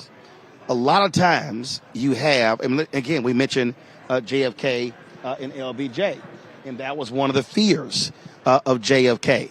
One of the fears of JFK of being outshined by LBJ. But one of the mistakes of a JFK was not taking advantage of the expertise of all the LBJ. things that LBJ So you allowed that ego battle with Robert Kennedy and LBJ to get in the way, because the man flat out was brilliant. And then we saw what happened after Kennedy was assassinated, how he leveraged that power to drive through critical bills. I wrote my senior thesis on LBJ in college. I was a science major. And you know what? He was a C student, but he was politically brilliant. Yep. And he did not take enemies. So if you crossed him, you paid for it. And people knew that, right? So he led by fear, right? And people ended up respecting him. But when you can get people to move in politics where you need for them to be, right, whether they want to be there or not, that is a skill set that you can't teach. But that's the mistake I believe we make when we place this premium on straight A students. Now, I'm not sitting here dissing that, but no, I'm not. But the reality is, I went to school with some folk who were straight A students who could not talk their way into a room. It's a different skill set. Right. And so when you talk about politics, oh, okay, I got to go speak to Gabby Giffords. I haven't seen her in 12 years. Y'all go ahead and talk. I got to go say. Yeah. But what I was saying, as an athlete, it's important to know when to score. It's important to know when to pass. Yep. It's important to know when to block. Yep. That's what I was just going to say about the vice president. That's it important. Is blocking and you're and supposed tackling. to block. And you're supposed to create an opening. Create a lane to get that running back down the field. To get them down the field. Yep. And the thing that's been most impressive, or one of the things that's been most impressive to me about him, is he ain't got no problem letting a woman lead. Yeah. And you know what? It's time for that. Yeah. Because the thing about us, when we think about what's good for everybody, right? And generally, like physically, we don't have the strength that you have physically. So we got to figure out how to compensate for it. It's sort of like that little thing they say about them bulls that's on the top of the mountain. You know what I'm talking about? I definitely know that. Where the older bulls say, I'm going to walk down there and do that. This is not a family show. This is unfiltered. But my point is this, right? It's not always the best to go fast. Yeah. Sometimes you need to be contemplative, and you need to know when to move, because timing is everything. Yep. And that's what Kamala did when she picked him. He got a part of the country. Blocking and tackling. So here's my question. Talk to me. It's one thing for Walz to do this as a candidate, but when you touch that power, when you have access to that power, will he be consistent during that first term if they're elected? Well, here's the deal. The advantage you have here is he's a governor. He's touched power before. So when you're a, but also when you talk about, we also know what the limited power the vice president is. The reality is, the VP is there to support the president. They serve at the pleasure of the president. That's the role. Largely ceremonial. Largely ceremonial, except if you have a skill set. Vice President Dick Cheney exercised power, and because Bush allowed him to do so. So we have to understand that. Some of y'all may be wondering why did I jump up to go see Gabby Giffords. We all remember in 2011, she was shot and almost assassinated in Phoenix. Well, there was an annual conference I was attending in December 2010, where that's why I first met her, then Congresswoman Gabby Giffords, and Senator Mark Kelly. He wasn't senator then; she was in Congress, and it was New Year's Eve, and we were clock had struck midnight, and so we're at this party, and folks all dancing. This is South Carolina, and she comes in. So I walk over, and I was like, Mark, man, dance with your wife. And he's like, well, I got two left feet. I was like, dude, I don't care. Just stay side to side. So she's out on the dance floor, and she's just moving and grooving. And then it literally was a week later. And I was at home. I was watching the news coverage, and it came on about the shooting. And I told my wife, I was like, man, that person looks familiar. And I go to my bag, pull out a business card. It was her business card. And so every time I see her, all I can remember was the look on her face dancing next to us, just enjoying herself immensely. And I often say that may have been the last time her and Mark had that dance together. So that's why I had to jump up and actually go say hey to her. That's the humanization effect in politics, man. Absolutely. The human stories. Folks, right now, the VP nominee for Democrats, Minnesota Governor Tim Walz, is now taking the stage. All right. This is.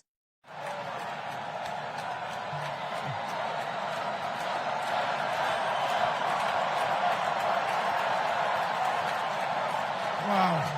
Well, thank you. Thank you, first of all, to Vice President Harris.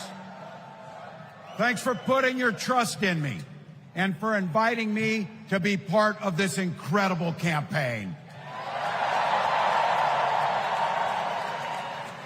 And a thank you to President Joe Biden for 4 years of strong, historic leadership.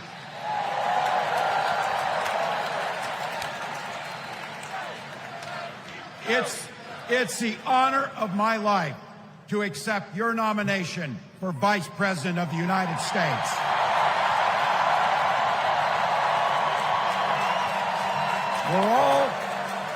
We're all here tonight for one beautiful, simple reason. We love this country.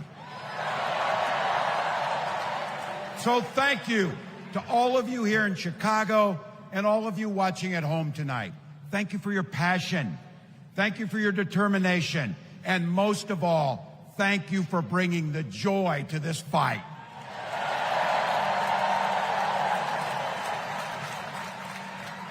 Now, I grew up in Butte, Nebraska, a town of 400 people.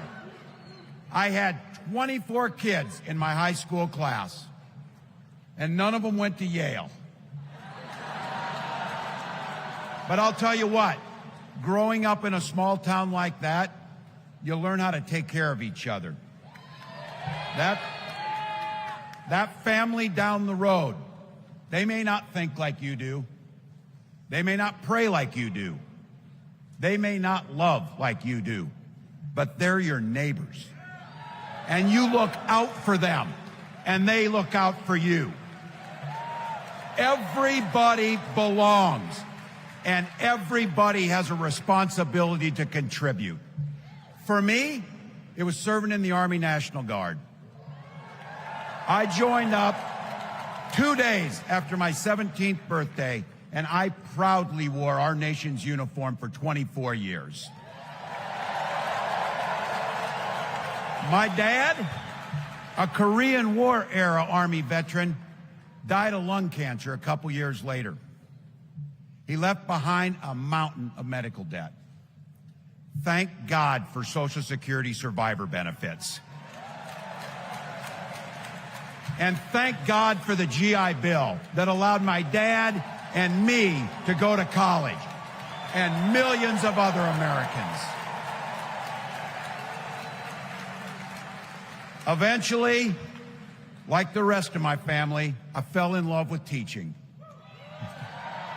Three out of 4 of us married teachers. I wound up teaching social studies and coaching football at Mankato West High School. Go Scarlets!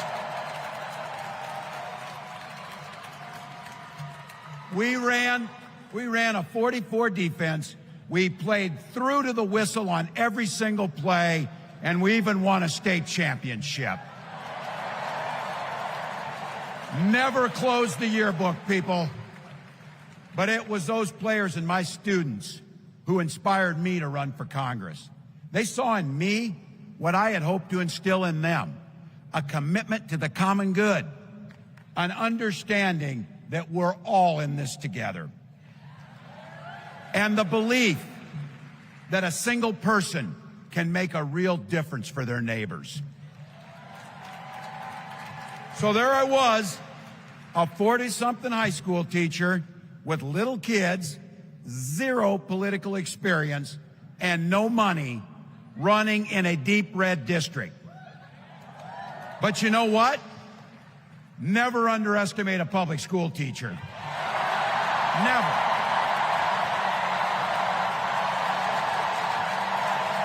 I represented my neighbors in Congress for 12 years, and I learned an awful lot. I learned how to work across the aisle on issues like growing the rural economies and taking care of veterans. And I learned how to compromise without compromising my values. Then I came back to serve as governor, and we got right to work, making a difference in our neighbors' lives. We cut taxes for the middle class. We passed paid family and medical leave. We invested in fighting crime and affordable housing. We cut the cost of prescription drugs and helped people escape the kind of medical debt that nearly sank my family. And we made sure that every kid in our state gets breakfast and lunch every day.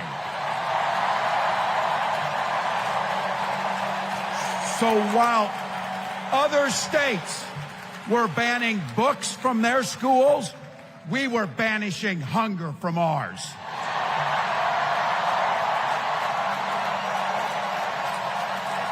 We also protected reproductive freedom because in Minnesota, we respect our neighbors and the personal choices they make. And even if we wouldn't make those same choices for ourselves, we've got a golden rule. Mind your own damn business.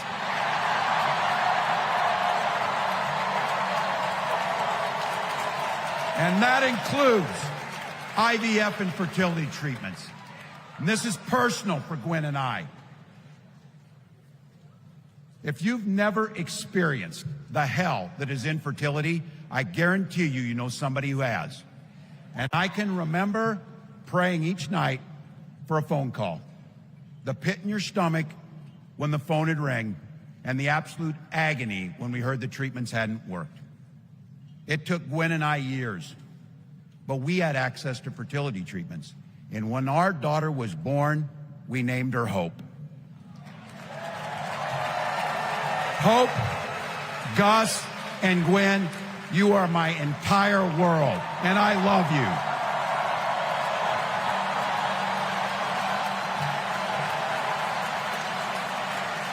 I'm letting you in on how we started a family because this is a big part about what this election is about. Freedom. When Republicans use the word freedom, they mean that the government should be free to invade your doctor's office. Corporations free to pollute your air and water. And banks free to take advantage of customers. But when we Democrats talk about freedom, We mean the freedom to make a better life for yourself and the people that you love. Freedom to make your own health care decisions. And yeah, your kids' freedom to go to school without worrying about being shot dead in the hall. Look, I know guns. I'm a veteran. I'm a hunter. And I was a better shot than most Republicans in Congress, and I got the trophies to prove it. But I'm also a dad. I believe in the Second Amendment, but I also believe our first responsibility is to keep our kids safe.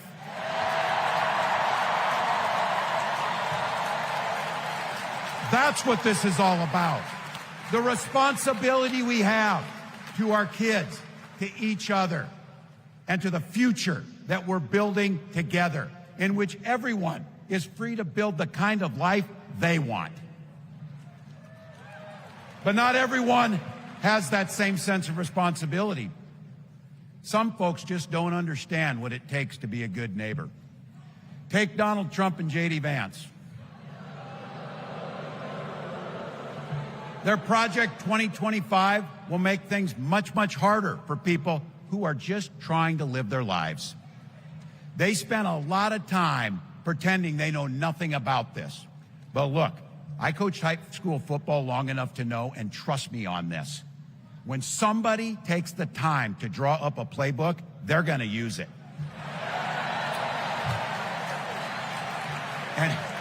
And we know if these guys get back in the White House, they'll start jacking up the costs on the middle class.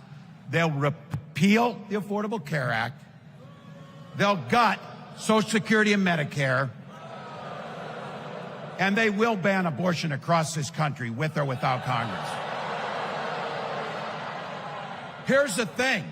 It's an agenda nobody asked for. It's an agenda that serves nobody except the richest and the most extreme amongst us. And it's an agenda that does nothing for our neighbors in need. Is it weird? Absolutely.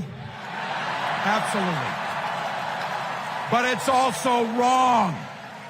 And it's dangerous. It's not just me saying so. It's Trump's own people. They were with him for 4 years. They're warning us that the next 4 years will be much, much worse. You know, when I was teaching, every year we'd elect a student body president. And you know what? Those teenagers could teach Donald Trump a hell of a lot about what a leader is. Leaders don't spend all day insulting people and blaming others. Leaders do the work. So I don't know about you. I'm ready to turn the page on these guys. So go ahead. Say it with me. We're not going back.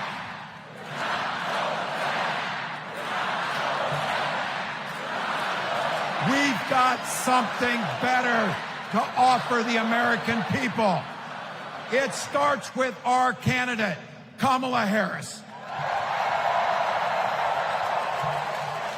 From her first day as a prosecutor, as a district attorney, as an attorney general, as a United States senator, and then our vice president, she's fought on the side of the American people.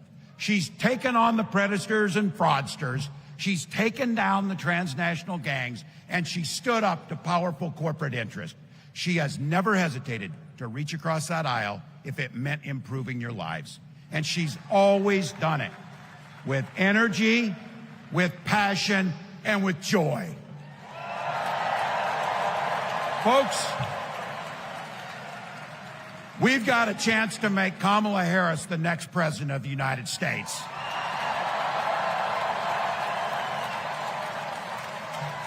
But I think we owe it to the American people to tell them exactly what she'd do as president before we ask them for their votes. So here, this is the part, clip and save it and send it to your undecided relatives so they know. If you're a middle-class family or a family trying to get into the middle class, Kamala Harris is going to cut your taxes. If you're getting squeezed by prescription drug prices, Kamala Harris is going to take on Big Pharma. If you're hoping to buy a home, Kamala Harris is going to help make it more affordable. And no matter who you are, Kamala Harris is going to stand up and fight for your freedom to live the life that you want to lead. Because that's what we want for ourselves, and it's what we want for our neighbors. You know, you might not know it, but I haven't given a lot of big speeches like this. But I have given a lot of pep talks. So let me finish with this, team. It's the fourth quarter. We're down a field goal, but we're on offense and we've got the ball. We're driving down the field. And boy, do we have the right team. Kamala Harris is tough.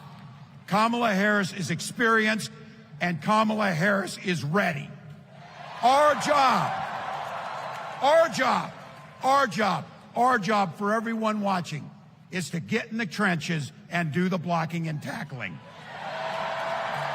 1 inch at a time, 1 yard at a time, 1 phone call at a time, 1 door knock at a time, 1 $5 donation at a time. Look, we got 76 days. That's nothing. There'll be time to sleep when you're dead. We're going to leave it on the field. That's how we'll keep moving forward. That's how we'll turn the page on Donald Trump. That's how we'll build a country where workers come first. Healthcare and housing are human rights. And the government stays the hell out of your bedroom.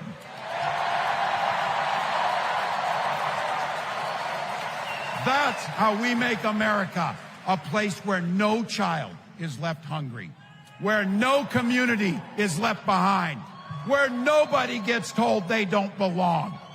That's how we're gonna fight. And as the next president of the United States always says, when we fight, when we fight, when we fight, thank you.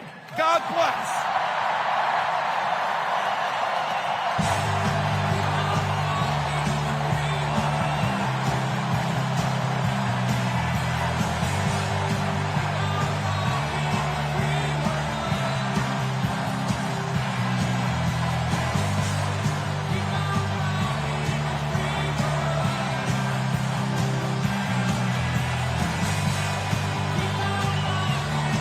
Folks, at Governor Tim Walz there, finishing his speech. Man, this is the earliest. They finished the first 3 nights. The longest was Monday night. And last night, it's just 10:39 Central, 11:39 Eastern.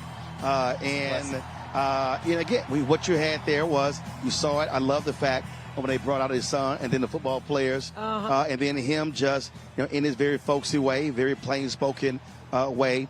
I really look forward to what's going to happen after tomorrow. They're going to hit the road. They're going to hit battleground states. And then you're going to see more of these rallies, get out there the votes. So just your thoughts, Rebecca, what you heard tonight. It's simply amazing, but they've been on the road. The last few days have been crisscrossing.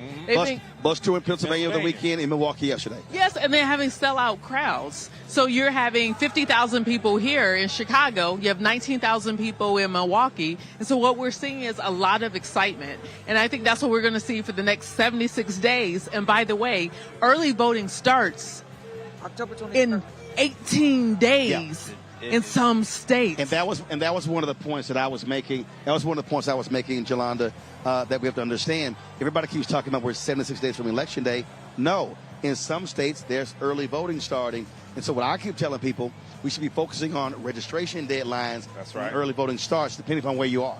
Oh, for sure. And I liked what Walz had to say. And again, the athlete in me, he was talking about taking it 1 inch, 1 yard at a time, because you don't have to go for the touchdown. No. You know what? If you get 3 yards every play, you can move down the field and you're going to get a touchdown. Yep. For those of y'all who don't play football, go figure it out. But he talked about that, but he definitely, as we were talking about earlier, he definitely knows his role. He knows who the star is, and he knows how to catch the ball when she throws it to him, and he knows how to block for her when she needs, and that's exactly what he did in this speech. And I think he is the soft underbelly touch point for the campaign. He is that soft blanket for everybody to have that warm, relatable feeling. And that's great. I think that's a great role for him to be, you know, and then, you know, it allows Vice President Harris to really step up into that pure presidential level. So. And it allows for her to be the chief prosecutor. That's right. Because we have to prosecute the case going into November. And he's going to protect it. Well, I think that, and again, first of all, roles matter. And so when you talk about being a prosecutor, that requires a certain tone, a certain attitude, and then he can give sort of the yin and the yang. He give a lot softer feel, I'm a lot more manageable. I'm excited. Jelana, you've had to run for office, and what people don't understand is, listen, in order for a person to win, I mean, you have to actually convince people. That's what you have to do. That ain't the easiest thing in the world. You know, it's not. And you got to talk to people. You got to listen to what they say. You got to listen to their complaints. You cannot blow them off because they will vote against you. That's exactly what they will do. And you've just got to balance things, and you got to keep those deadlines in mind. When does early vote start? When does the last day to register start? Right? What are the rules where you are? So that stuff is very, very, very important. You're talking about the skill of listening to folks, and that brings in the empathy that I think Tim Walz exudes. He exudes that empathy that you learn from listening to the students in the classroom, that you learn to listening to athletes that you're coaching on the field. And I think that empathy and that ability to listen and then take that in and kind of channel it up in the campaign is going to be a key. And figure out how you're going to put those puzzle pieces together, because you got to figure out where stuff fits to make it work, to make it complete. What we've had so far, Rebecca, we've had camp where they've been doing the rallies, but once you get past tomorrow, there will be the media interviews and then more policy. And then, of course, the September 10th debate. And so the 2 weeks after this convention, again, will be critical. No day can be wasted between now and November. Well, here's the other thing, too. The map has changed. We are now talking about Georgia. We're now kind of peeking at Florida to see if anything's going to happen, especially with the reproductive rights amendment there. We're looking at Ohio. Look, it just got it's going to be on the ballot in Montana. That could be very well help Senator John Tester. And don't leave my state off, North Carolina. We are about to be flipped again. Right. And so especially when we're in some of those states in the South where there is a super majority in the state chambers, this is when you start to see a momentum shift. So that's what we're going to see for the next 76 days, how this is going to impact not just the top of the ticket, but going down the ticket as well. But I also think in Texas, because I know ain't nobody talking about my state. They had us way at the back. Give it 8 years. But let me tell you something. There are a lot of seats that we thought before Kamala was ahead of the ticket that we were going to lose for sure to Republicans. That's true. We going to get some seats. So on the So state I think level, it's going to be on the state pickups. level. I think we're going to pick up some seats in the House, maybe in the Senate. But at least they can't just stomp on us like they have just because they just have pure numbers. Well, I think what has been hugely helpful for Democrats are the thousands of people who have been volunteering. Yesterday, we talked to Nikki Fried. We talked about the wins in Florida, school board races. Ron DeSantis took a lot of losses. Half As of them lost. Opposed to last 6 time. of them were runoffs. And so that was huge. But again, this is where, hold on, I'm going to grab somebody. Y'all keep talking. Hold on.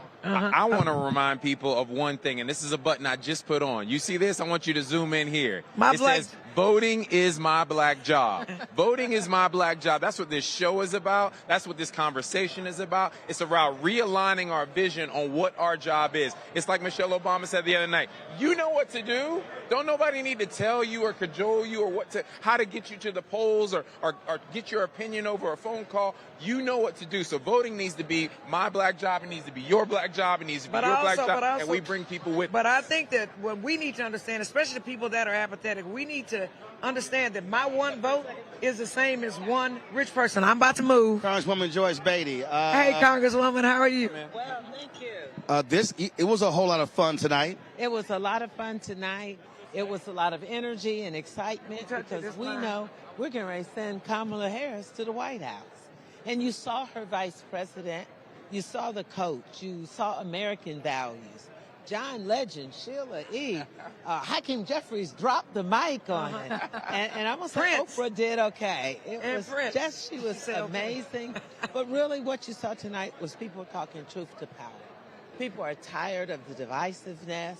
They want joy. They want freedom, all our freedom. So there's been a constant theme. And this is probably the first time I've seen this type of diversity with unity.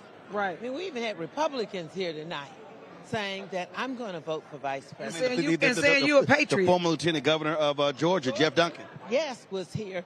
And it's one thing when people say it to some of us, but when they come before 20, 25,000 people and say it on national TV, I think you can take that to the bank. Here's the most important question for tomorrow. You got your white on right now. Looking good. Looking clean. Will you be dressed in pink and green tomorrow, even though you are a Delta? I will not be dressed in pink and green. I will be in all white tomorrow. And you may see a little red pendant on it. That's what I'm talking about. But you know what? But I got D9 love. I got D9 like unity. Well, see, we were talking about that earlier. We were saying, okay, so all AKs wear their pink and green. But if you're not, wear your white. Women's suffrage is all together. That's it. So that's why I had to ask the question. But let me tell you, I agree with the sister. It's all about the divine nine. Yep. And they about to find out. We have such a beautiful relationship, and we all stand together. So, you know, I might put a little pink and green on. Yeah, pink and green ribbon. In honor of my sorors. And the vice president, you know, is an AK, and I like that. She's part of the Divine Nine. All right. If the world don't know, they gon' know. They gon' know. When you look up there tomorrow, there's going to be so much pink and green that we're not going to know what to do, and that's all right. All right. Always good to see you. Appreciate it. Thanks a lot. Thank you.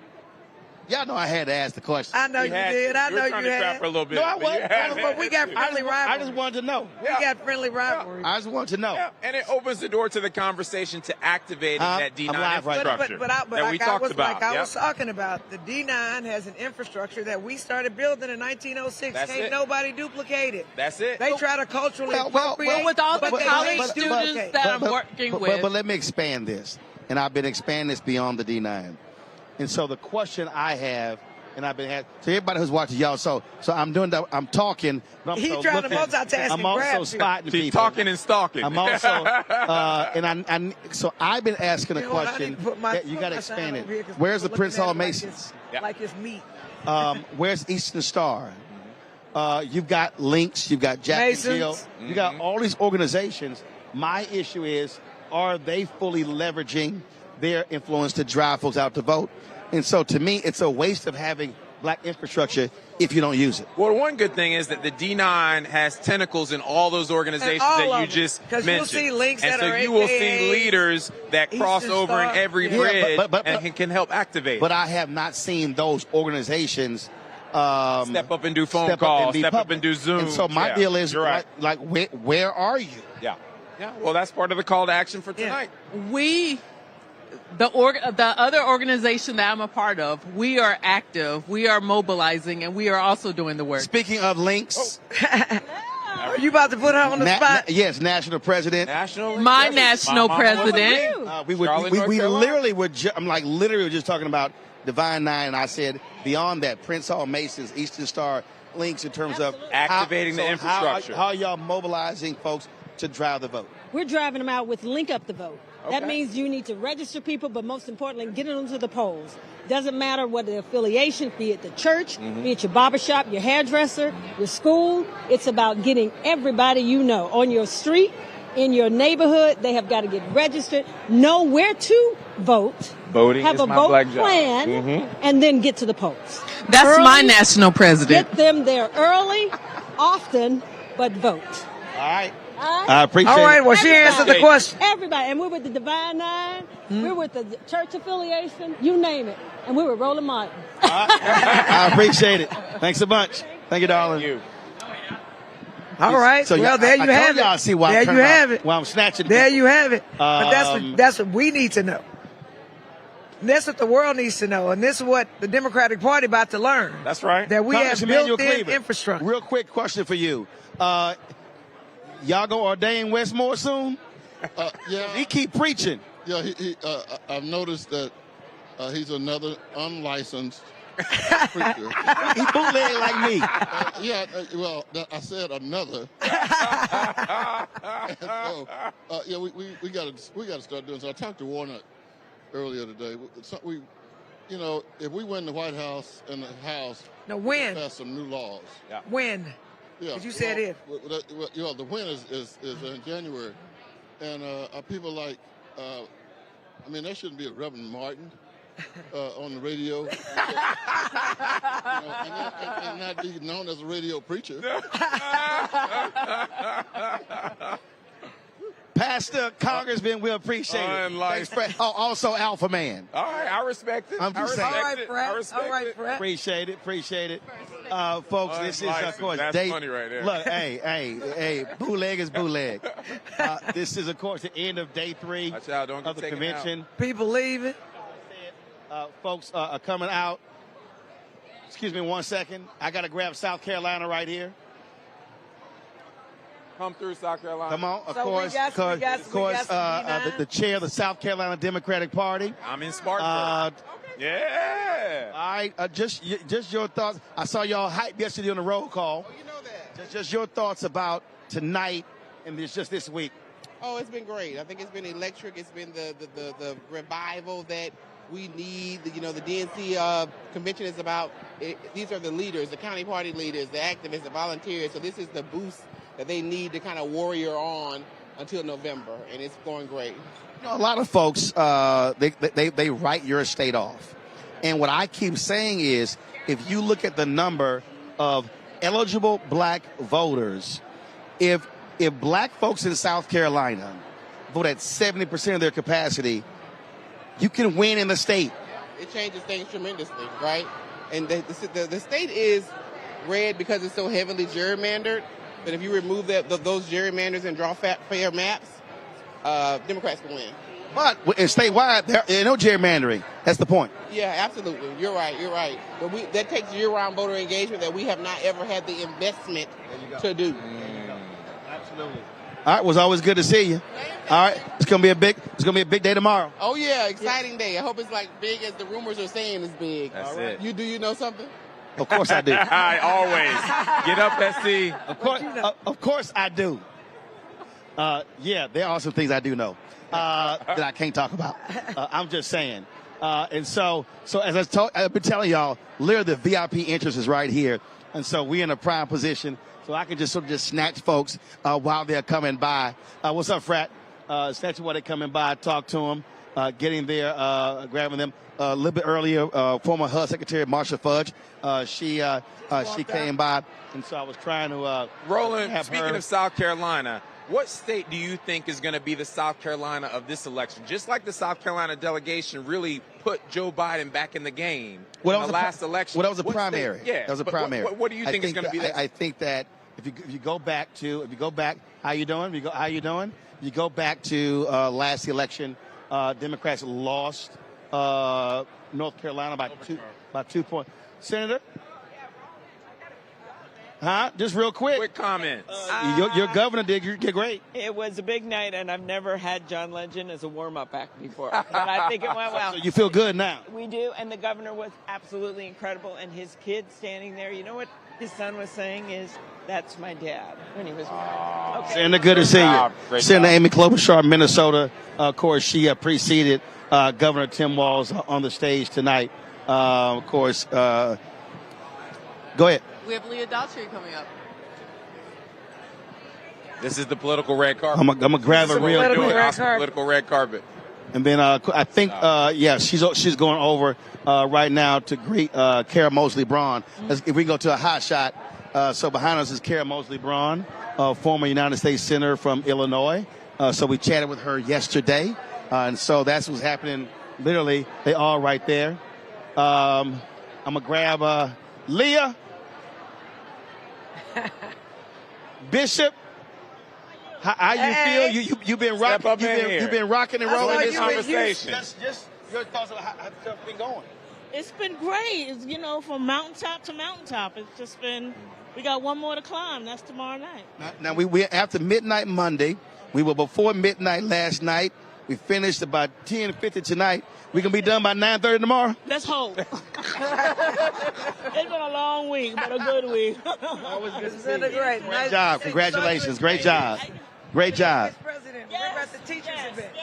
Yes. Great job. Great job.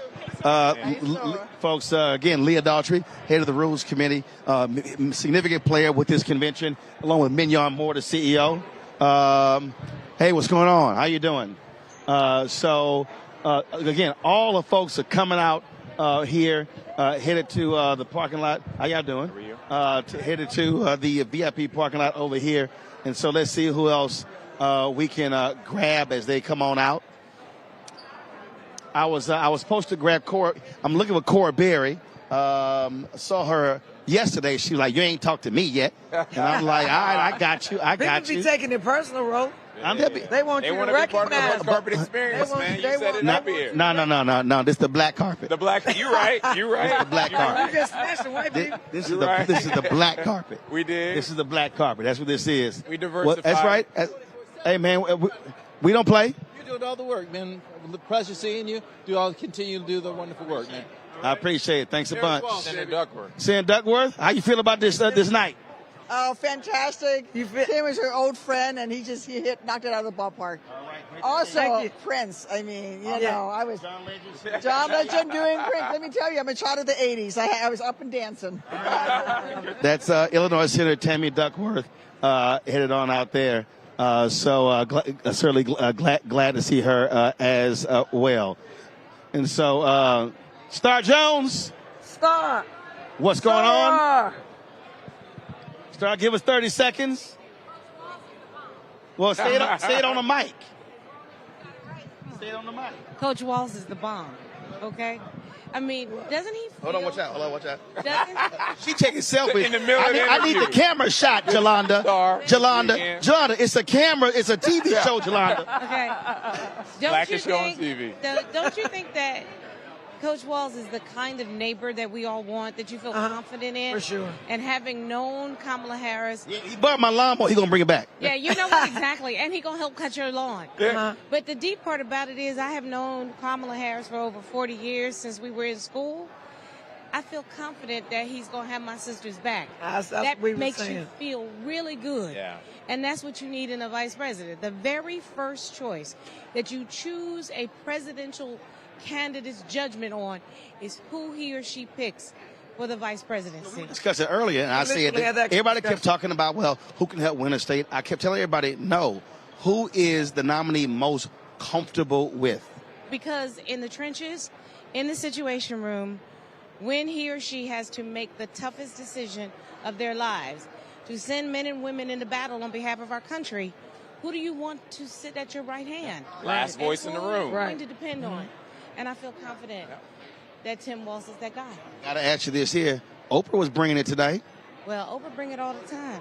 Don't hate the player, y'all. Hate the game. I can't wait for tomorrow. My sister going to bring the fire. I think I kind of know what you're going to be wearing tomorrow. Pink and green. She got it already picked out. She got it already picked out. You know I had to go ahead. I had to go ahead and ask that one. Of course, we knew that was going to be the case. I got it. We knew that was going to be the case. So that's why I had to ask it. That's why I had to ask it. Of course, we wearing pink and green. It's gonna be an ocean. I was just checking. I was just checking. This is gonna be like a convention. Yeah. This is a pink and green convention. It's gonna be. Don't you wish folks, you were an AKA? Jelana, move your ass over there. John, let me explain something to you. There's a table. Lord. This is my center. She blocking the camera. All right, so this is the end of night 3, okay? And again, this is the earliest we ended because we've been walking out of here after midnight. Monday, of course, was the longest. And so folks are still streaming out. But I can tell you right now, they really going to be staying to the end tomorrow night. Oh, yeah. That's going to happen. Tomorrow is the big night. Here comes Cliburn. All right. What's up, Doc? How you feel? I flew back from Miami. Yeah, I had to go pick up some money. I'll send you some. I can make a campaign donation now. Fun. Yeah. See, there you go. There you go. Yeah, thank you. I appreciate that. There you go. So, y'all, again, so tomorrow, the big speech. How y'all doing? The big speech, Vice President Kamala Harris. This room is going to be lit tomorrow. Lit. There are some surprises in store tomorrow. I think I heard about we some. all know what I those heard. surprises might be. No, you don't. I'm telling you. You ain't the only one who knows. They're going to be... the internet might be broken tomorrow. That's all you need to know. There's going to be some Texas representation. Exactly. The internet might be broken. That's all I'm you all need good. To know. Senator Gary Peters, Michigan. How do you feel about this week, but also tonight, and get ready for tomorrow? Oh, this is just amazing. The energy that we have. Tim Walz is an amazing vice presidential candidate here. He's just a down-to-earth guy. I've had the privilege of working with him in the House. He's the right person for the job right now. And your state is going to be a huge state for this ticket. Yeah, Michigan is certainly ground zero. You can't be president of the United States if you don't win Michigan. But Kamala Harris is doing great in my state. The enthusiasm is incredible. The amount of volunteers that are coming out, people who want to work, especially young people that are engaged in a campaign that they've never been before. So I'm very optimistic. But we got to remember it's not over until it's over. We got a lot of work to do. And you don't stop running till you run through the tape. Exactly. And I kind of get a feeling I might be bringing my show back to Michigan when I was there when you were running. So we may be doing that again. Well, I'd love to have you back because we are the center of the political universe. All right, Senator, I appreciate it. Thanks a lot. Thanks very much. Folks, Senator Gary Peters of Michigan, he was in a very, very tough campaign against John James, black Republican, who's now in the House. And so then Congresswoman Brenda Lawrence, they blew me up. They're like, hey, can you please come and bring to your show there? Okay. And so we brought the show there the whole 2 hours. There's Donna Brazil. Had a fantastic. Miss Brazil. Donna, how many posters you keep taking home? Donna, you take a poster home every night. Come on home. Y'all, Donna got a whole trash bag. She got a whole trash bag. You're holding on to history. She may have one. She may have one of those bags like the snipers have. And how Put all the posters in. How are we getting it back to our homes? Say what? How are we getting it back to our homes? You might be able to take that on the plane. Who knows? Who knows? Oh, that's easy. It's called UPS. True. That's real easy. Yeah. Like I was saying, I was we're in Michigan. We broadcast from there. So what's going to be happening, y'all? Which is one of the reasons why we're talking about supporting this show. We're going to be on the road. We're going to be in North Carolina. We're going to be in Georgia. We likely will be in Michigan broadcasting this show. And remember what we did for Warnock in 2020 and 2022 when we took the show on the road. We did the exact same thing for Don Scott in Virginia. That's when the Democrats won back the House, and he became the Speaker of the House. And so that's why it absolutely matters. So tomorrow I'll start with you, Rebecca. What are your expectations tomorrow night to see the second woman accept the nomination of a major presidential party, nomination for President of the United States, and the first black woman? I'm going to be crying like a baby.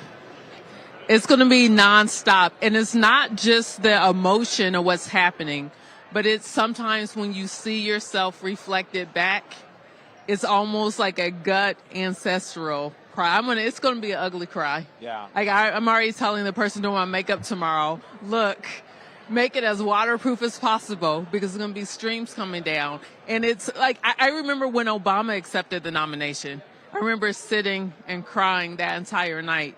But for in the football stadium in Denver. Yeah. Absolutely. But for this, because we knew everything that happened during the Obama administration and where we're at now, we're in a much better position than what we were then. And so knowing the work that we have ahead of us once she gets elected, it's also crying for that, knowing what's possible and what we get to do over the next 4 years. Kwame, I just talked to a very prominent lawyer in L.A. Harold, what up? I talked to a very prominent lawyer in L.A. who's going to take a 6 a.m. flight, a middle seat. So he can be here. He said, I'm taking a middle seat from L.A. to Chicago because I got to be there tomorrow night. And you know why that is? It's because we are the keepers of the culture. We are the keepers of the culture. John Legend, Oprah Winfrey, Sheila E., and the names that will be revealed tomorrow. We are the keepers of the culture, and we are the people who are going to use that energy, use that culture to drive folks to the ballot box. And I think that's a really important part about tomorrow, and it's a really important part that keeps people engaged and part of why they need to be part of this process. Jelana, if you look at the speeches that have taken place this week, if you look at yesterday with the Obamas or even Joe Biden's, they were very, very harsh, very critical against Donald Trump. I'm going to say right now, I don't believe her speech tomorrow will be. I think the groundwork has already been laid. The amazing videos, tough videos they put together. I think tomorrow what she has to do is lay out a strong vision for the future of America and make tomorrow more about the future of the country and not specifically him. What do you think? I agree with you, and I think that she's going to, Hey, jump on! Jump on! Come on! Oh, come on! Come on! Jump on! So for those of you who didn't see, it's Kerry That was Washington. Kerry Washington so y'all on know. the DL. I know, right? She just creeped by. Looking glamorous and being like.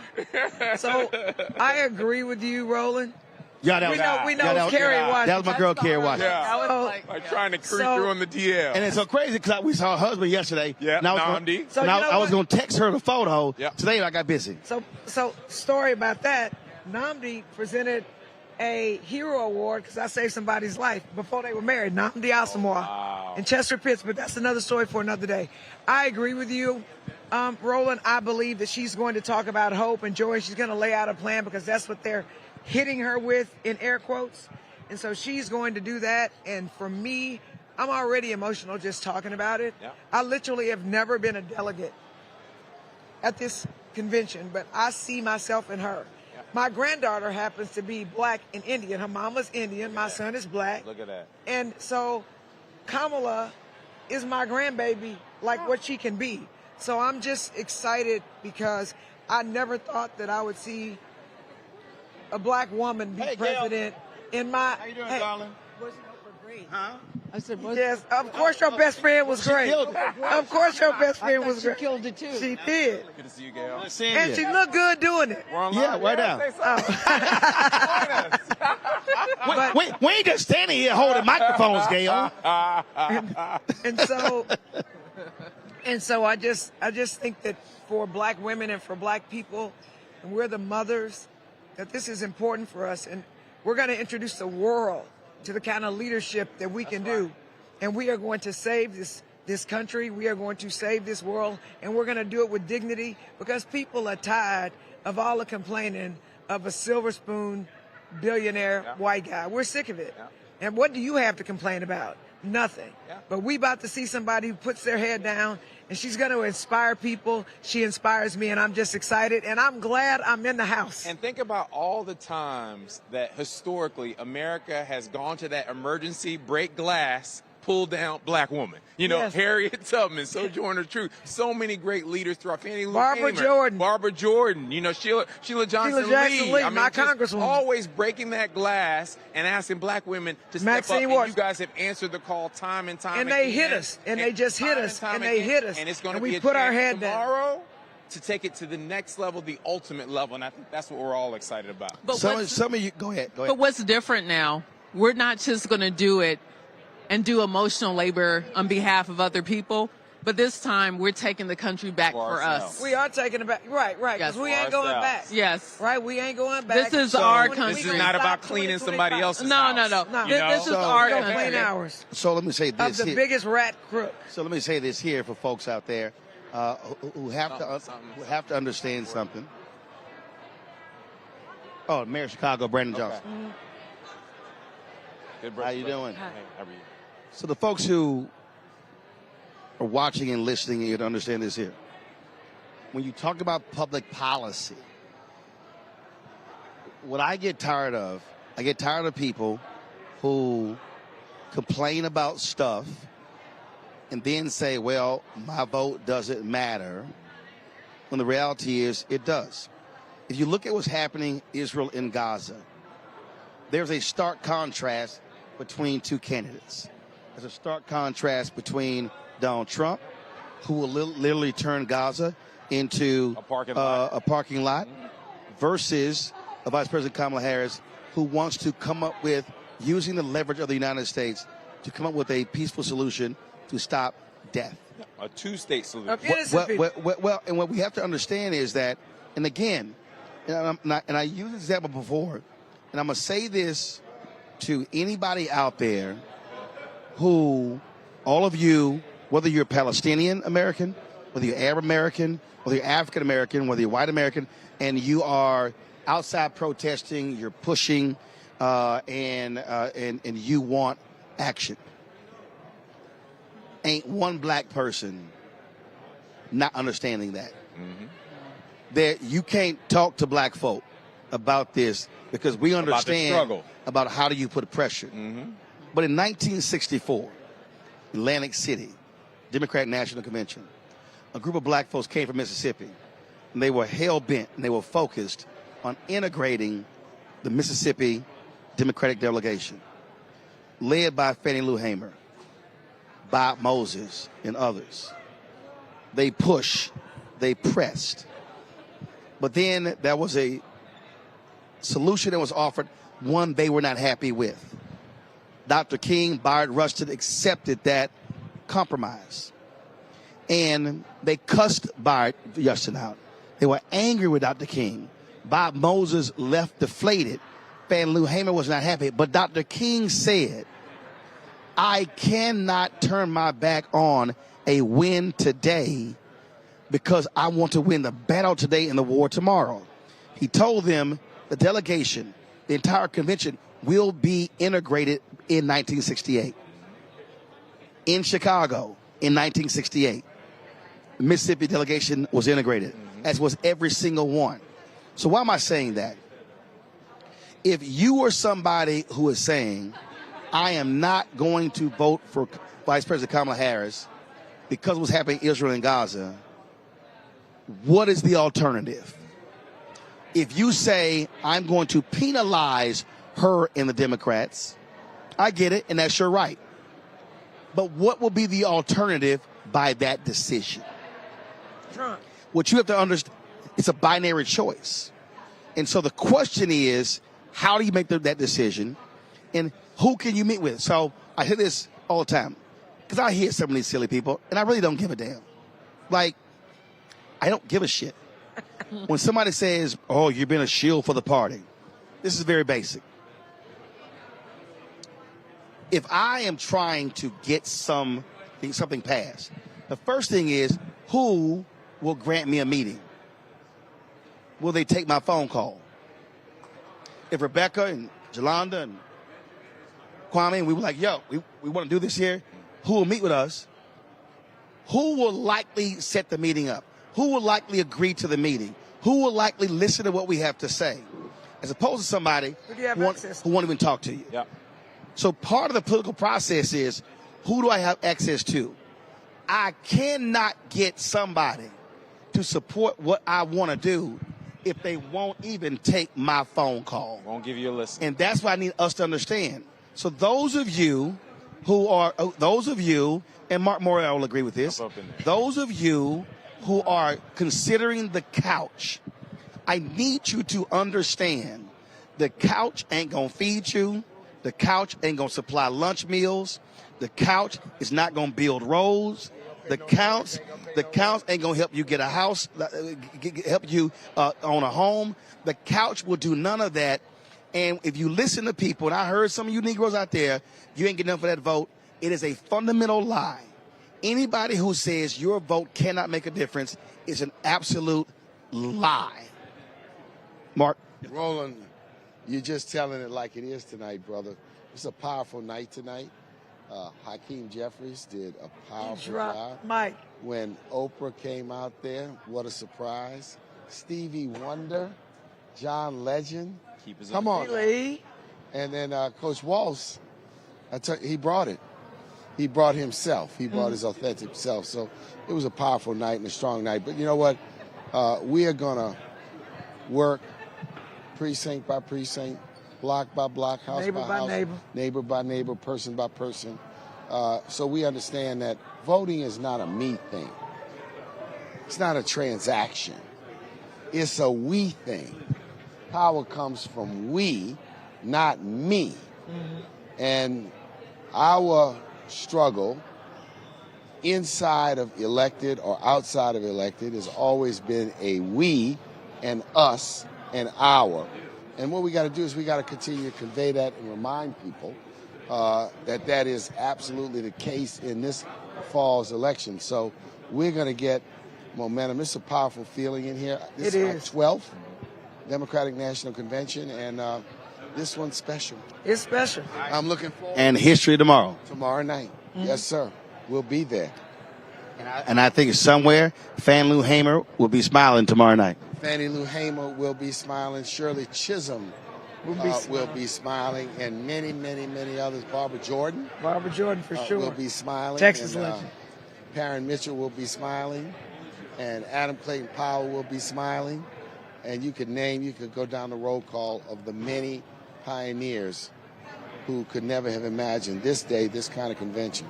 So always good, man. Yes, keep telling it. And that's why we're here. Keep telling it like it is. That's absolutely it. Fact check. And so I'm gonna close it out this way. A lot of you, you've been watching our broadcast, and I when I asked y'all to support us and give, I said why we got to be here, and I'm gonna keep saying it. Every day we've done this show, you have seen more black people talking about the issues than on every other network combined. Right. If y'all go count them, ABC, NBC, CBS, CNN, MSNBC, Fox, one, you ain't seen all those black speakers. There were some people tonight, we had some tech issues, we didn't have them. We're going to show you those tomorrow. More is coming through. So the bottom line is, we got to understand, this is where the Black Star Network matters, speaking to our issues that matter. And so that's what's most important. And so this is why we do what we do. All these other media folk, they done gone home. They're gone. They gone home. But we want to be able to give you this wrap up because we wanted you to hear from our people about what took place tonight.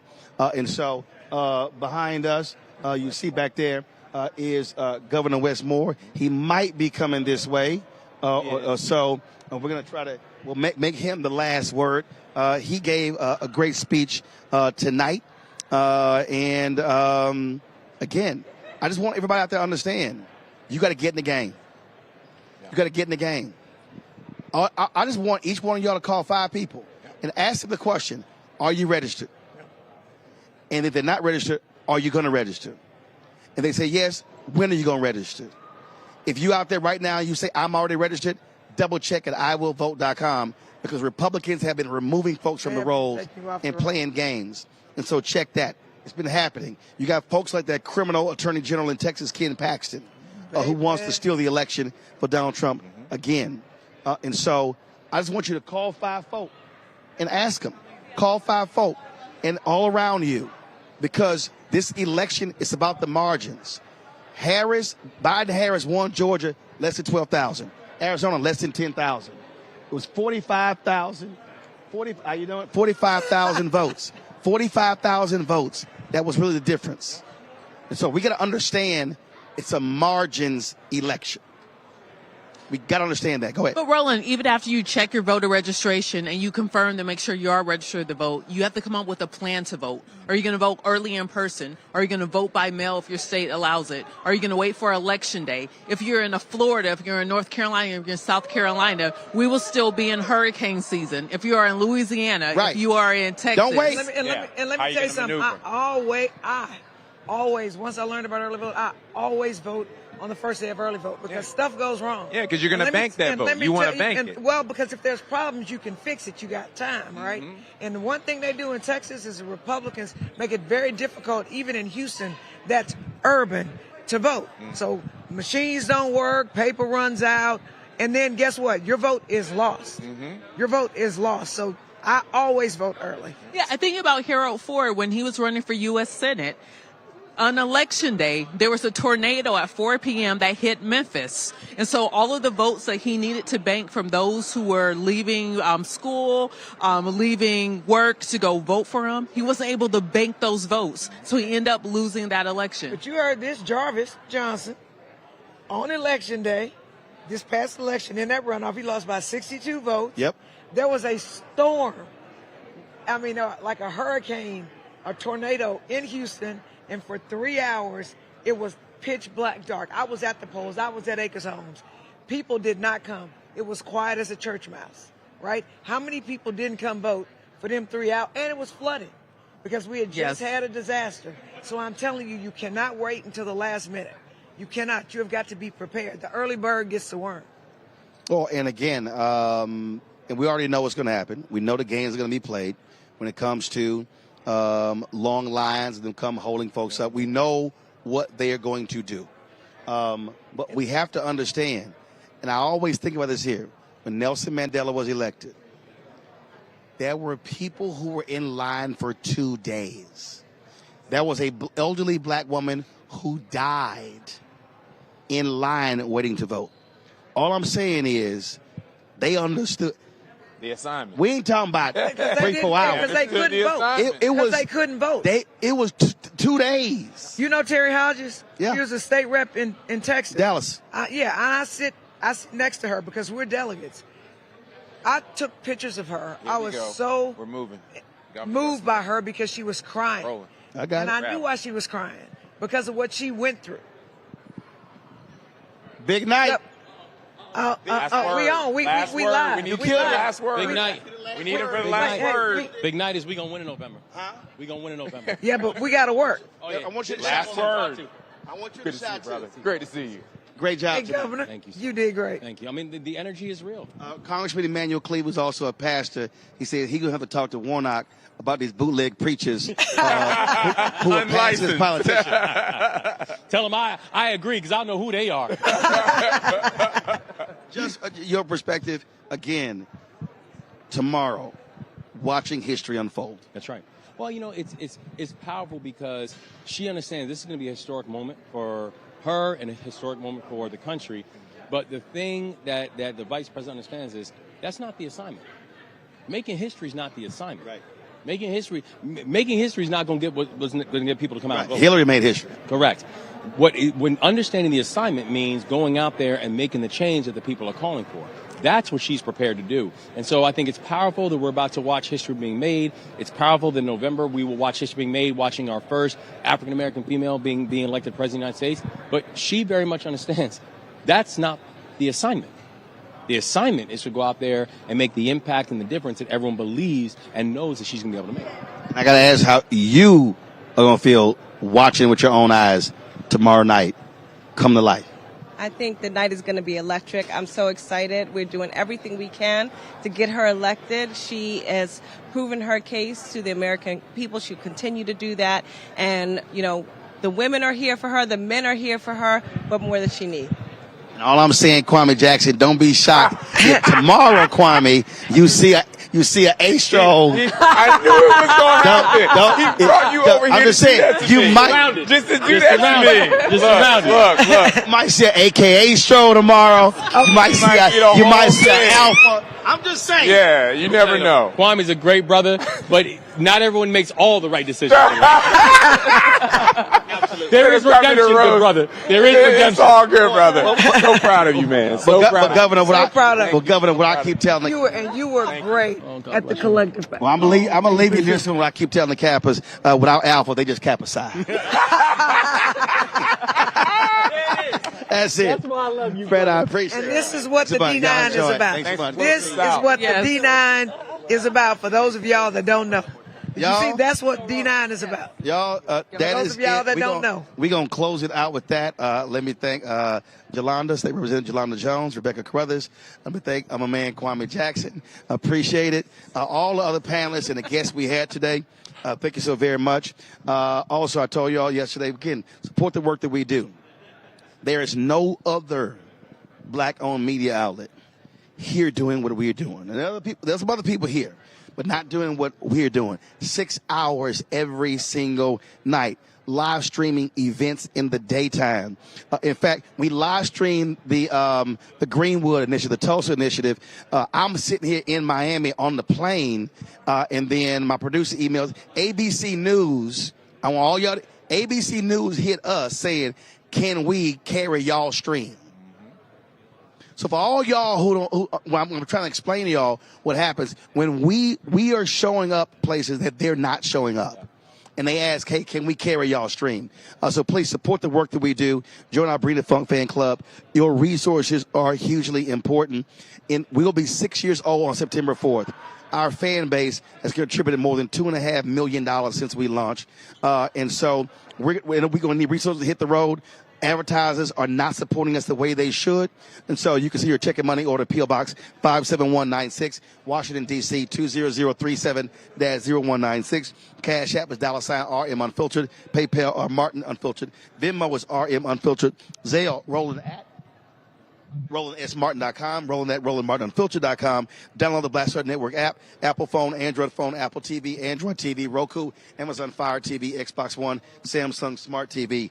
Tomorrow, our coverage will begin at 5:30 p.m. Central, 6:30 p.m. Eastern. We have some events which live streaming in the daytime. And so we're going to have complete coverage tomorrow when Vice President Kamala Harris steps in front of this Artists United Center to accept the nomination for Democratic President of the United States. Kwame, you better make something real quick. We would be remiss if we don't thank Roland for sharing the mic, sharing this platform, bringing our issues to the forefront, and always being a leader, brother. So I want to say personally that I want to thank you for your time and the leadership you show in our community and your generosity of spirit to share this communication platform. I appreciate it. But I want to say that you lift us up when other people don't. That's right. And black people need to be lifted up. So I thank you for that. And I'm incredibly grateful that you come from Houston. I appreciate it. I appreciate it. So y'all, Third Ward. That's it. I'm going to sleep. That's it. I was on a 5 a.m. flight to Miami. I had 2 hours sleep. So I ain't going to no damn party. So we will see y'all tomorrow right here on the Black Star Network, live from the United Center, the 2024 Democratic National Convention. And y'all know how I sign off all the time. Ho!